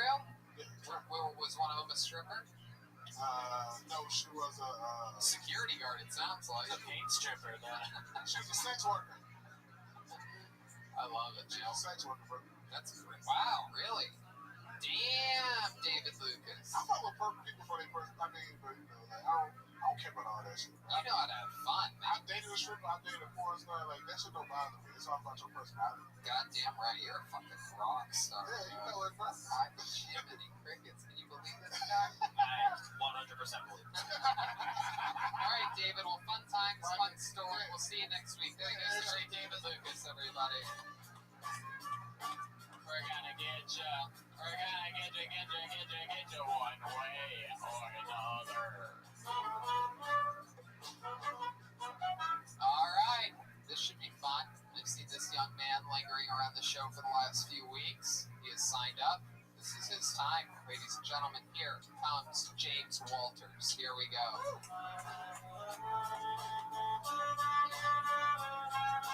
Yeah! Here he is, James Walters. Man! Alright, so I was on forced vacation for the last couple of years, got myself in a little bit of trouble. And well, now I started to notice that there was different stuff going on. There was all kinds of movements. And I saw a movement from BLM. I started getting pissed off. I was like, what the fuck's going on? Who's out here killing motherfucking Smurfs, man? I was out there for like 3 goddamn weeks looking for Gargamel. I was ready to fuck somebody up and get Smurf fed. Anyway, so all kinds of other shit was changing around. And I started to notice that they're changing the names of jobs that people have. Like, you're no longer a waiter, you're now a server. And to me, that's absolutely ridiculous. You wait for me to come in, you wait for me to leave. And then the stewardess shit is just pissing me off too. Like, you're a flight attendant. Bitch, you steward me onto the plane, you steward me off the plane. We're all attending the motherfucking flight. And so the whole time, you know, we're just sitting there, I'm just tripping out. I'm like, I need to do something different with my life. So I decided to become a fucking rapper. And what do I do to become a rapper? Is I just decide that, fuck it, I need to come up with a song that's misogynistic as hell. Go ahead. I want to hear the rest of this. Go ahead. Alright, so I come up with a song, and I has to be as misogynistic as hell. So I'm thinking 1, 2, 3, 4. I drop my balls on your face, bitch. What? I drop my balls on your face. Okay, stop. James Walters, everybody. That was James Walters. Hi, James. You've been on the show once before, correct? Yeah. Really? This is your first time? I feel like you've been on before. No, never. As a matter of fact, when I came here 2 weeks ago, I had no offense to you. You didn't even know what was going on here. You were just walking by on a Monday. I was driving. I had a tough day at work, and I was driving by, and I seen a crowd, and I was like, shit, there's people out here doing something. What were you driving? I'm a little Hyundai. Where do you work at? I'm a bill collector. I work from home. You're a bill collector? Yes. So you're like Dog the Bounty Hunter? No, I used to be a process service, but I ended up going to prison and came out. And there you go, fresh out of prison energies was my next thing that I was going to here. I took that note down. What'd you go to prison for? Robbery and accessory to robbery. Oh my goodness, what did you rob? A Walmart and Burlington Coat. Oh my God, this is so exciting. You robbed me and Rob in it. There you go. What did you steal from the Walmart? I gotta know because everything at Walmart's like $2. What it was is that basically I was on drugs and me and my co-defendant, my wife, and we were out there trying to steal shit for our habit. And next thing you know, on the way out, the security guard tries to stop her and she punched the security guard in the face. What exactly did you steal? She was stealing underwear and like Bluetooth speakers and just weird shit. That's a co-defendant relationship. You know, Tony, there's someone out there for everybody. You know, they're soulmates. Just you guys steals together, feels together. You guys still married? Oh yeah. What was your drug of habit? Wow, you loved it. How long were you doing it for? You see, that's the thing is I only did it for a couple of years. Like I was a regular dad with the kids and all that kind of bullshit for like 16, 17 years. Wow, 16, 17 years. Is that how old the kids were when you started your meth habit? 16 and 17. Are you? No. They were 15, like 10, 16, and 17. 10, 15, 16, 17. My goodness gracious. Do you communicate with them now at all? Oh, yeah, for sure. Oh, everything's good. How long have you been sober for? I've been sober for a meth. Awesome. Congratulations. Not an easy drug to give up. I don't know if you know this, but a lot of people are getting off of meth by using SK Kratom. They go to soapcorner.com, spelled with a K, and they use the promo code KILLTONY30 for 30% off. Anyway, Kratom? Really? Oh, Okay. What did you think? no, it's okay. It's okay. So incredible. What did help you get off of meth? Prison. Prison did it. Tell us some prison stories. How long were you in prison for? I was in prison for about 2.5, 3 years. Ended up going to fire camp, fighting fires, and all that kind of shit. Right. My goodness. Interesting. I mean, yeah, prisons. I don't know what kind of story you want. Like, I saw someone get a hole put in them. I mean, that's like what. Yeah, tell us about that. That's what we would consider a compelling story. All right. Well, I was in fire camp training, and there's a bunch of factions when you're in prison. There's the Southside gangsters, the Hispanic gang, the Fresno Bulldogs. There's the white people. Then there's the different black sects, and the Bulldogs and the Southside Mexicans got in a big old fight, and they started barking and fighting each other. Next thing you know, somebody broke a broomstick off, hit another guy in the ribs with it. And then the tear gas came and shot the dude right there, and it blew up. The helicopters came and put people out. It was crazy. Oh my goodness. Wow. And did the guy die? No, like he ended up going to Who won, the Mexicans or the whites? They were all Mexican. Oh, they were all Mexican. Well, no, I mean some people. The Mexicans won, I guess. The Mexicans won, and the Mexicans. I just Mexicans fighting Mexicans. My goodness gracious. What do you think about all these Latinos in the prison system? Oh man, you don't want to get me started about all that stuff. I mean, that's the prison system. I'm not gonna talk about that. Right. Now, what are you? You fell into the group of the whites, right? Because you seem like you could sort of play the fence on either side. Oh, I mean, prison is weird. Like, it's a forced kind of racism when you go in there. Like, you immediately have to. Did you ever have to do something for the white people to earn your stripes or anything? Were they ever like, hey man, go up to the Mexican and fucking call him a Mexican? Yeah, did the white people talk like Mexicans in prison? Yes. Hey, like, some of them did. Like, it's weird. Like, you'll go in there and you'll see, like, white dudes that are from, like, Torrance. You know what I'm saying? And as soon as they get into county jail, the Mexicans will rush in and be like, and then they're just like, okay, yeah, whatever. Next thing you know, they're Mexican in there. No, yo no soy blanco, senor. No, none of that shit. My goodness gracious. So now what do you do for fun? What are some things that you fill all your extra time with other than coming here? No, I mean, some hobbies of yours, like you play frisbee golf, or you professionally ride rap songs. You really do? I'm telling you, like, at my house, like, okay, give us a real rap song that's a little more complex than I put my balls on your face. Okay, see, because there we go. Rap name's broke for real. Okay. Alright, like, I ain't independent of people acquisitions, and I'm fast lane sluts that play Indian oppositions. If you don't do shit, you still making decisions, so handle all the bullshit with some top precision. Catch me a genie to grant me 3 wishes, suck a dick, because they can go and do my dishes. Bad bitches, bad bitches, bad bitches. They be the ones that go and snitch. Bad bitches, bad bitches, bad bitches. They be the ones that go and get my riches and fuck. I'm broke, I give them all flow. I got weed, looking money in. All these hoes top of yo. I got weed, looking money in. Wow. Damn. My goodness. Yeah. Wow, I didn't know fucking Oompa Loompas could rap like that. That's incredible. I didn't know we were listening to New Kids on the Sidewalk. Hey! I didn't know what controversy. I saw Alice Cooper and then, Gallagher, Bills, and Cash. 100%. What do your kids do now? How old are they now? My kids are doing well. I have a son. That was going to be my other joke. Like, when I came out, like, I didn't know, like, I never done this shit before, so you were like, do a minute. And I was like, oh, all right, jokes. I was going to This is your first time ever trying stand-up? Like, I did it, like, 20 years ago. Like, I went for a talent show, like, 20 years ago, and I did okay. And I ended up hosting for, like, a week. Wow. It was dumb as shit, because I did the dumb rap song. And I actually, like, hosted for that dude, Ari Shafir. Like, you hosted for him? Yeah, like, back in 2002, like, when he first started. Wow, that's so cool. What did you host for him? No, that's what I'm saying. Like, I came up, did a couple of dumb jokes for the week. Right, it's just like an open mic. He was hosting. No, I was hosting. He came to I lived in Santa Barbara at the time, called called Coach House. Yeah. I went for an open, it was called open mic, but I thought it was open mic for, like, comedy. It was open mic for, like, everybody. There was, like, chicks up there singing about getting raped and shit, all cancer poems. It was crazy. People getting boners. It was a carnival. But I did jokes, and the guy came in and was like, oh, you did it nice. You want to come back next Tuesday? I was like, sure. I had no idea what I was getting into. And so him and some other dude that came up with him, they came up just to do the show. They got paid. I got, like, part of the tips. Wow, you know what I'm saying? Great. And then you hung it up. Well, I mean, you're like, fuck this. I'm going to go to no, I wasn't doing drugs at the time. You know what I'm saying? I just had kids, and I needed a real job and right now the kids are older, and I'm like, fuck it, you know, like this. I came down here like, oh, what are the plates? Sorry, Shafir let you leave with any money that day. That's very Oh, no, see, those tips should also come to me. no, you did ask. Right. That's fun. Well, James, congratulations on your 20-year return to stand-up comedy. Fun times here. We talked about, what did you mean by the Smurfs thing, by the way, for the Black Lives Matter? No, I didn't say black, I said blue lives matter. So you know, so I'm saying, like, when blue lives matter, I was like, who's out there killing the fucking Smurfs? Gotcha. Like, Gotcha. I thought that was cool. Blue lives matter. I heard you say BLM. And Welcome to comedy, James. There you go. I thought that was gonna kill. It's our favorite thing to say.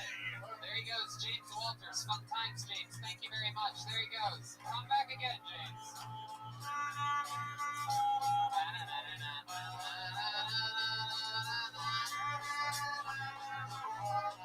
Alright, let's see what happens here.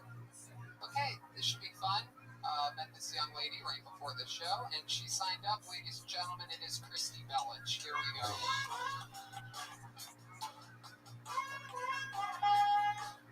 Here she is, the one, the only Christy Bellich. Yeah, I moved out to the desert, the middle of the desert, after all this went down, and unlike Jesus who got enlightened, I just got extremely fat, you know? Like, I'm going through what I call a Walmart pregnancy. Like, a Walmart pregnancy is just what consists of microwave pizza, canned wine, and just clogged septic tanks. That's what it is, you know? But since I've been, like, watching a lot of YouTube lately, my YouTube ads have been weird. Like, my YouTube ad lately has been about the sleep app, and I don't know if anybody's seen this ad. It's really kind of creepy. The sleep app is something that monitors you in your sleep, to the point that it monitors you when you fart and talk in your sleep. So it's got me thinking, you know, the government's got us at everything, right? And it also has me thinking that the elf on the shelf was just preparation for this bullshit, you know, during the holidays. Like, the elf on the shelf was just watching us when we were sleeping. He knows when we're awake. You know, can I do this? Yeah, go ahead, I'm go so ahead. sorry. Go ahead. The elf on the shelf. It doesn't matter if you've been bad or good, because if you're black, they're just gonna shoot you in your sleep, for goodness sake. Oh my god, alright, there you go.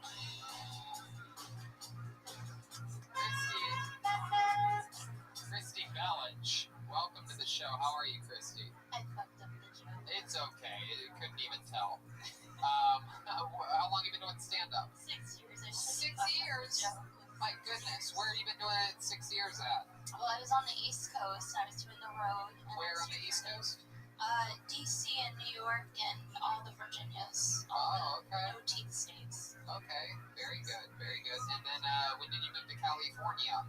I was here before, and then I moved on a Greyhound bus from Baltimore, Maryland to Los Angeles. Baltimore. Yeah, January More like 9th. a Blackhound bus, am I right? Baltimore, that's a rough trip. Did you end up eating a, Studs pussy? No, I'm kidding. That's just a joke. That came out for no reason. If I need an OnlyFans, maybe. I love it. Christy, so welcome. You talked about a lot. You moved to the desert. What desert did you move to? I live in 29 Palms. Oh my goodness, what made you move out there? I know all about 29 Palms. Poverty. Really? Yeah, being a comic, and I moved out for this place. I moved out for the Comedy Store. Right, when did you move there exactly? April the 1st. Up to 2020? Yeah. Oh my goodness, what a little goo-goose. I mean, it is what it is. That's like moving to Alabama to go to Disney World.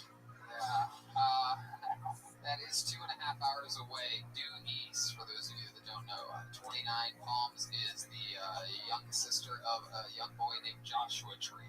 Pretty much everyone's on mushrooms and shit up there, right? Yeah, I did that too. Yeah. A lot. No, that makes sense. And you moved there April, and is it true you've been eating microwave pizzas? That's why I look like I'm pregnant right now. I've got 2 pregnant ovaries. Canned wine. I thought that was hilarious. I mean, amongst people on this show, I do believe you're actually the most fit comedian we've had on. It's a lie. That's why I wear black. All day. You have the highest rated physical That's out of really everybody. sad. William has open wounds. David, I didn't even get to talk to David Lucas. Lucas about him jumping in a pool. Did you see that video of him jumping in a pool? Oh yeah, well who jumps in the pool with their shoes on? Shoes and socks, and somehow there was barely any splash. I've never seen anything like it. I was saying, was there any water left in it? No, it was the opposite. Somehow he left like no splash whatsoever. I think he had practiced already jumping over the jetty and the little boy reaching up. What do you think would happen if you jumped into a pool, Christy? I'd probably look like David Lucas, but the opposite. Was it David Lucas and William in the same pool? I don't know. What do you do how do you stay cool out there in 29 Palms? It's very hot out there. I pray and I do mushrooms. Really? Who do you pray to? I pray to Jesus and Kali. My goodness. What was that second one? Kali. Kali? Yeah. Kali? Kalima. Calamari. Kalimal the Day. Temple of Doom. Indiana Jones reference, am I correct? Wow, look at that. Hey, you want to know the most disturbing thing in Indiana Jones movies I can't stop thinking about my whole life? Wow. It's when the girl is riding the elephant and she sprays perfume on that gross elephant. Yeah, you can't do that. That's animal testing. That's bad. What's the most profound revelation you've had while tripping? I think for me, it's just that we all have to get through this shit no matter what, and we're accounting for the sins of the people before us. Absolutely, I love that. 100%. I agree 100%. The mushrooms are good out there in 29 Palms. Accounting for the sins, we pay the price. So, you do a lot of mushrooms. You in love out there? Did you find any love in 29 Palms? Any Trey Peacock-like characters coming over and doing the wiring in your place? I am unfortunately single. Really? Did you see Trey Peacock? He's very, very cute. That's the guy in the front. Very cute. Oh, Trey, what do you think about this? She thinks you're cute. Strap in, buddy. I just feel like the guys here all look like they could be bottoms. I'm not gonna lie. Is that how you feel about Trey? Tell the truth. I feel most of the guys, even the guy that was in jail, all of them look like they're just. Wow, even the guy that was in jail. Damn, what kind of dude do you need? It just makes me sad because David Lucas is like, I'm a power top, and you're just like, dude, like, shut up, like, pin him down. You know? Everybody on this stage, it's so funny, except for the gorgeous lady in the back. It's just like you're all little sloppy bottoms. Well, maybe you don't need a man, baby. Yeah, Eileen Wernos can show you the way. Eileen Wernos actually had some pretty cute girlfriends for a while. Oh, she got excited. She thought you said Eileen DeJonas over there. My goodness gracious. So when's the last time you were with a man? We had some people on earlier that haven't had sex in 12 years. I mean, nobody's been under this hood in a very long time. Really? Under the hood? You gotta find your mechanic, girl. You know, you're a Klansman? The most that's happened is that rats ate the wiring under my Hyundai. So I was like, oh, well, at least my car's getting some action. Goodness, look at that. The rats got down on their knees and ate the wiring underneath the Hyundai. I also own a Hyundai. So really? Is that true? I do. An Elantra? Yeah, it is 2010. You better keep that thing away from William Montgomery. He flips Elantras. You know that? I did not know that.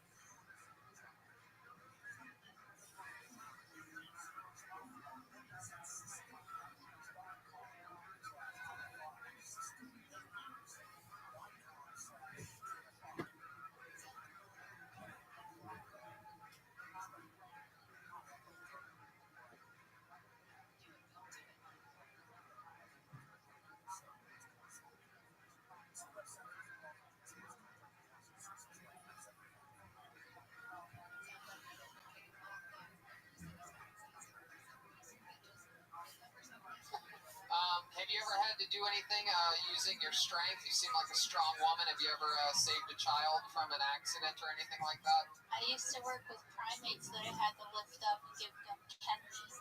What? What kind of primates? What do you mean?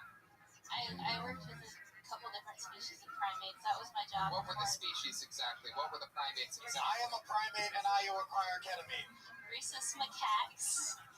Macaques. What were they? Macaques. Macaques? Yeah, rhesus macaques. Oh my goodness. Yeah, and pigtail macaque, all different types. Baboons. Yeah, I did government research before. Really? Wow, you did government research with macaques and baboons. What kind of research you give DMT and shit? No, it wasn't the fun stuff, which is why I'll never do ketamine. It was bombs and radiation. Argument, ketamine is very fun. It is fun, but We have a special government project. We want you to test DMT on these apes. Report back to us immediately. What was the weirdest thing that happened when you were playing with the baboons? I think it's just more that they were passed out. I think, that's what brought me to psychedelics was working with primates, because there was some weird telepathy shit happening, and it just had me going. You and I have that in common. You've been working with baboons, and I've been working with baboons. Yeah, I got to eat mushrooms and swim with dolphins, and I swear that you could almost talk to them. I've never heard you talk about this before. Tell me more about this. Sure, it's on Netflix. No, it's not. Do you have a Netflix special? No, but somebody else does. For me. So I have to do it now. Two jokes are completely different. I don't know why you have to say that. It's just funny now. All right. And I don't know if that guy even has a Netflix special. I don't know. Do you know Jack the Ripper? Yeah, it's still up. Okay. Wow. Jack checks his every day. What's up? Yeah. Get my favorite special. My goodness gracious. So any other fun facts we should know about you before we let you go? I'm an astrologer. Whoa, really? Can you give one of us our future or something?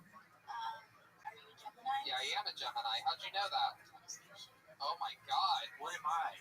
No, it doesn't matter. Hold on, go ahead. Read my fortune. What's gonna happen?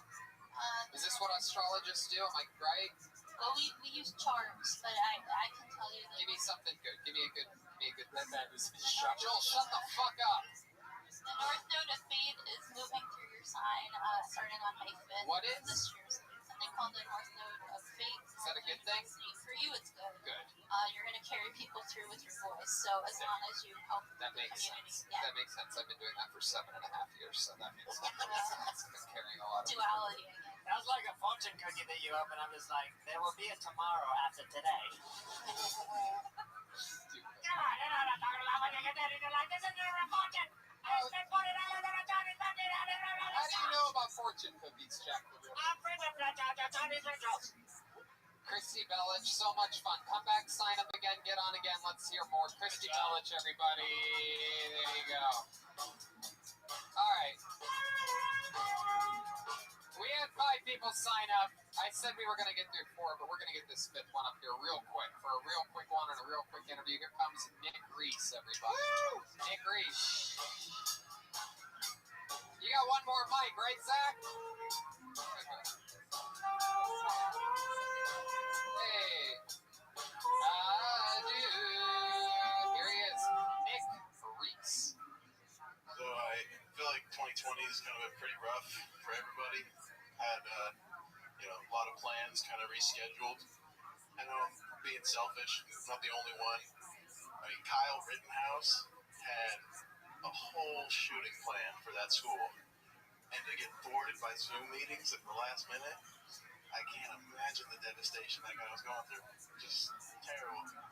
But 2020, this whole quarantine's been pretty crazy. I've been watching just a lot of just Netflix and random stuff. My lady's been making me watch a bunch of anime for the first time, and I've come to realize anime is just basically Mexican soap operas in cartoon form. I kind of think 2020 is going to be for time travelers, kind of like what the 13th floor of like a hotel is for like architects. It's just going to like put the no-fly zone. It's going to be interesting just to kind of look back on it all. That's my minute.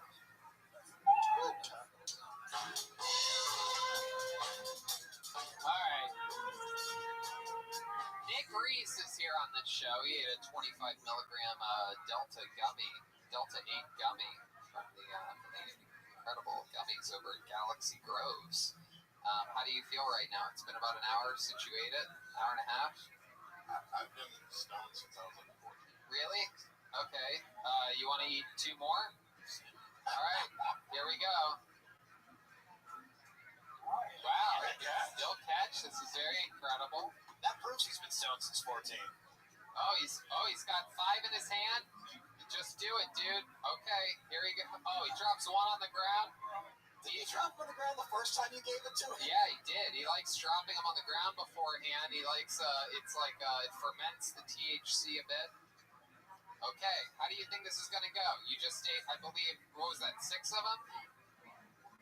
4 of them? Okay, so that's another 100 milligrams of THC. How are you getting back to your cave tonight? The stoners in the corner are laughing right now. Gino is the head connoisseur. Gino, what do you think is going to happen to him in the next hour? How are you getting home? I have an idiot. You have a designated driver. He has a Dungeons and Dragons tattoo. He has a dirty dick, this guy. He's talking to Scumside. Weird Al is killing me. Nick, so what's been going on in your life? What's been happening since the last time you were on? Been committed to kill Tony, man. What do you mean? Got to just talk right into the tip of that microphone. Just commit to kill Tony. I kind of made it a goal for myself that I was going to be present here at as many of these as I could. Oh, well, way to go, being present. You ate 125 milligrams of THC. Yeah. Oh my God. The only person to ever say, I want to be present here at Kill Tony. Yeah. So is the only person we've ever, for some reason, purposefully inebriated. Yeah. This is fun. Looking fresh again. You always have the nice clothes. You were just on, the last episode you were also on with our friend that dates his cousin, right? Yeah.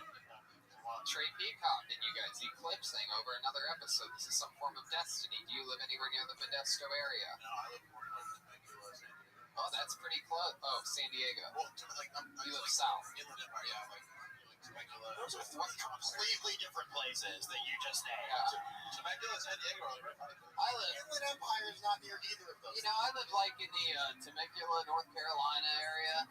I live in San Jacinto. Like it's San Jacinto. Yeah. No one really knows where that's at. So. I did a Scientology film out there once. Did you? Yep. What was it called? I mean, they didn't tell me. The Scientologists. You were really in it? Yeah, I was a background extra in a Scientology film in San Jacinto. I literally forgot the name of the city until you just said it right there, right now. What year was this? 2011. Wow. Gotta find this. Did they pay you? Yep. And so you're. And I had to leave early to come here to the comedy show because it was a Monday night and the shoe was running late. And I said, I gotta go. And they said, you shouldn't go. And I said, I need to go. Oh, the Scientologists are not happy when you leave early. Yeah, and they made homemade pizza. It was food that was all prepared in the kitchen there, and they didn't have anything from outside of the facility, and there were guards with guns that drove me to the set and out. Guns? Wow. The guards with the guns thing is real. I had an uncle that worked in there, and he said that there was guards with Uzis patrolling the fucking grounds. They have it's a huge compound facility, and they've got guards on every single Yeah. So what did you do for the video? I was like somebody who was in the 50s and was listening to their leader give a speech. Wow. So they put a bouffant on my hair, and they wanted to cut my hair, and I said, and this is when I had longer hair, the dog, even longer than this, and they put it to the side, you know what I mean? And you were weird about them cutting your hair back in the day. That was like your treasure. Absolutely. You said, no way. Have you seen the movie Samson from the Bible? No. I mean, they cut his hair, and they lost all that strength. All right. Then he had to grow back, and then he had the two pillars, and he's like, oh, thank you for bringing my hair back, and then they put it in the head, and then you're back in. There you go. Out of control he is. All right. An applause break.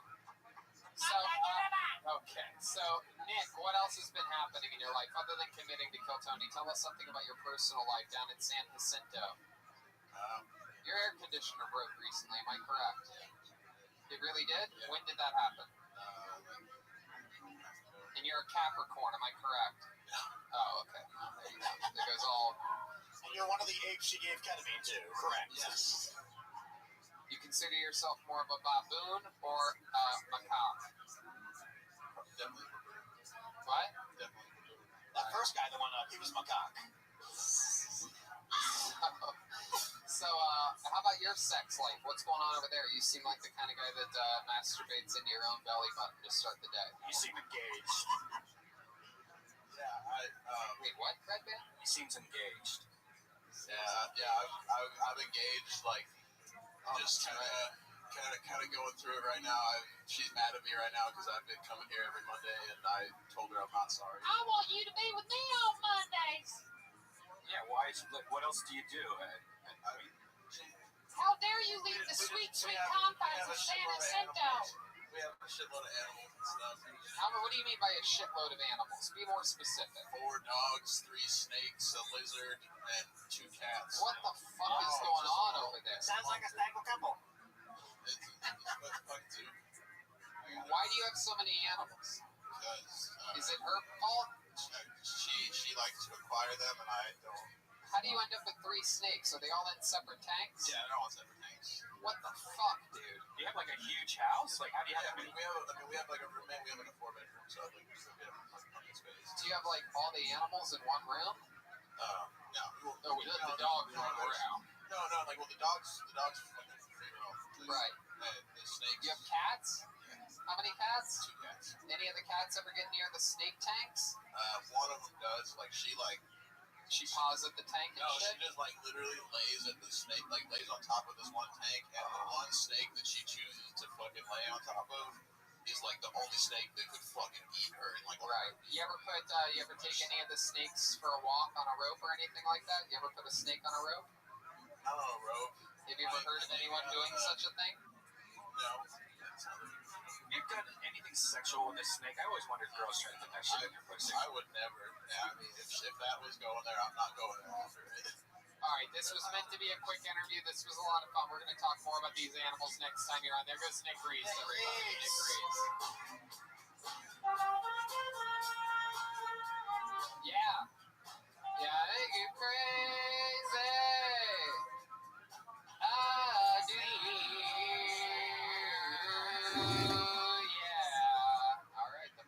Switched. It has been lowered to half staff. That can only mean one thing, everybody. This show is about to go to a whole nother level as I bring up the golden boy, the icon, the Chicago rattlesnake, the Illinois boy toy, the Wyoming ding-a-ling, the electric goat. Ladies and gentlemen, I present to you one of my favorite human beings on the planet, master comedian and improviser, the great Michael Lehrer.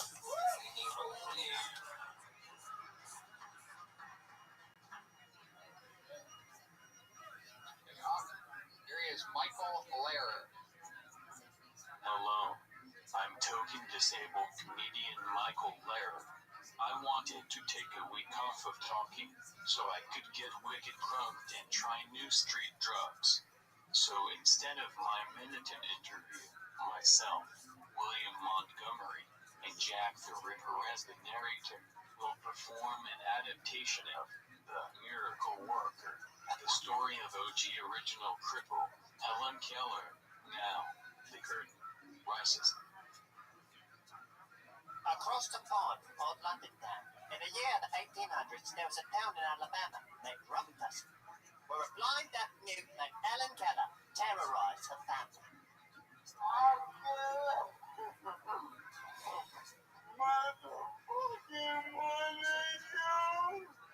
Helpless, Keller's family called for child crisis manager, Annie Sullivan.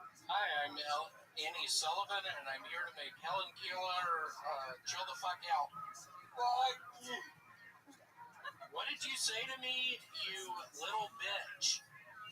Annie continued to terrorize her family, blowing blunt smoke in baby faces, putting empty Sunny D containers back in the fridge.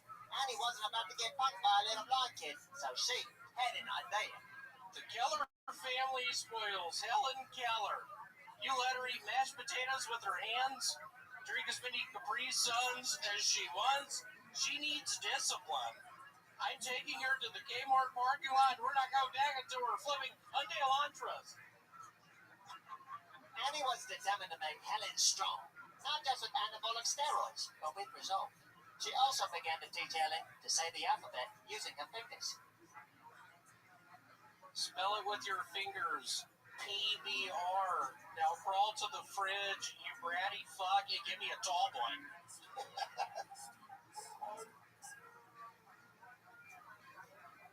What'd you just fucking say? Hit me again. Hit me again. I'm sorry, Helena. I grew up in an insane asylum surrounded by mutants like you. We played with rats because we didn't have toys. That's why I want to help you, you ungrateful fuck. I'll make you strong enough to flip Hyundai Elantras. While I tried to rip and kill homeless people in London, never to be taught, Annie persevered to make Helen chill the fuck out of that right. That's it. It's ALS. Good job, Helen. You're never going to have to need to know those letters. Thank you. That's it. I warned you. Here comes the taser.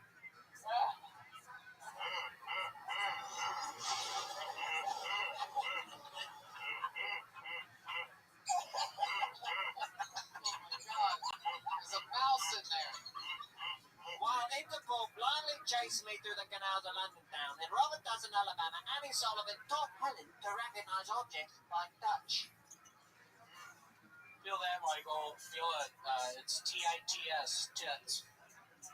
But Helen learned far more than to recognize tits. Where's your water bottle? Leave, you're blocking the light on Helen. This is called water.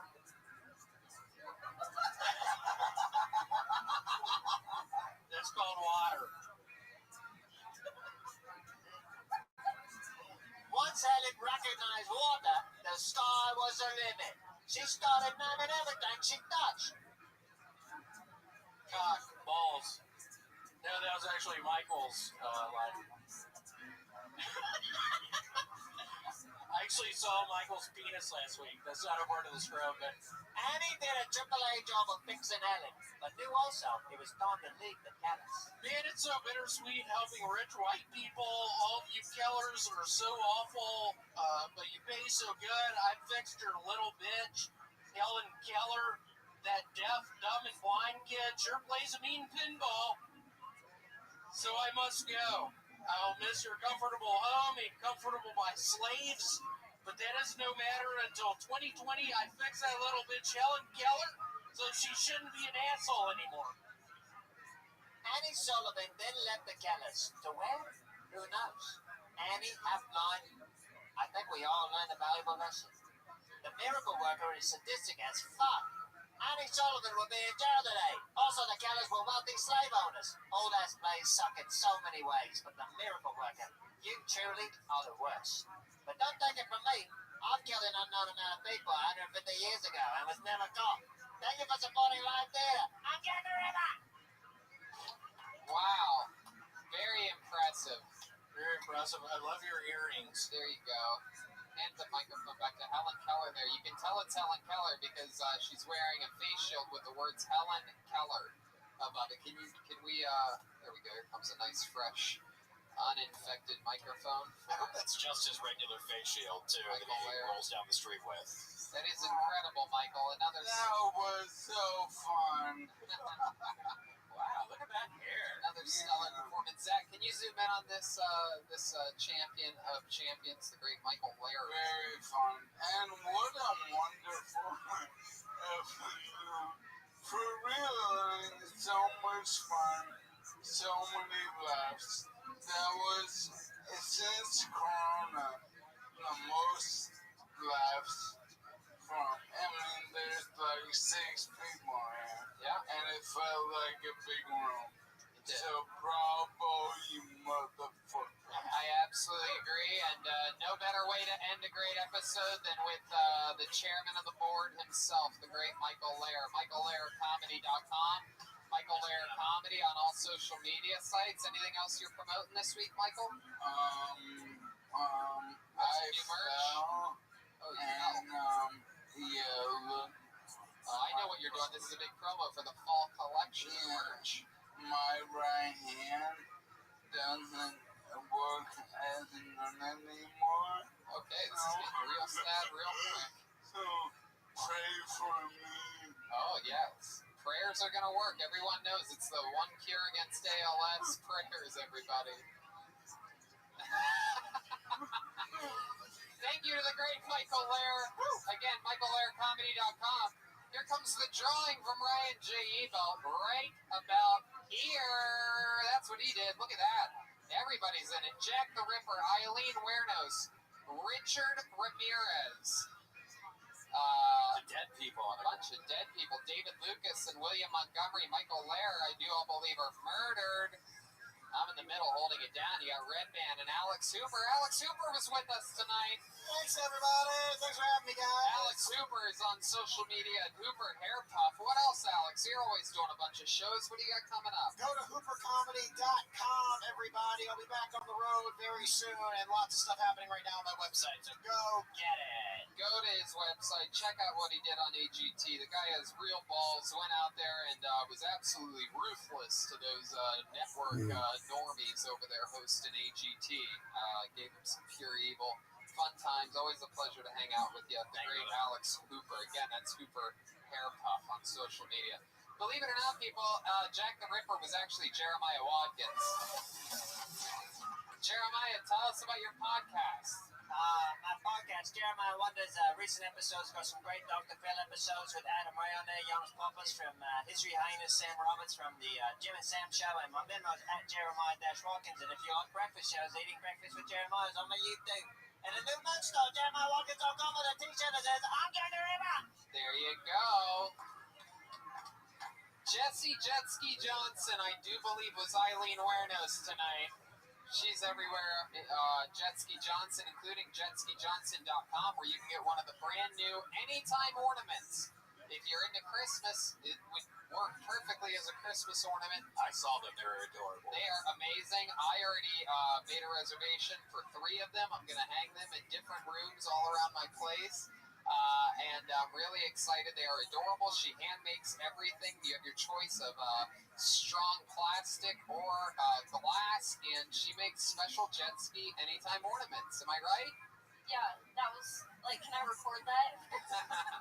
My website. What else, jet ski? Mitch Burrow and I has been on the show a lot. We have a podcast that records here at the store. Tony's been on it. Red Band was on it. It's Through the Looking Glass on the Comedy Store YouTube page. That's right. The great Chroma Chris right there. Chroma, what do you think about tonight's episode? Oh, it was a bloody good one, Tony. Hey, you can follow me at Chroma Chris, or you can follow my cult. That's right. Rich. I love it. And absolutely positively right here, Joel Jimenez, everybody. Come on, it is Joelberg. Joel's got a podcast, Mostly Sorry, which is also what he is on social media, at Mostly Sorry. What else is going on, Joel? Hail Satan. All right. I have a Patreon. It's patreon.com/Hinchcliffe. We go over everything roasting that I and a lot of the people in roast history have ever done. I got to have you on that sometime, Alex. A lot of fun interviews coming up, including the man that's written for every single televised roast that's ever happened, the legend Mike Ferrucci. Fun things happening. A bunch of new merch up, TonyHinchcliffe.com. The remaining of this summer's Kill Tony shirts are available at DeathSquad.tv. Yeah, there's only a few left, and so get those before the new one comes out. Also, we just launched the Brothers in Cursive Patreon. You go to patreon.com, Brothers Podcast. So check that out. We're doing like little mini shows inside of it, so it's not, if you like the show, you're going to love these little mini shows. That's great. Remember to support our sponsors, and that supports us, all of us, and we appreciate you guys. Thank you so much.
Jack's Comedy Store main room for a brand new episode of Kill Tony. Give it up for Tony. Yeah! How exciting. Whoa, that sounds like applause. Oh my goodness, that was interesting. Big hands. That was the effect. A lot of big hands in the room tonight. It's a big hand audience. Wow! Hi, Red Band. Hey, Tony. How are you? Good. Good. The great Ryan J. Ebelt is here, everybody. Look at that. Whoa, there's the turn of the wave. RyanJEbelt.com for every print, every poster in Kill Tony history, every single episode of the show. A couple of cool new t-shirts. RyanJEbelt.com. He's doing auctions, a bunch of fun stuff. An incredible artist. He's already started drawing this evening's episode. The great Charlie from Vito's Pizza is here, everyone. Keeping us all nice and chubby, ready to go on burn it off on an e-bike ride. I've been eating Vito's all week. I'm going to be honest with you. I broke the bubble and went to a little party this weekend, a very small gathering of about, 9 people. And I decided to get some amazing catering from Vito's Pizza, and by God, if I wasn't the goddamn star of the fucking party. Who doesn't love baked ziti on a 115-degree Fahrenheit day? There was also salad, the mini breadsticks. Absolutely incredible. Vito's Pizza located here in West Hollywood on La Cienega between Santa Monica and Melrose, and also in the city of Santa Monica. I like a hot salad. That's right. We know that you love a hot salad. You know what else I love? Caveman Coffee, giving me energy and keeping me strong and healthy. Use the promo code KILLTONY and get 15% off. I'm excited about tonight's episode. We have 5 people that signed up for the bucket. We are going to pull out 4 of them tonight and see what happens. And in the meanwhile, before we get to all this insanity, let's hear a little bit about tonight's amazing sponsors.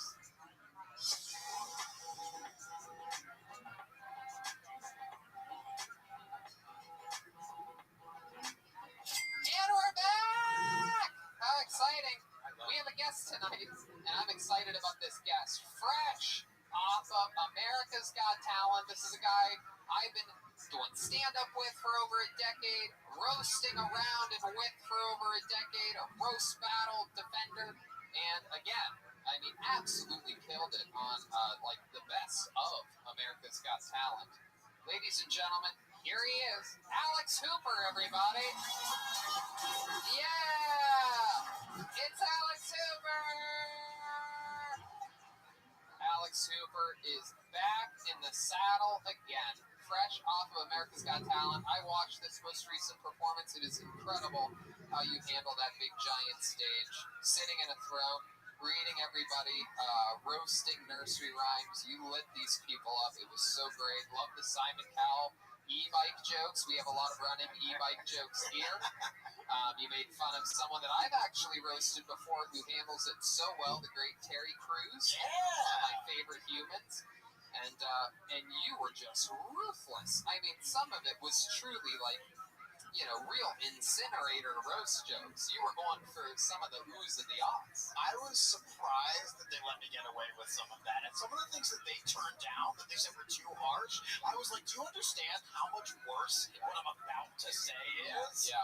And their producers, they're like, nope, the executives say, don't say Columbia has a cocaine problem, just make fun of Sophia's face. Right. I was like, what? How is that better? It was incredible. The executives have no idea what's going on in the world. They are completely out of touch, and that's exactly the vibe that I got. I'm like, oh, they probably told them not to do other jokes, and that's why this seems more evil than it even should.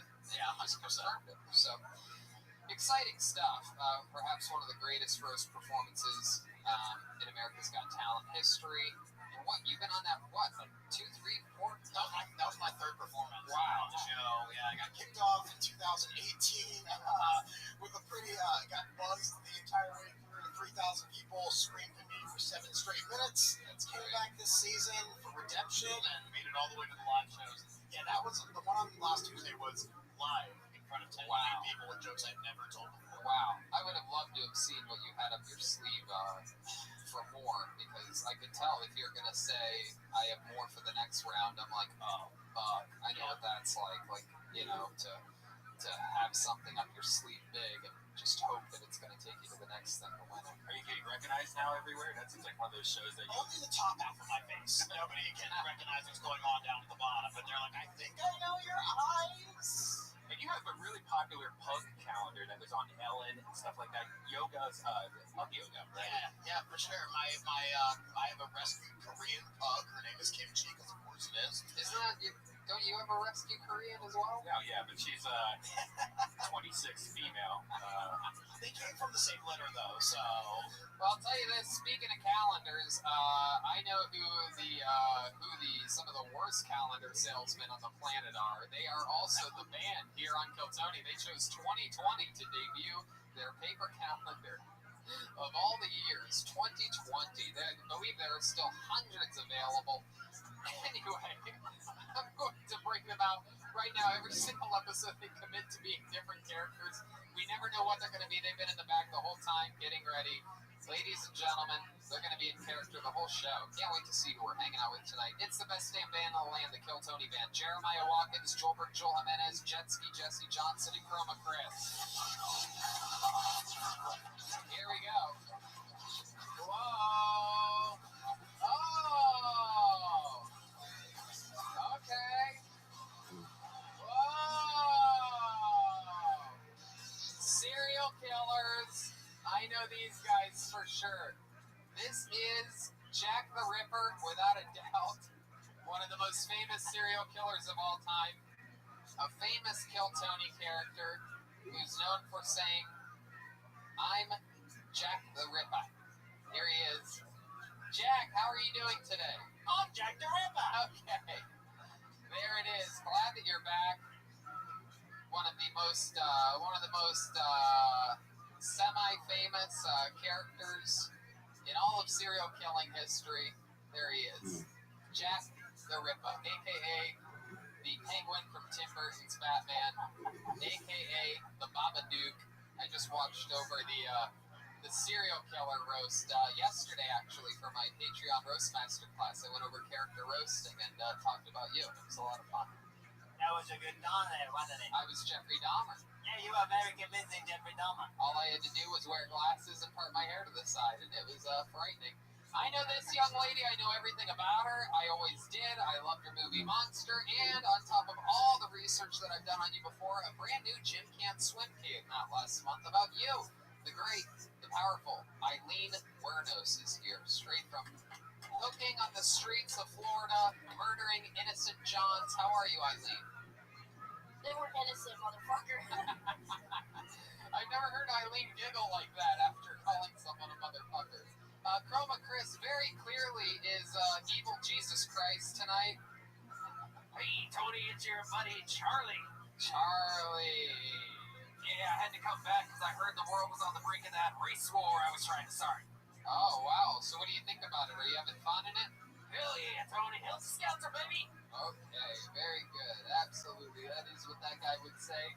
And then clearly back here, very, very famous serial killer, everybody. It is Jennifer Lopez without makeup. Here she is. No, I'm kidding. This is Richard Ramirez. Am I correct? That's right, Tony. Hail Satan. Oh, you guys all worship Satan like that? Yeah, you know, he's giving out sponsorships, and we got chosen. Okay. What have you been up to lately, Richard Rodriguez?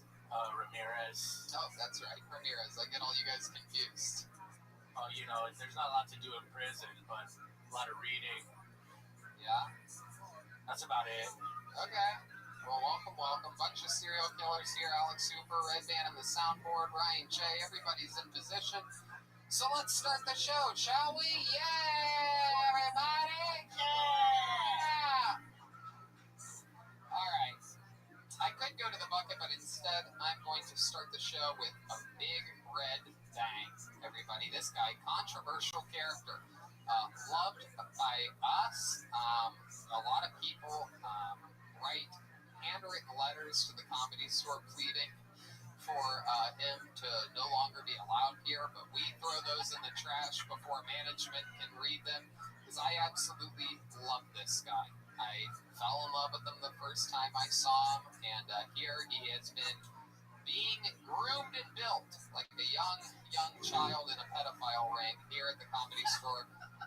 Rothschild artistically, is one of the longest tenured regulars in the history of the show. So who else can we count on to start the show like the Big Red Machine, the Memphis Strangler, the great, the powerful William Montgomery.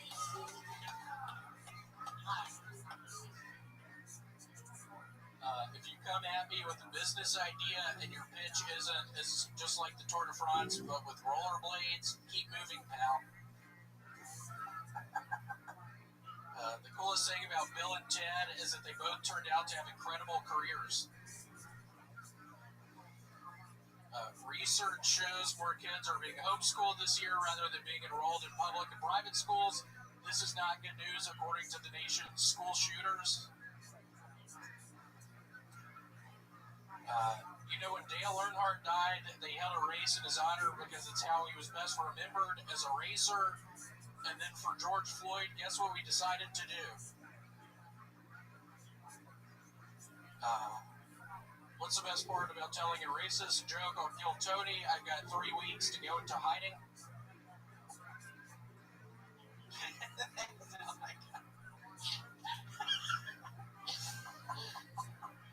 There you go. Ooh, that's a minute right there.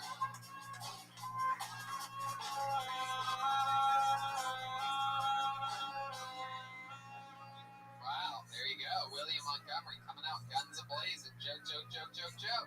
How are you, William? I'm fine. I still have the same shorts. Yes, you do. Has anybody sent you shorts? Has anybody sent you any shorts? No. No, still no. What did your father say after we talked to him last week about your shorts situation? Have you talked to him in the middle of this week at all? It's been a pretty controversial week for you, has it not? I did. My sweet friend David, after the podcast Wednesday, told my father I had a bad drinking problem. So yeah. Oh,